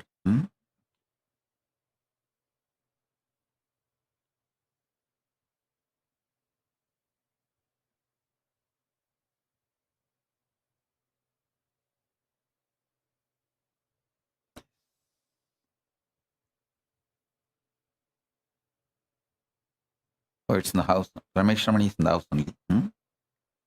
It's a sunlight.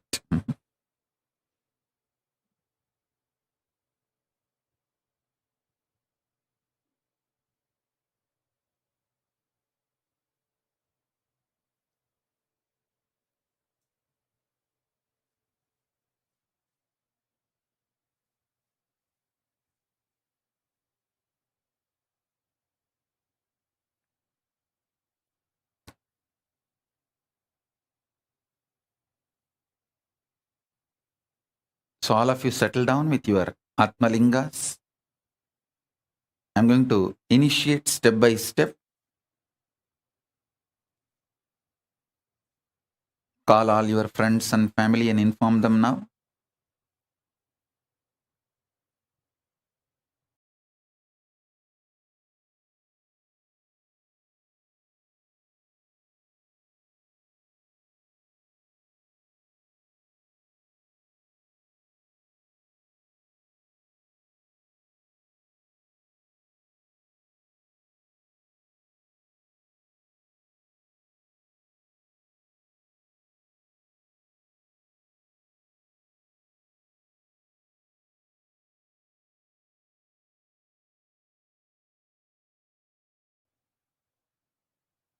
This Samyama has two layers.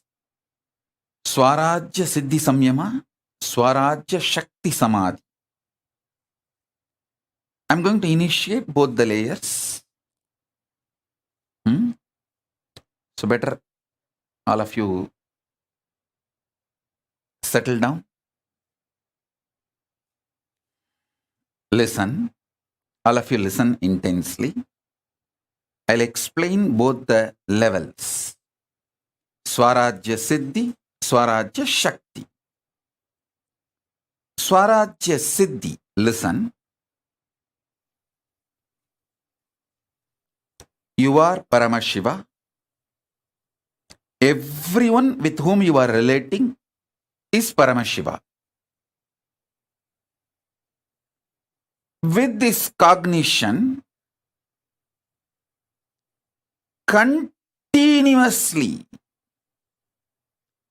every thought raising in you should be from this cognition. Understand? Consciousness becoming your emotion, thought currents, words, retaining your sovereignty. Understand? Your consciousness, from that only your cognitions manifest. From your cognitions only your emotions manifest. From your emotions, your thought currents manifest. From your thought currents, your words come out. Through your words, you start acting. The words uttered inside or outside. That is the way your functioning starts. Your relationship, this whole psychodrama starts. So, listen carefully.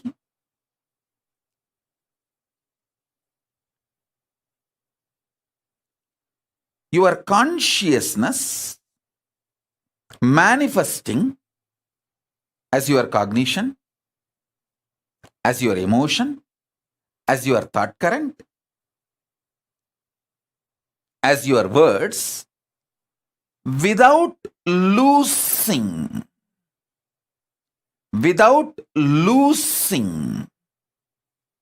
your sovereignty. Then you achieve Swarajya Siddhi. Anyone in this world can start practicing it.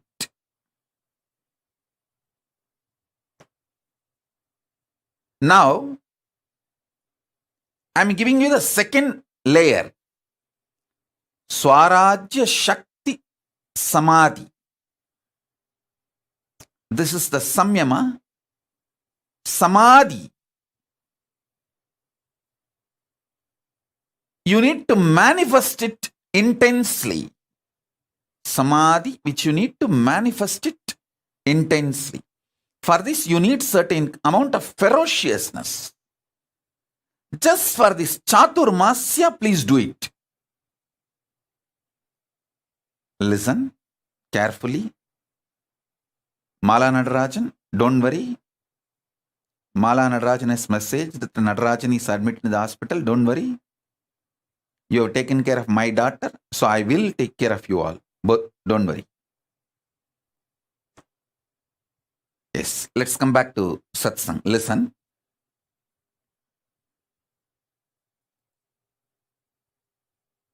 Listen carefully.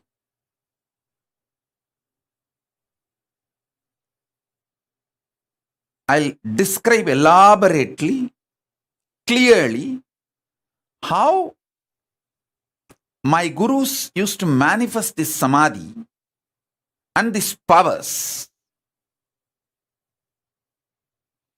of the conscious sovereignty. I'm using the word English word conscious sovereignty. Originally, the original Sanskrit word is Swarajya Shakti. It means reclaiming your kingdom and manifesting the Shaktis of your kingdom. Swarajya Shakti Samyama. Swarajya Shakti Samadhi. Samyama means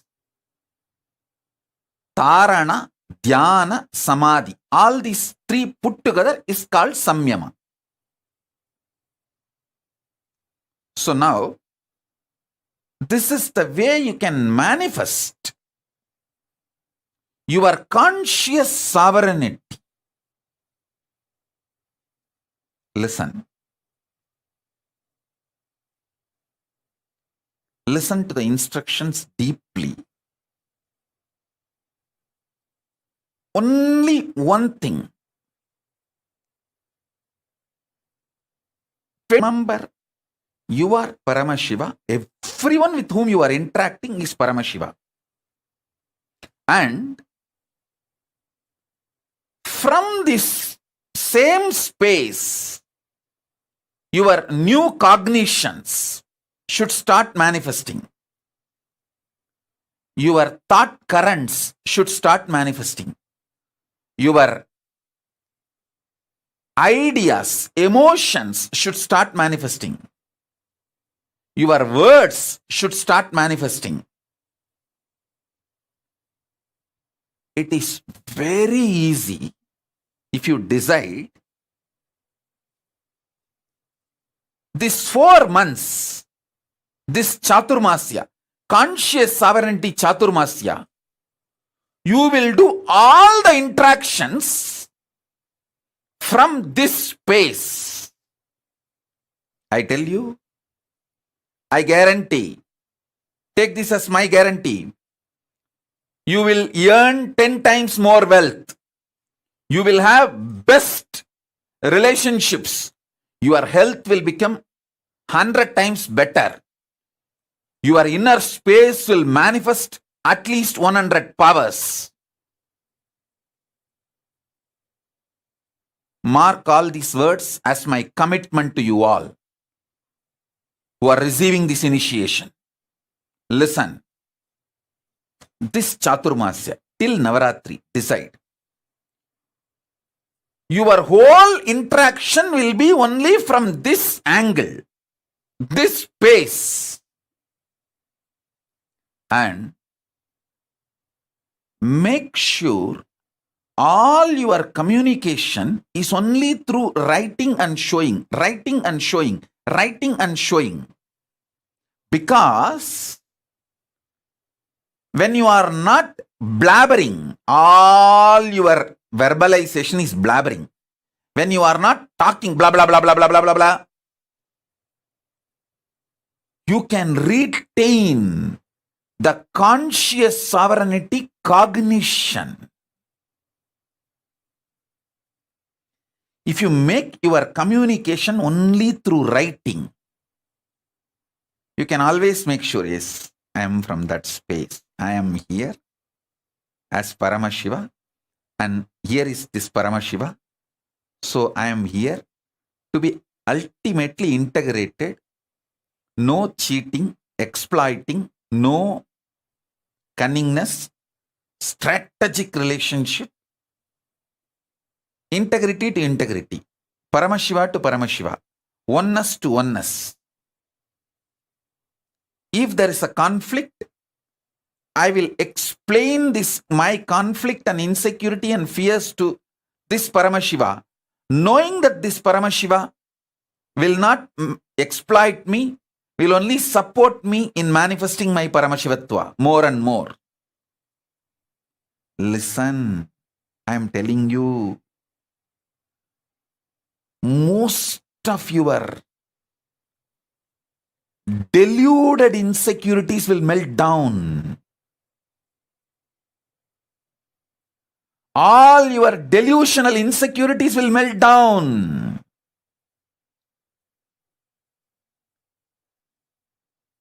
You will problems and you will be able to solve it. I tell you, I know the powerfulness of this samadhi. I have seen my gurus doing, and I have done it. Now, I wanted to prove to all the devotees all over the world. There are many people, newcomers. You would have come today and listened to this satsang. You may be thinking, oh, this is absolutely impractical. 4 months he is asking us to be literally in silence. He doesn't know I am a doctor, I am a lawyer, I am an engineer, I am a scientist, I am a CEO, and he is asking me to be in silence. He is impractical. You may think.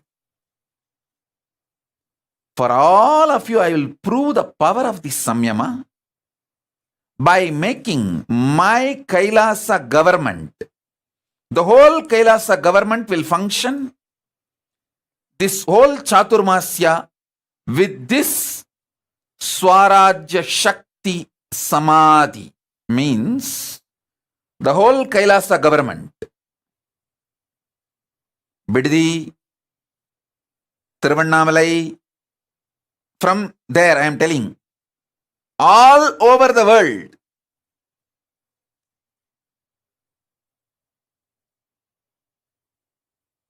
all countries, the Kailasa government functions should be done with this powerful Swarajya Shakti Samyama.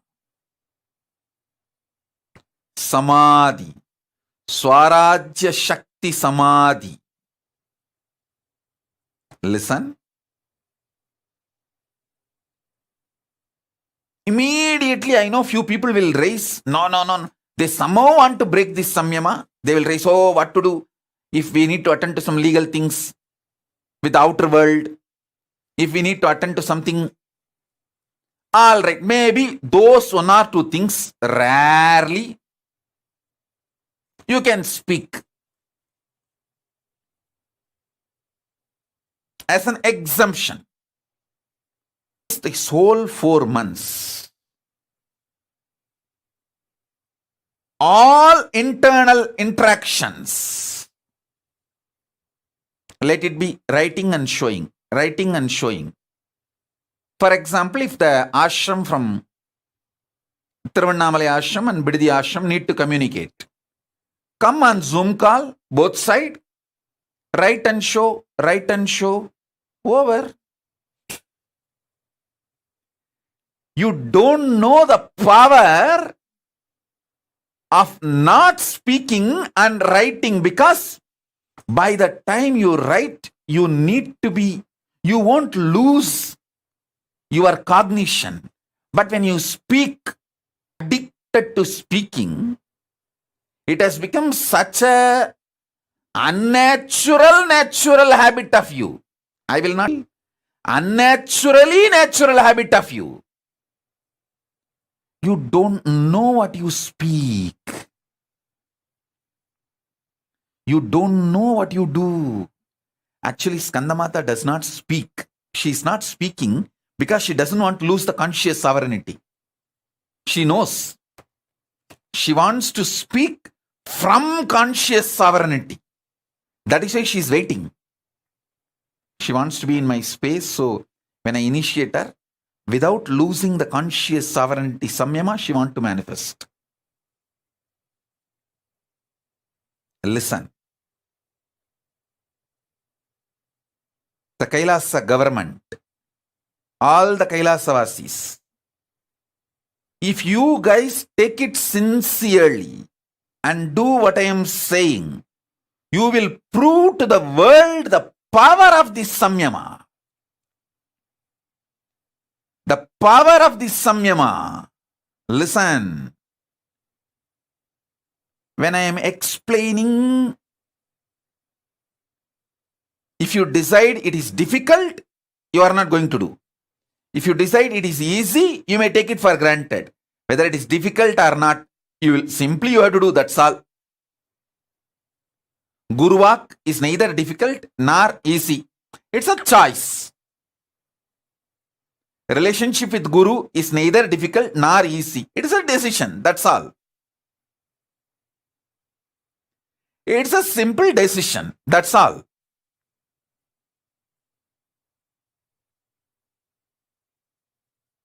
Listen.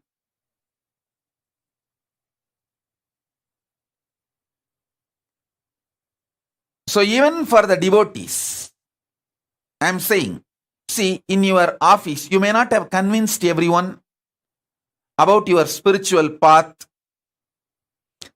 With those people, you can speak no other way.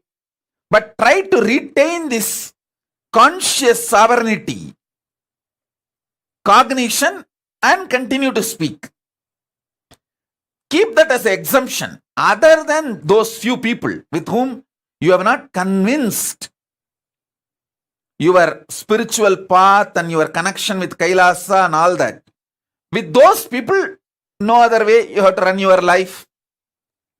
Other than those few, with everyone who knows you are my disciple and you do everything I say, with all of them, practice this samyama. You can explain to them by writing. You can keep in one paper why you are doing what you are doing. They will be happy that you are seeing them as Paramashiva and you are very honest with them, very integrated to them. No cheating, no strategy, no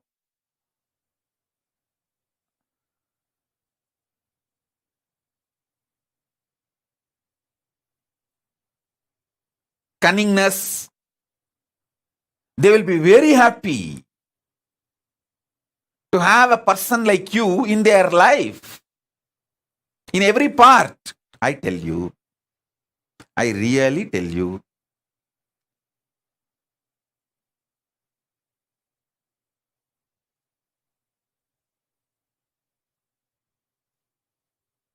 exemptions, okay. Like there may be some of you, speaking is your profession, like a teacher or a singer. So those few things exempt, okay. Even in Kailasa government, there will be few people who will do this morning satsang hosting. So those few exemptions, okay. Even during that time, try to continuously hold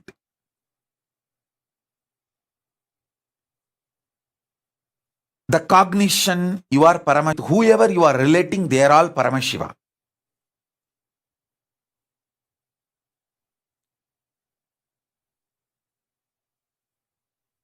And I tell you, try to shift most of your communication to chatting, typing, writing, then speaking. Reduce the speaking drastically. Make it into typing, writing, that kind of things. Why? You don't know the power of this. With writing, typing, still it has not become unnaturally natural habit. See, breathing is organically natural habit. Good. But talking, even wearing clothes, all these are toxic natural habit. Unnaturally natural habit. It has become your nature, but it is not natural. Or I can put it in the other way. It has become almost like a natural for you, but which is not your nature.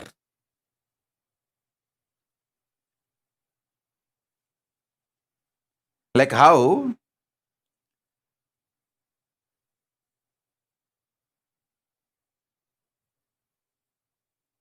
wearing dress is not your nature, but it has become natural now.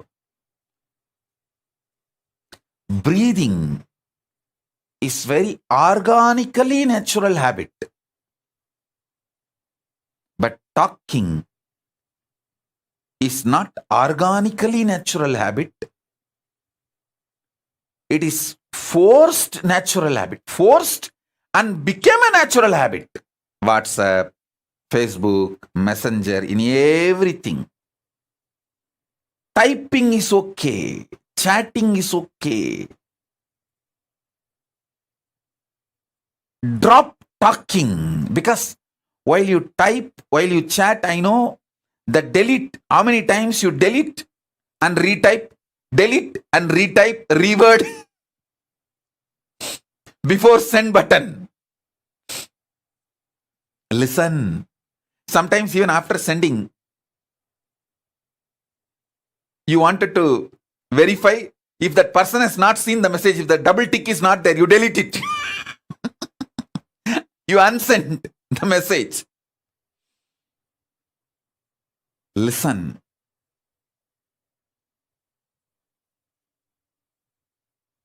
Just these 4 months, hold this cognition. You will manifest so much powers. You will see the secret of the cosmos, I tell you.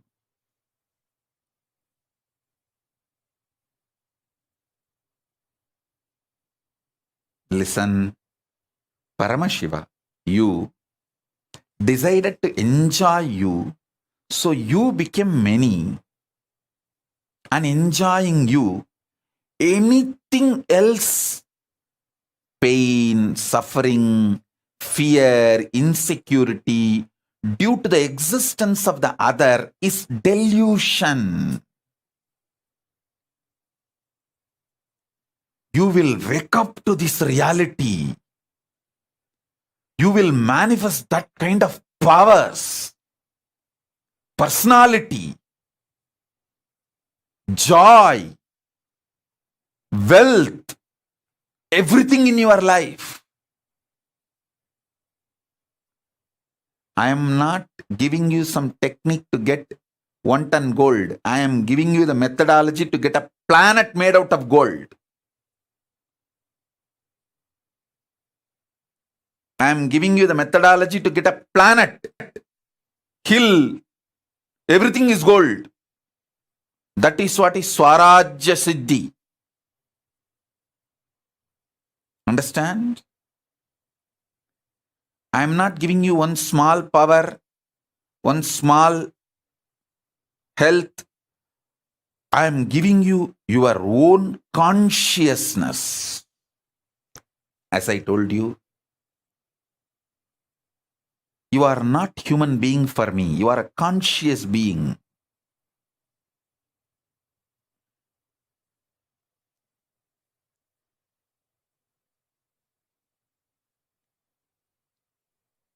You will know your purpose.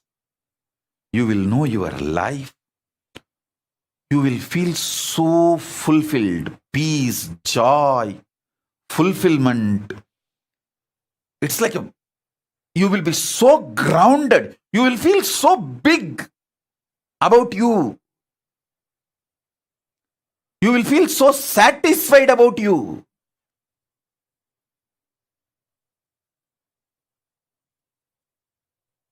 $1,000 good things will happen if you just do this till Navaratri, till Vijayadashmi. That's all. I am not asking you to be in silence forever. Even in this Chaturmasya, I am not saying that you should never talk. As I gave you the exemption, whoever you are not convinced that you are my disciple and you are doing some spiritual practice, maybe your boss in the office, some of them may not have been convinced about your spiritual aspiration and practices. With them you have to speak your survival. Those things, make it as exemption. Other than those exemption,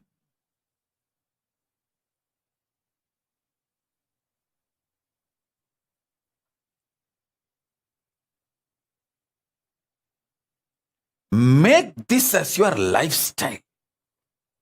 I tell you,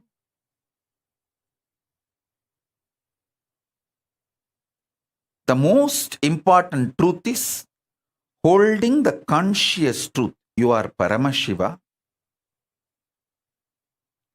and everyone in your life is Paramashiva. Hey, listen.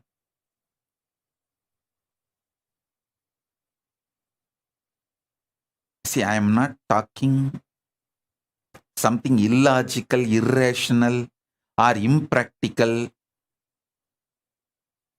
Don't think I am talking something impractical. Listen.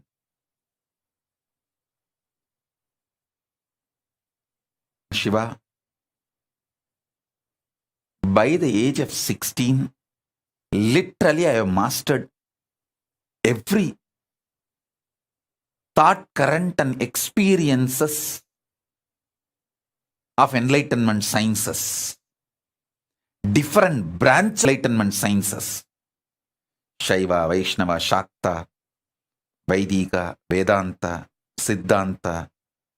That is the way Pas supported me. Of course, he himself manifested and he has made the whole ambience available for me in every way.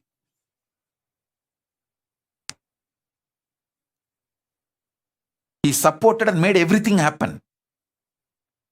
And after that,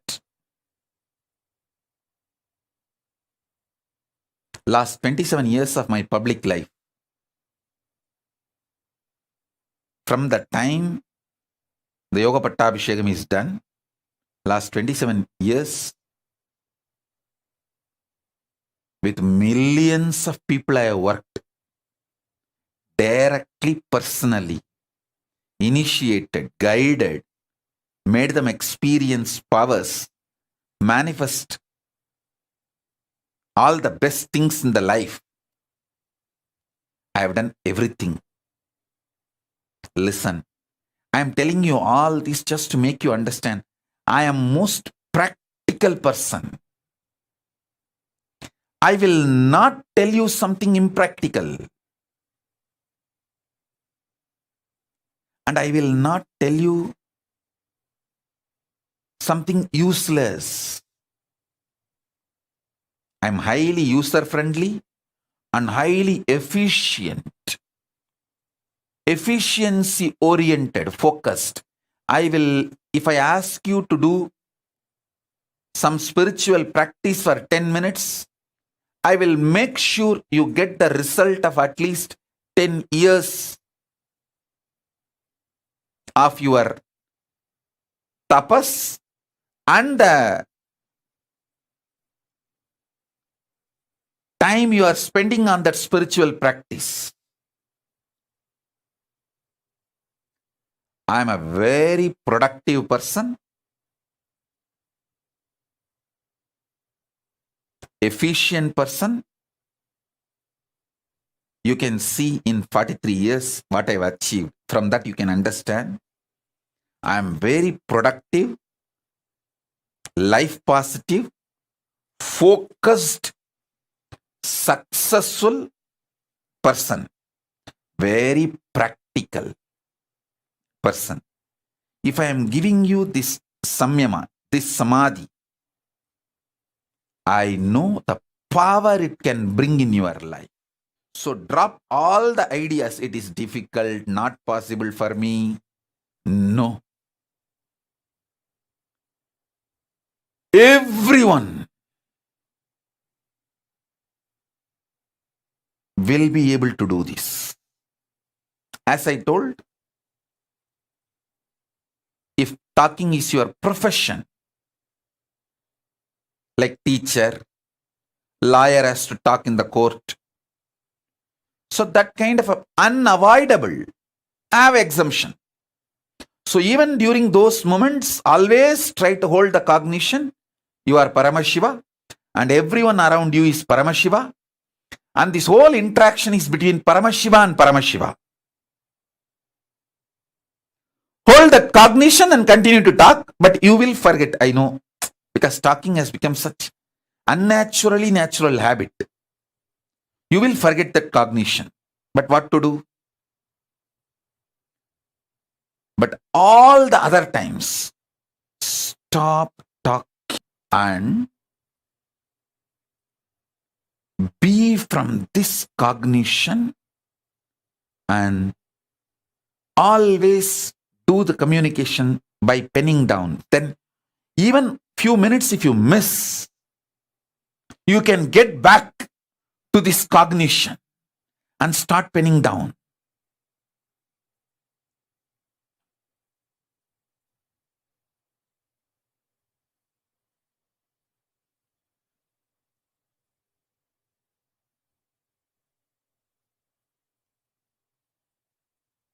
Kailasa government should take up this samyama. Everyone in Kailasa. And even the people who have come for the quarantine, staying in all our campuses, you can also try. Of course, it is not a compulsion for you. You can try. Because now, these 4 months, what are you going to do? You can try.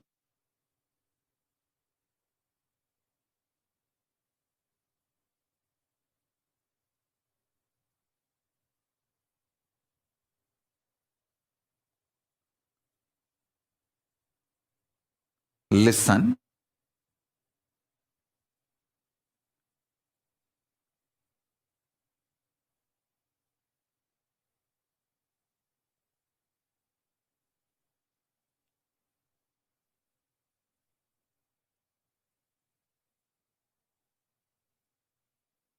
When you start trying, you will see how many things open up in you and how you beautifully organize yourself. All the 25 faces of Paramashiva manifesting in you, all the 25 states of consciousness manifesting in you,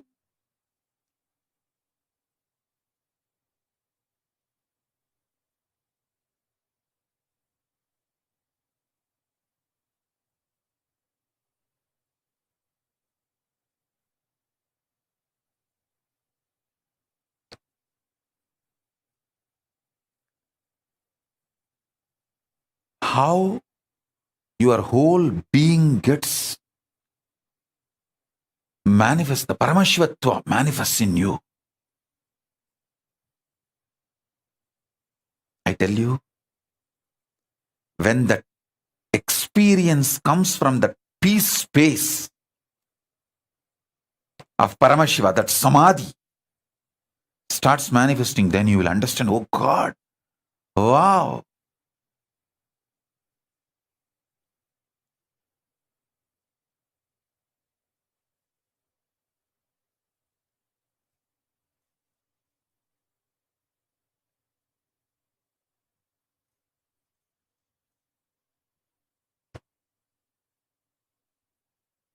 My job is to give you Shaktipada and conscious support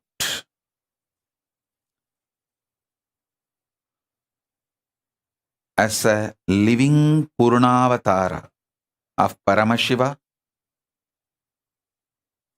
I bless you all and I commit with you all. I will surround you all as a conscious layer inside and out. Inside and outside, both. Like a conscious blanket. Conscious energy field. Support all of you in every possible way to manifest this great truth.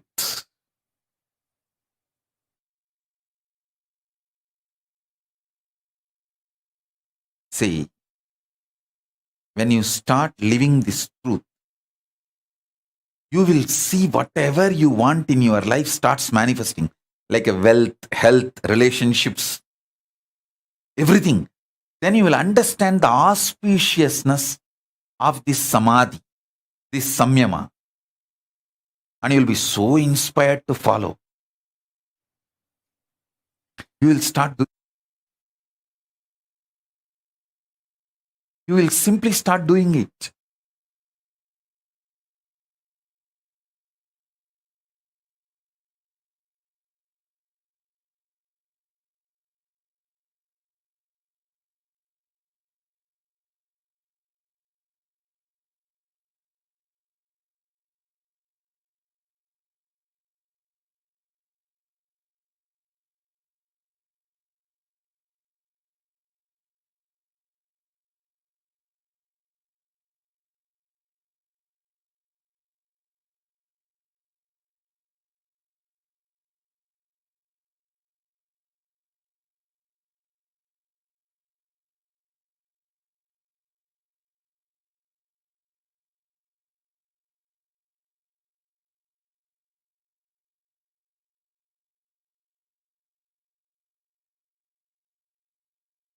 I have seen Isaki Swami constantly manifesting this samadhi.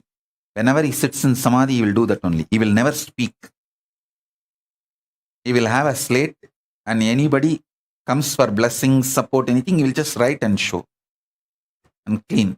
Write and show and clean. Write and show. That's all.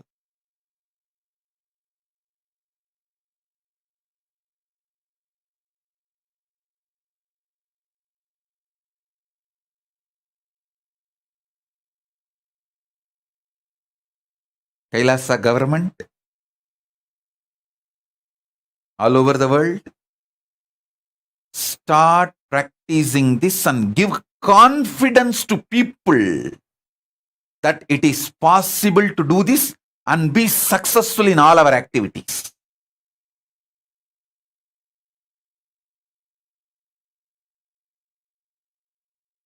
See, the Kailasa government, surely you can convince your vendors, people who supply food for you, you can convince them. We are doing a special process, Mauna Vratam, Samyama for this 4 months. We will only write and show. Maybe you will not be able to convince if there is some legal requirements, like you need to talk to some lawyer or some legal, if needed, with the outer world. You may not be able to convince them. So with them, you can communicate through words. Even with them, hold this cognition and communicate. Communicate slowly from this cognition, conscious sovereignty. Let the words manifest one by one, slowly, with extreme awareness.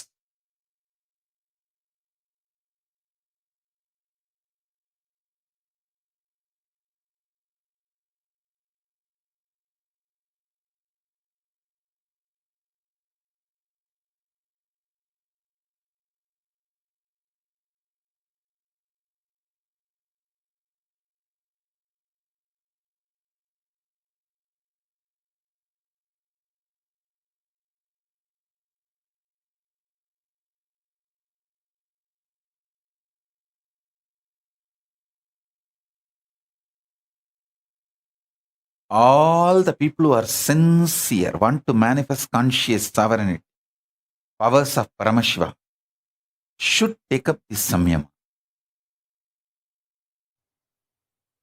Actually, Papa Skandamata is doing this samyama already. That is why she is not talking. It's not that she doesn't know the language. You can write and show her. She knows the language. I can prove it to her. She knows the language. I can prove it to the whole world. You can write and show. She will respond. She knows the language. She is doing this samyama. That's why she's not talking. She is doing this samadhi. She wants to talk from conscious sovereignty in my space.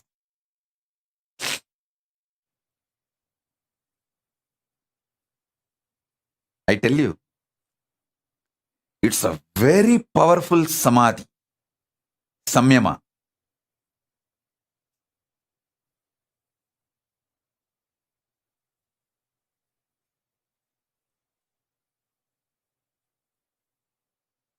Try this. Even the people, still now you have not convinced that you are my devotee, you are spiritual seeker and you are practicing, you are initiated disciple. You can take next 1 or 2 days and convince them.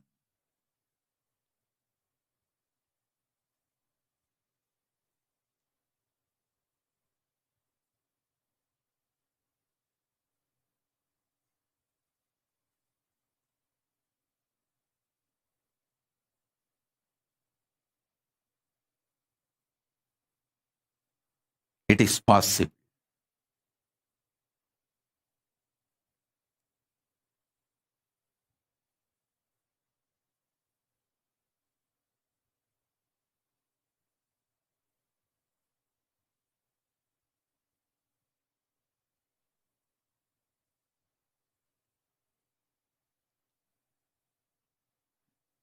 Kailasa, everyone listen, everyone in the Kailasa, all the Adinavasis, Gurukul Balasans,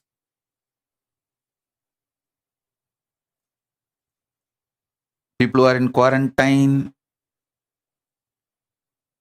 in Biddi, in Hyderabad, all the sannyasis, all of you listen. Don't try to ask for exemption. Don't put your energy on breaking this samyama. Put your energy on making this samyama and making the whole world understand the power of this samyama. If you demonstrate it, the power, the whole world will start realizing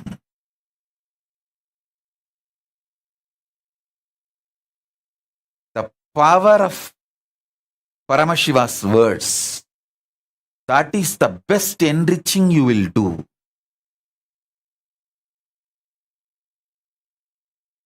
Your whole consciousness, body, mind, brain, emotions, everything will be detoxed.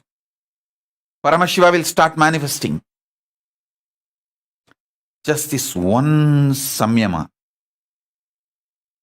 this one samadhi.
என்னப்ப நல்லவா என்னப்ப நல்லவா என் தாயும் அல்லவா என் தாயும் அல்லவா தன்னை உணர்த்திடும் தியானம் அளிக்கவா என்னப்ப நல்லவா என் தாயும் அல்லவா தன்னை உணர்த்திடும் தியானம் அளிக்கவா எங்கும் நிறைந்தவாவா பொங்கும் அருவியாய் ஆனந்தம் தந்தவா எங்கும் நிறைந்தவா எண்ணம் கடந்தவா பொங்கும் அருவியாய் ஆனந்தம் தந்தவா என்னப்ப நல்லவா என் தாயும் அல்லவா தன்னை உணர்த்திடும் தியானம் அளித்தவா ஏழாம் உடல்கள் தாண்டி நித்திய வாழ்வும் கண்டிட கேடான காலம் தன்னை வென்று நீலை நின்றிட ஏழாம் உடல்கள் தாண்டி நித்திய வாழ்வும் கண்டிட கேடான காலம் தன்னை வென்று நீலை நின்றிட சீரான பாவம் பழி நீங்கி பெரும் வாழ்வினை கொண்டாட நித்யானந்த ஸ்புரணம் தன்னை செய்தவா சீரான பாவம் பழி நீங்கி பெரும் வாழ்வினை கொண்டாட நித்யானந்த ஸ்புரணம் தன்னை செய்தவா என்னப்பன் என்னப்பன் என்னப்பன் அல்லவா என் தாயும் அல்லவா தன்னை உணர்த்திடும் தியானம் அளித்தவா என்னப்பன் அல்லவா என் தாயும் அல்லவா தன்னை உணர்த்திடும் தியானம் அளித்தவா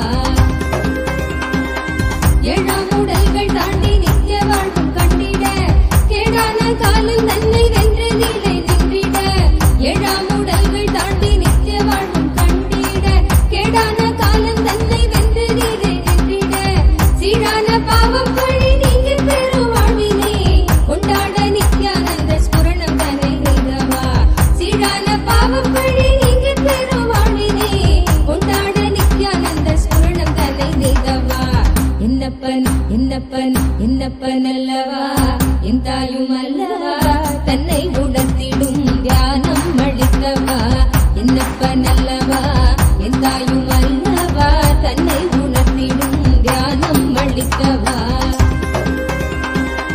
ஏழாம் உடல்கள் தாண்டி நித்திய வாழ்வும் கண்டிட கேடான காலில் தன்னை வென்று நீலை நின்றிட ஏழாம் உடல்கள் தாண்டி நித்திய வாழ்வும் கண்டிட கேடான காலம் தன்னை வென்று நீலை நின்றிட சீரான பாவம் கழி நீங்கி பெரு வாழ்வினை கொண்டாட நித்யானந்த ஸ்புரணம் தன்னை நிகவா சீரான பாவம் கழி நீங்கி பெரு வாழ்வினை கொண்டாட நித்யானந்த ஸ்புரணம் தன்னை நிகவா என்னப்பன் அல்லவா என் தாயும் அல்லவா தன்னை உணர்த்திடும் தியானம் அளிக்கவா என்னப்பன் அல்லவா என் தாயும் அல்லவா தன்னை உணர்த்திடும் தியானம் அளிக்கவா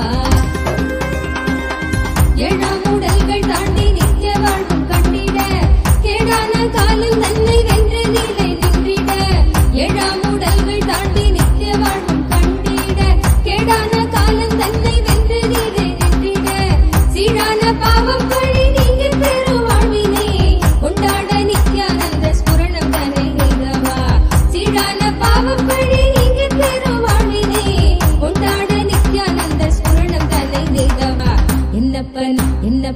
என்னப்பன் அல்லவா தன்னை உணர்த்திடும் தியானம் அளிக்கவா என்னப்பன் அல்லவா என் தாயும் அல்லவா தன்னை உணர்த்திடும் தியானம் அளிக்கவா என்னப்பன் அல்லவா என் தாயும் அல்லவா தன்னை உணர்த்திடும் தியானம் அளிக்கவா என்னப்பன் அல்லவா என் தாயும் அல்லவா தன்னை உணர்த்திடும் தியானம் அளிக்கவா எங்கும் நிறைந்தவா எண்ணம் கடந்தவா பொங்கும் அருவியாய் ஆனந்தம் தந்தவா எங்கும் நிறைந்தவா எண்ணம் கடந்தவா பொங்கும் அருவியாய் ஆனந்தம் தந்தவா என்னப்பனல்லவா என் தாயும் அல்லவா தன்னை உணர்த்திடும் தியானம் அளிக்கவா என்னப்பனல்லவா என் தாயும் அல்லவா தன்னை உணர்த்திடும் தியானம் அளிக்கவா எங்கும் நிறைந்தவா எண்ணம் கடந்தவா பொங்கும் அருவியாய் ஆனந்தம் தந்தவா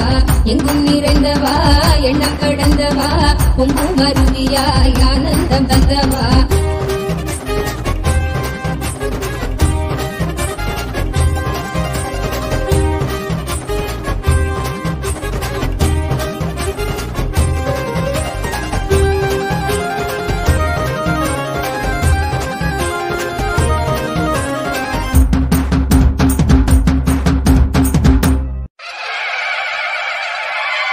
என்னப்பனே என்னையனே நித்யானந்த நித்யகா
नित्यानन्दने नित्यानन्द नित्यरूप नित्यकारुण्यने नित्यानन्द नित्यरूप नित्यकारुण्यने यन्नप्पने यन्नय्यने नित्यानन्द नित्यकारुण्यने यन्नप्पने यन्नय्यने नित्यानन्द नित्यकारुण्यने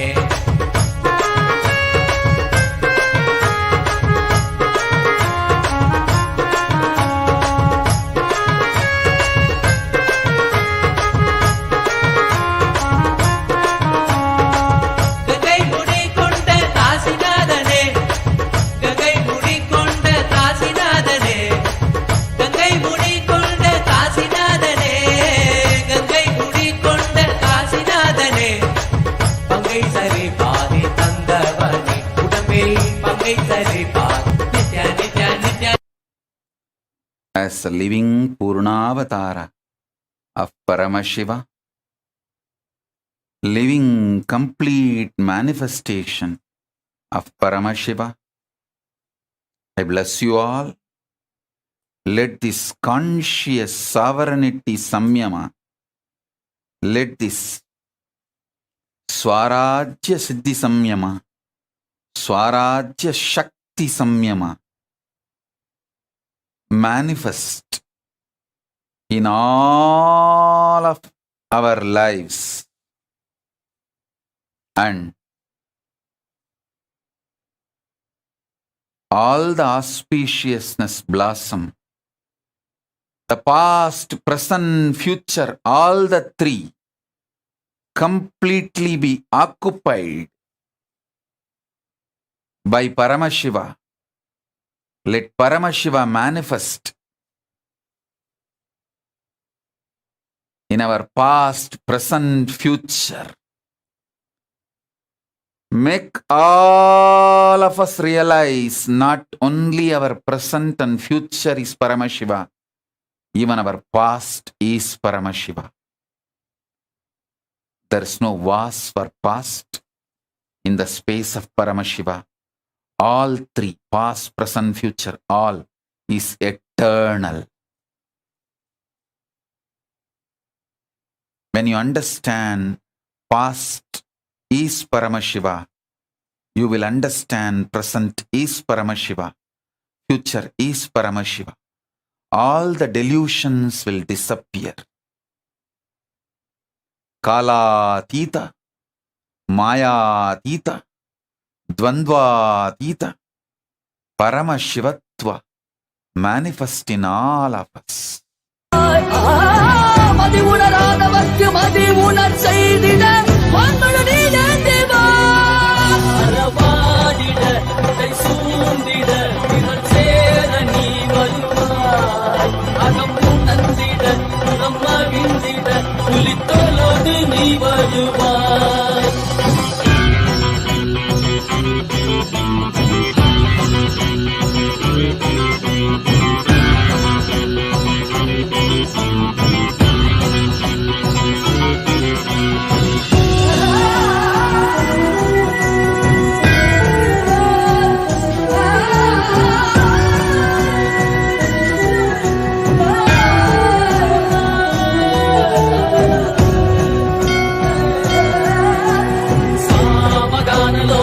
विमुक्ति कारणे नादिकेश दिव्य ब्रह्मरूपने मीनाक्षि शक्ति सहित सुंदरे सने अन्नामलै उदित नित्यानंदने चित्त अचित्त मुन्नाले इयக்கும் முன்னாலே உந்தன் கண்ணாலே சிகையில் அணிந்திட்ட மதியாலே மதியின் Om.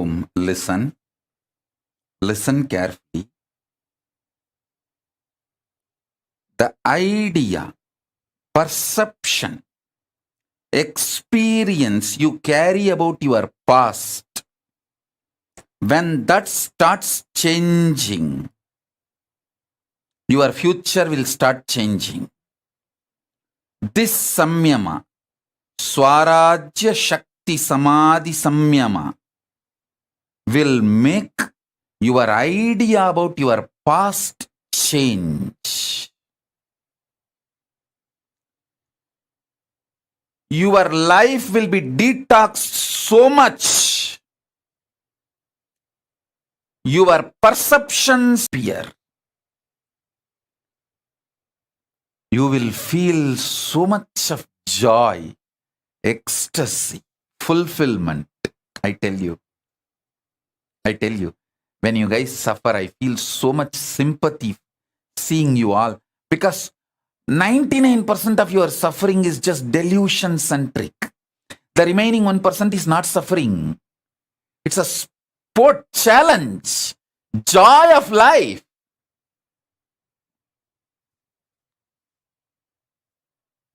Ecstasy of life.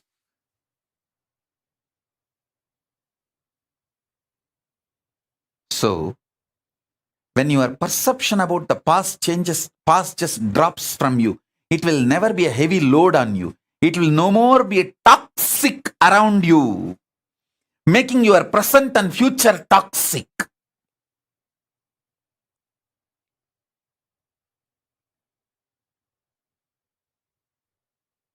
So understand?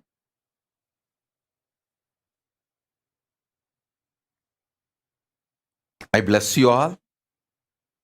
The whole load of your past be detoxed. All the load of the past be cleared. Let you all be detoxed. Let you all radiate Paramashivatva. Let Paramashiva Paramborul, ultimate, manifest in all of you. Om, Om, Om, Om, Om. Shiva, Shiva, Shiva, Shiva, Shiva, Shiva, Shiva, Shiva.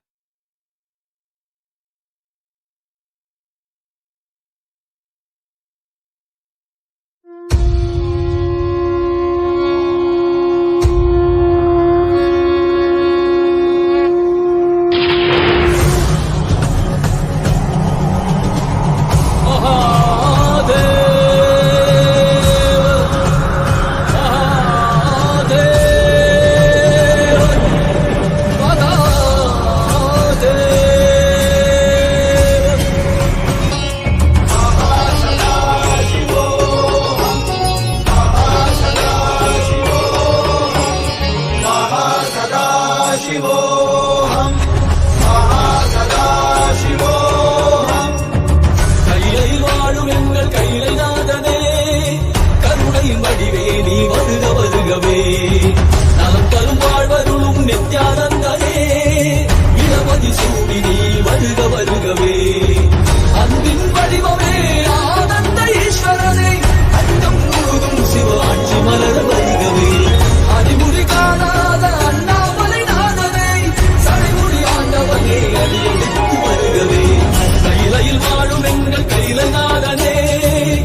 வருக வருகவே நலம் தரும் வாழ்வருளும் நித்யானந்தனே இடமதி சூடி நீ வருக வருகவே அன்பின் வடிவமே ஆனந்த ஈஸ்வரனே அச்சம் முழுதும் சிவாச்சி மலர வருகவே அடிமுடி காணாத அண்ணாமலை நாதனே சடை புலி ஆண்டவனே அடி எடுத்து வருகவே கையிலையில் வாழும் எங்கள் கையிலை நாதனே கண்ணை வடிவே நீ வருக வருகவே நலம் தரும் வாழ்வருளும் நித்யானந்தனே இடமதி சூடி நீ வருக வருகவே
நினைத்தால் நெஞ்சில் நிறைவாய் நஞ்சிய முதாய் நயந்தாய் போற்றி கனவிலும் அன்பற்கு ஆனாய் போற்றி கலியுகம் காத்த காலமே போற்றி உணர்வில் ஒன்றான உயிரே போற்றி உயிர் தாண்டி வந்த துணையே போற்றி அருமையில் எளிய அழகே போற்றி கோடியில் என கொண்ட நித்தியனை போற்றி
जयाय रुद्राय नीलकण्ठाय शाम्भवे अमृतेशाय सर्वाय महादेवाय ते नमः।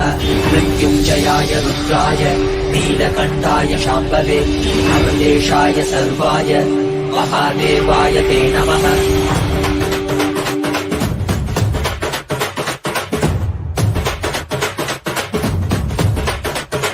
భాగ్యమురా మనది ఎంతటి మోదమురా, ఏమీ సౌఖ్యమురా మనది ఎంతటి మోక్షమురా, ఏమీ భాగ్యమురా మనది ఎంతటి మోదమురా, ఏమీ సౌఖ్యమురా మనది ఎంతటి మోక్షమురా. అరనా శివుడేరా స్వామి మనవాడేరా, కైలాస నుంచి వచ్చిన మనతోడేరా, నిత్యానంద పరమ శివమేరా, నిత్యానంద పరమ శివమేరా.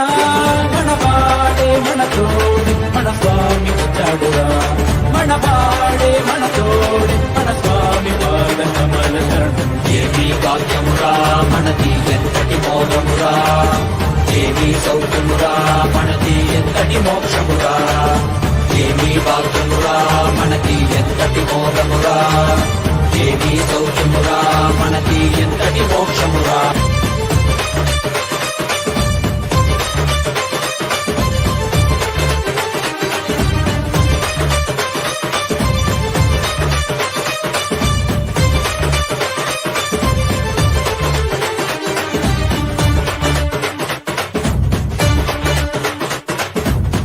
ఎంతటి కష్టమైనా మనకి స్వామి నీ తలవరా, ఏమీ లేకుండా నీకు స్వామి ఉన్నాడురా.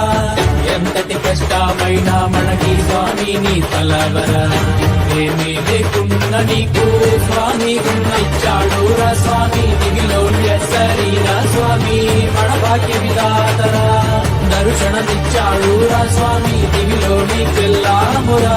దివ్య శరీర స్వామి మన భాగ్య విధాతరా, మనవాడేరా మన తోడేరా దర్శనమిచ్చాడురా, మనవాడేరా మన తోడేరా స్వామి పాద కమల శరణం. ఏమీ భాగ్యమురా మనకి ఎంతటి మోదమురా, ఏమీ సౌఖ్యమురా మనకి ఎంతటి మోక్షమురా, ఏమీ భాగ్యమురా మనకి ఎంతటి మోదమురా, ఏమీ సౌఖ్యమురా మనకి ఎంతటి మోక్షమురా.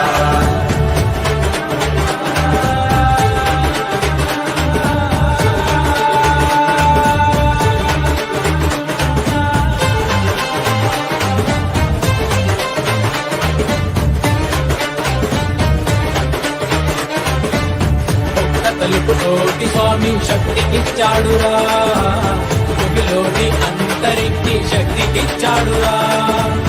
ఒక్క తలుపుతోటి స్వామి శక్తికిచ్చాడురా, భూమిలోని అంతరికి శక్తికిచ్చాడురా. మనకి శక్తినిచ్చి మనతో అందరికీ ఇచ్చాడురా. స్వామి దీక్షతో పుట్టివాడు చూసేనురా, మనకి శక్తినిచ్చి మనతో అందరికీ ఇచ్చాడురా. మన స్వామి దీక్షతో పుట్టివాడు చూసేనురా. ప్రపంచమంతా సంతోషమే పరాశక్తి ఆవిష్కరణమే. ఏమీ భాగ్యమురా మనకి ఎంతటి మోదమురా, ఏమీ సౌఖ్యమురా మనకి ఎంతటి మోక్షమురా, ఏమీ భాగ్యమురా మనకి ఎంతటి మోదమురా, ఏమీ సౌఖ్యమురా మనకి ఎంతటి మోక్షమురా.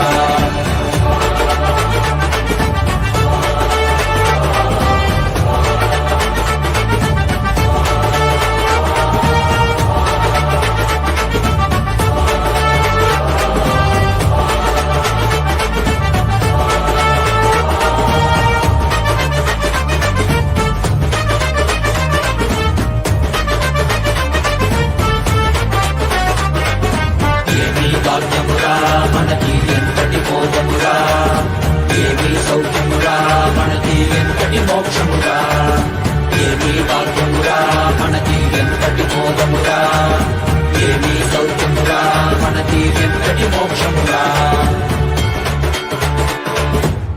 కైలాస దేశ స్వామి భూమిపైన కైలాసరా, ఇక్కడ భూమిలో జనులు చైతన్యుడురా. కైలాస దేశ స్వామి భూమిపైన కైలాసరా, ఇక్కడ భూమిలో చైతన్యుడురా వెలుగొండి వెలుగొండి నీవే చరిగలు కండి మన స్వామి కృపతో మా మనము పరమశివాండి మనవాడేరా మన తోడేరా మన స్వామి పాదమురా ఏది భాగ్యమురా మనకి ఎంతటి మోదమురా ఏది సౌఖ్యమురా మనకి ఎంతటి మోక్షమురా ఏది భాగ్యమురా మనకి ఎంతటి మోదమురా ఏది సౌఖ్యమురా మనకి ఎంతటి మోక్షమురా ఏది భాగ్యమురా మనకి ఎంతటి మోదమురా ఏది సౌఖ్యమురా మనకి ఎంతటి మోక్షమురా ఏది భాగ్యమురా మనకి ఎంతటి మోదమురా ఏది సౌఖ్యమురా మనకి ఎంతటి మోక్షమురా மண்ணே மாமலகே மணிகே மாணிக்கமே மரகதமே என் வைரமே நே புகழ் சேர் பொன்மலகே சோதி வடிவான ரூபனே என் குருநாதா என் குருநாதா என் குருநாதா அஞ்ஞான கடல் நீங்கி கணக்கு ஆத்ம ஞானம் அளிப்பாய் குருநாதா நித்யானந்தா ஆத்ம ஞானம் அளிப்பாய்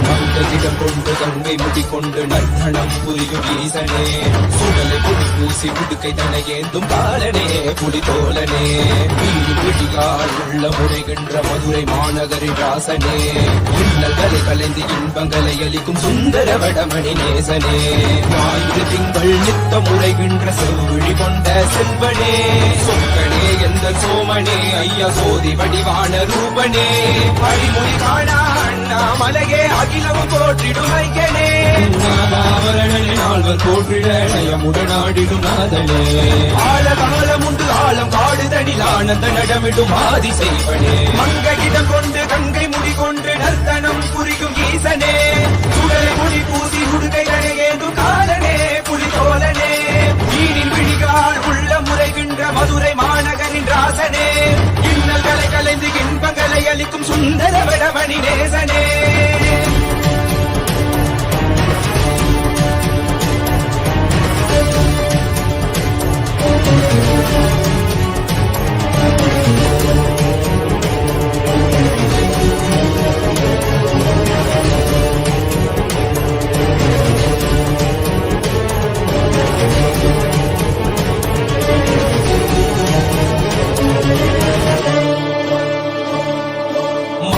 தானாடிட மங்கையவளிடம் கொண்டு நீயாடி பாடியாற்று இருவினைகள் தீர்த்தருளவே நித்யனே இடவத்தின் மேலேறிவா என்றென்றும் ஈசனை தானாடிட புவிதனில் சுந்தரனை நீயாடிவா தினமும் நீ விசும்பு தந்தருளவே நேசனே மலனே நீயாடிவா இமையோர்கள் கிண்ணலை கலந்திடும் தேவா தேவாதி தேவா சதா சிவா பாபா குருவாக வந்து திருவருள் புரிவாய் நித்யானந்தனே முக்தி தரவாவா இடதுகில் உரைகின்ற பிரமனே நீயாடிவா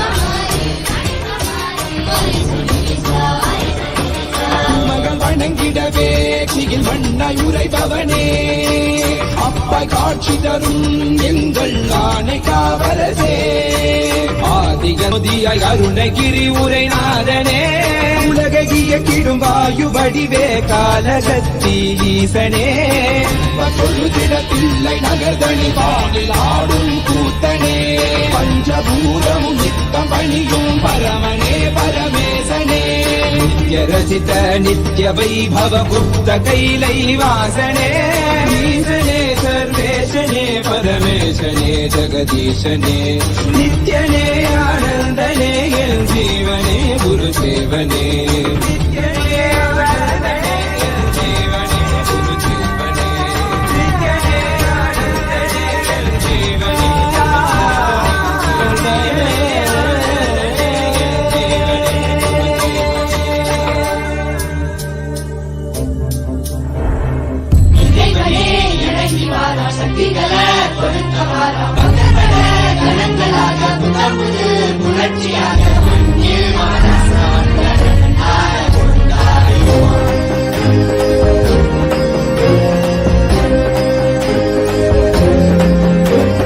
அருணையில் உதித்த அருணாச்சலனே அகிலோ தாண்டி ஆளும் அரசே நீ விழிவேது எங்களை காத்திடவே என் இரு கண்கள் போதாது உன்னை பார்க்கவே அருணையில் உதித்த அருணாச்சலனே அகிலம் தாண்டி ஆளும் அரசே நீ இன்றி விழிவேது எங்களை காத்திடவே என் இரு கண்கள் போதாது உன்னை பார்த்திடவே நாயகனே வேத்தி வித்தகனே பரமருளே ஞான திருவருளே கண்கோடி வேண்டும் காலனை காண தேரில் பவனி வர அவனி ஆடிடுதே என் கண்ணிமையும் கண்ணசையும் கருணை இருப்பிடமே நீ செவ்விடும் புன்னகையும் ஆனந்தத்தின் நிலையாகவே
ஓம் ஓம் ஓம் ஓம் ஓம்.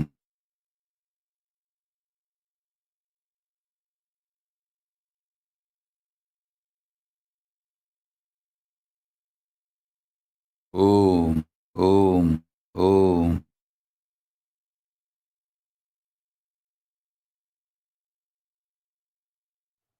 I bless you all. Let Paramashiva manifest with all the bliss, complete manifestation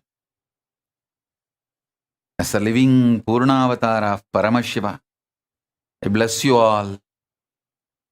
Let Paramashiva manifest as Purnavatara in all of you.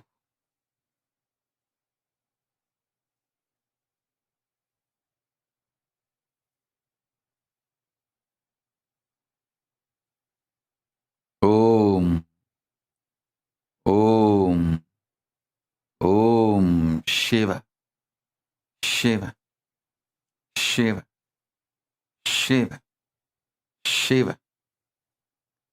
Samrajya Shakti Samadhi Praptirastu.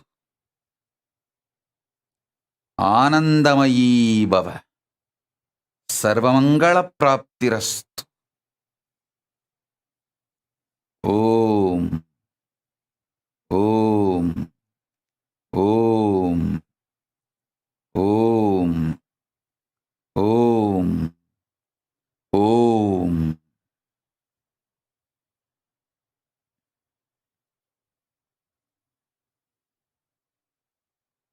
I bless you all. Let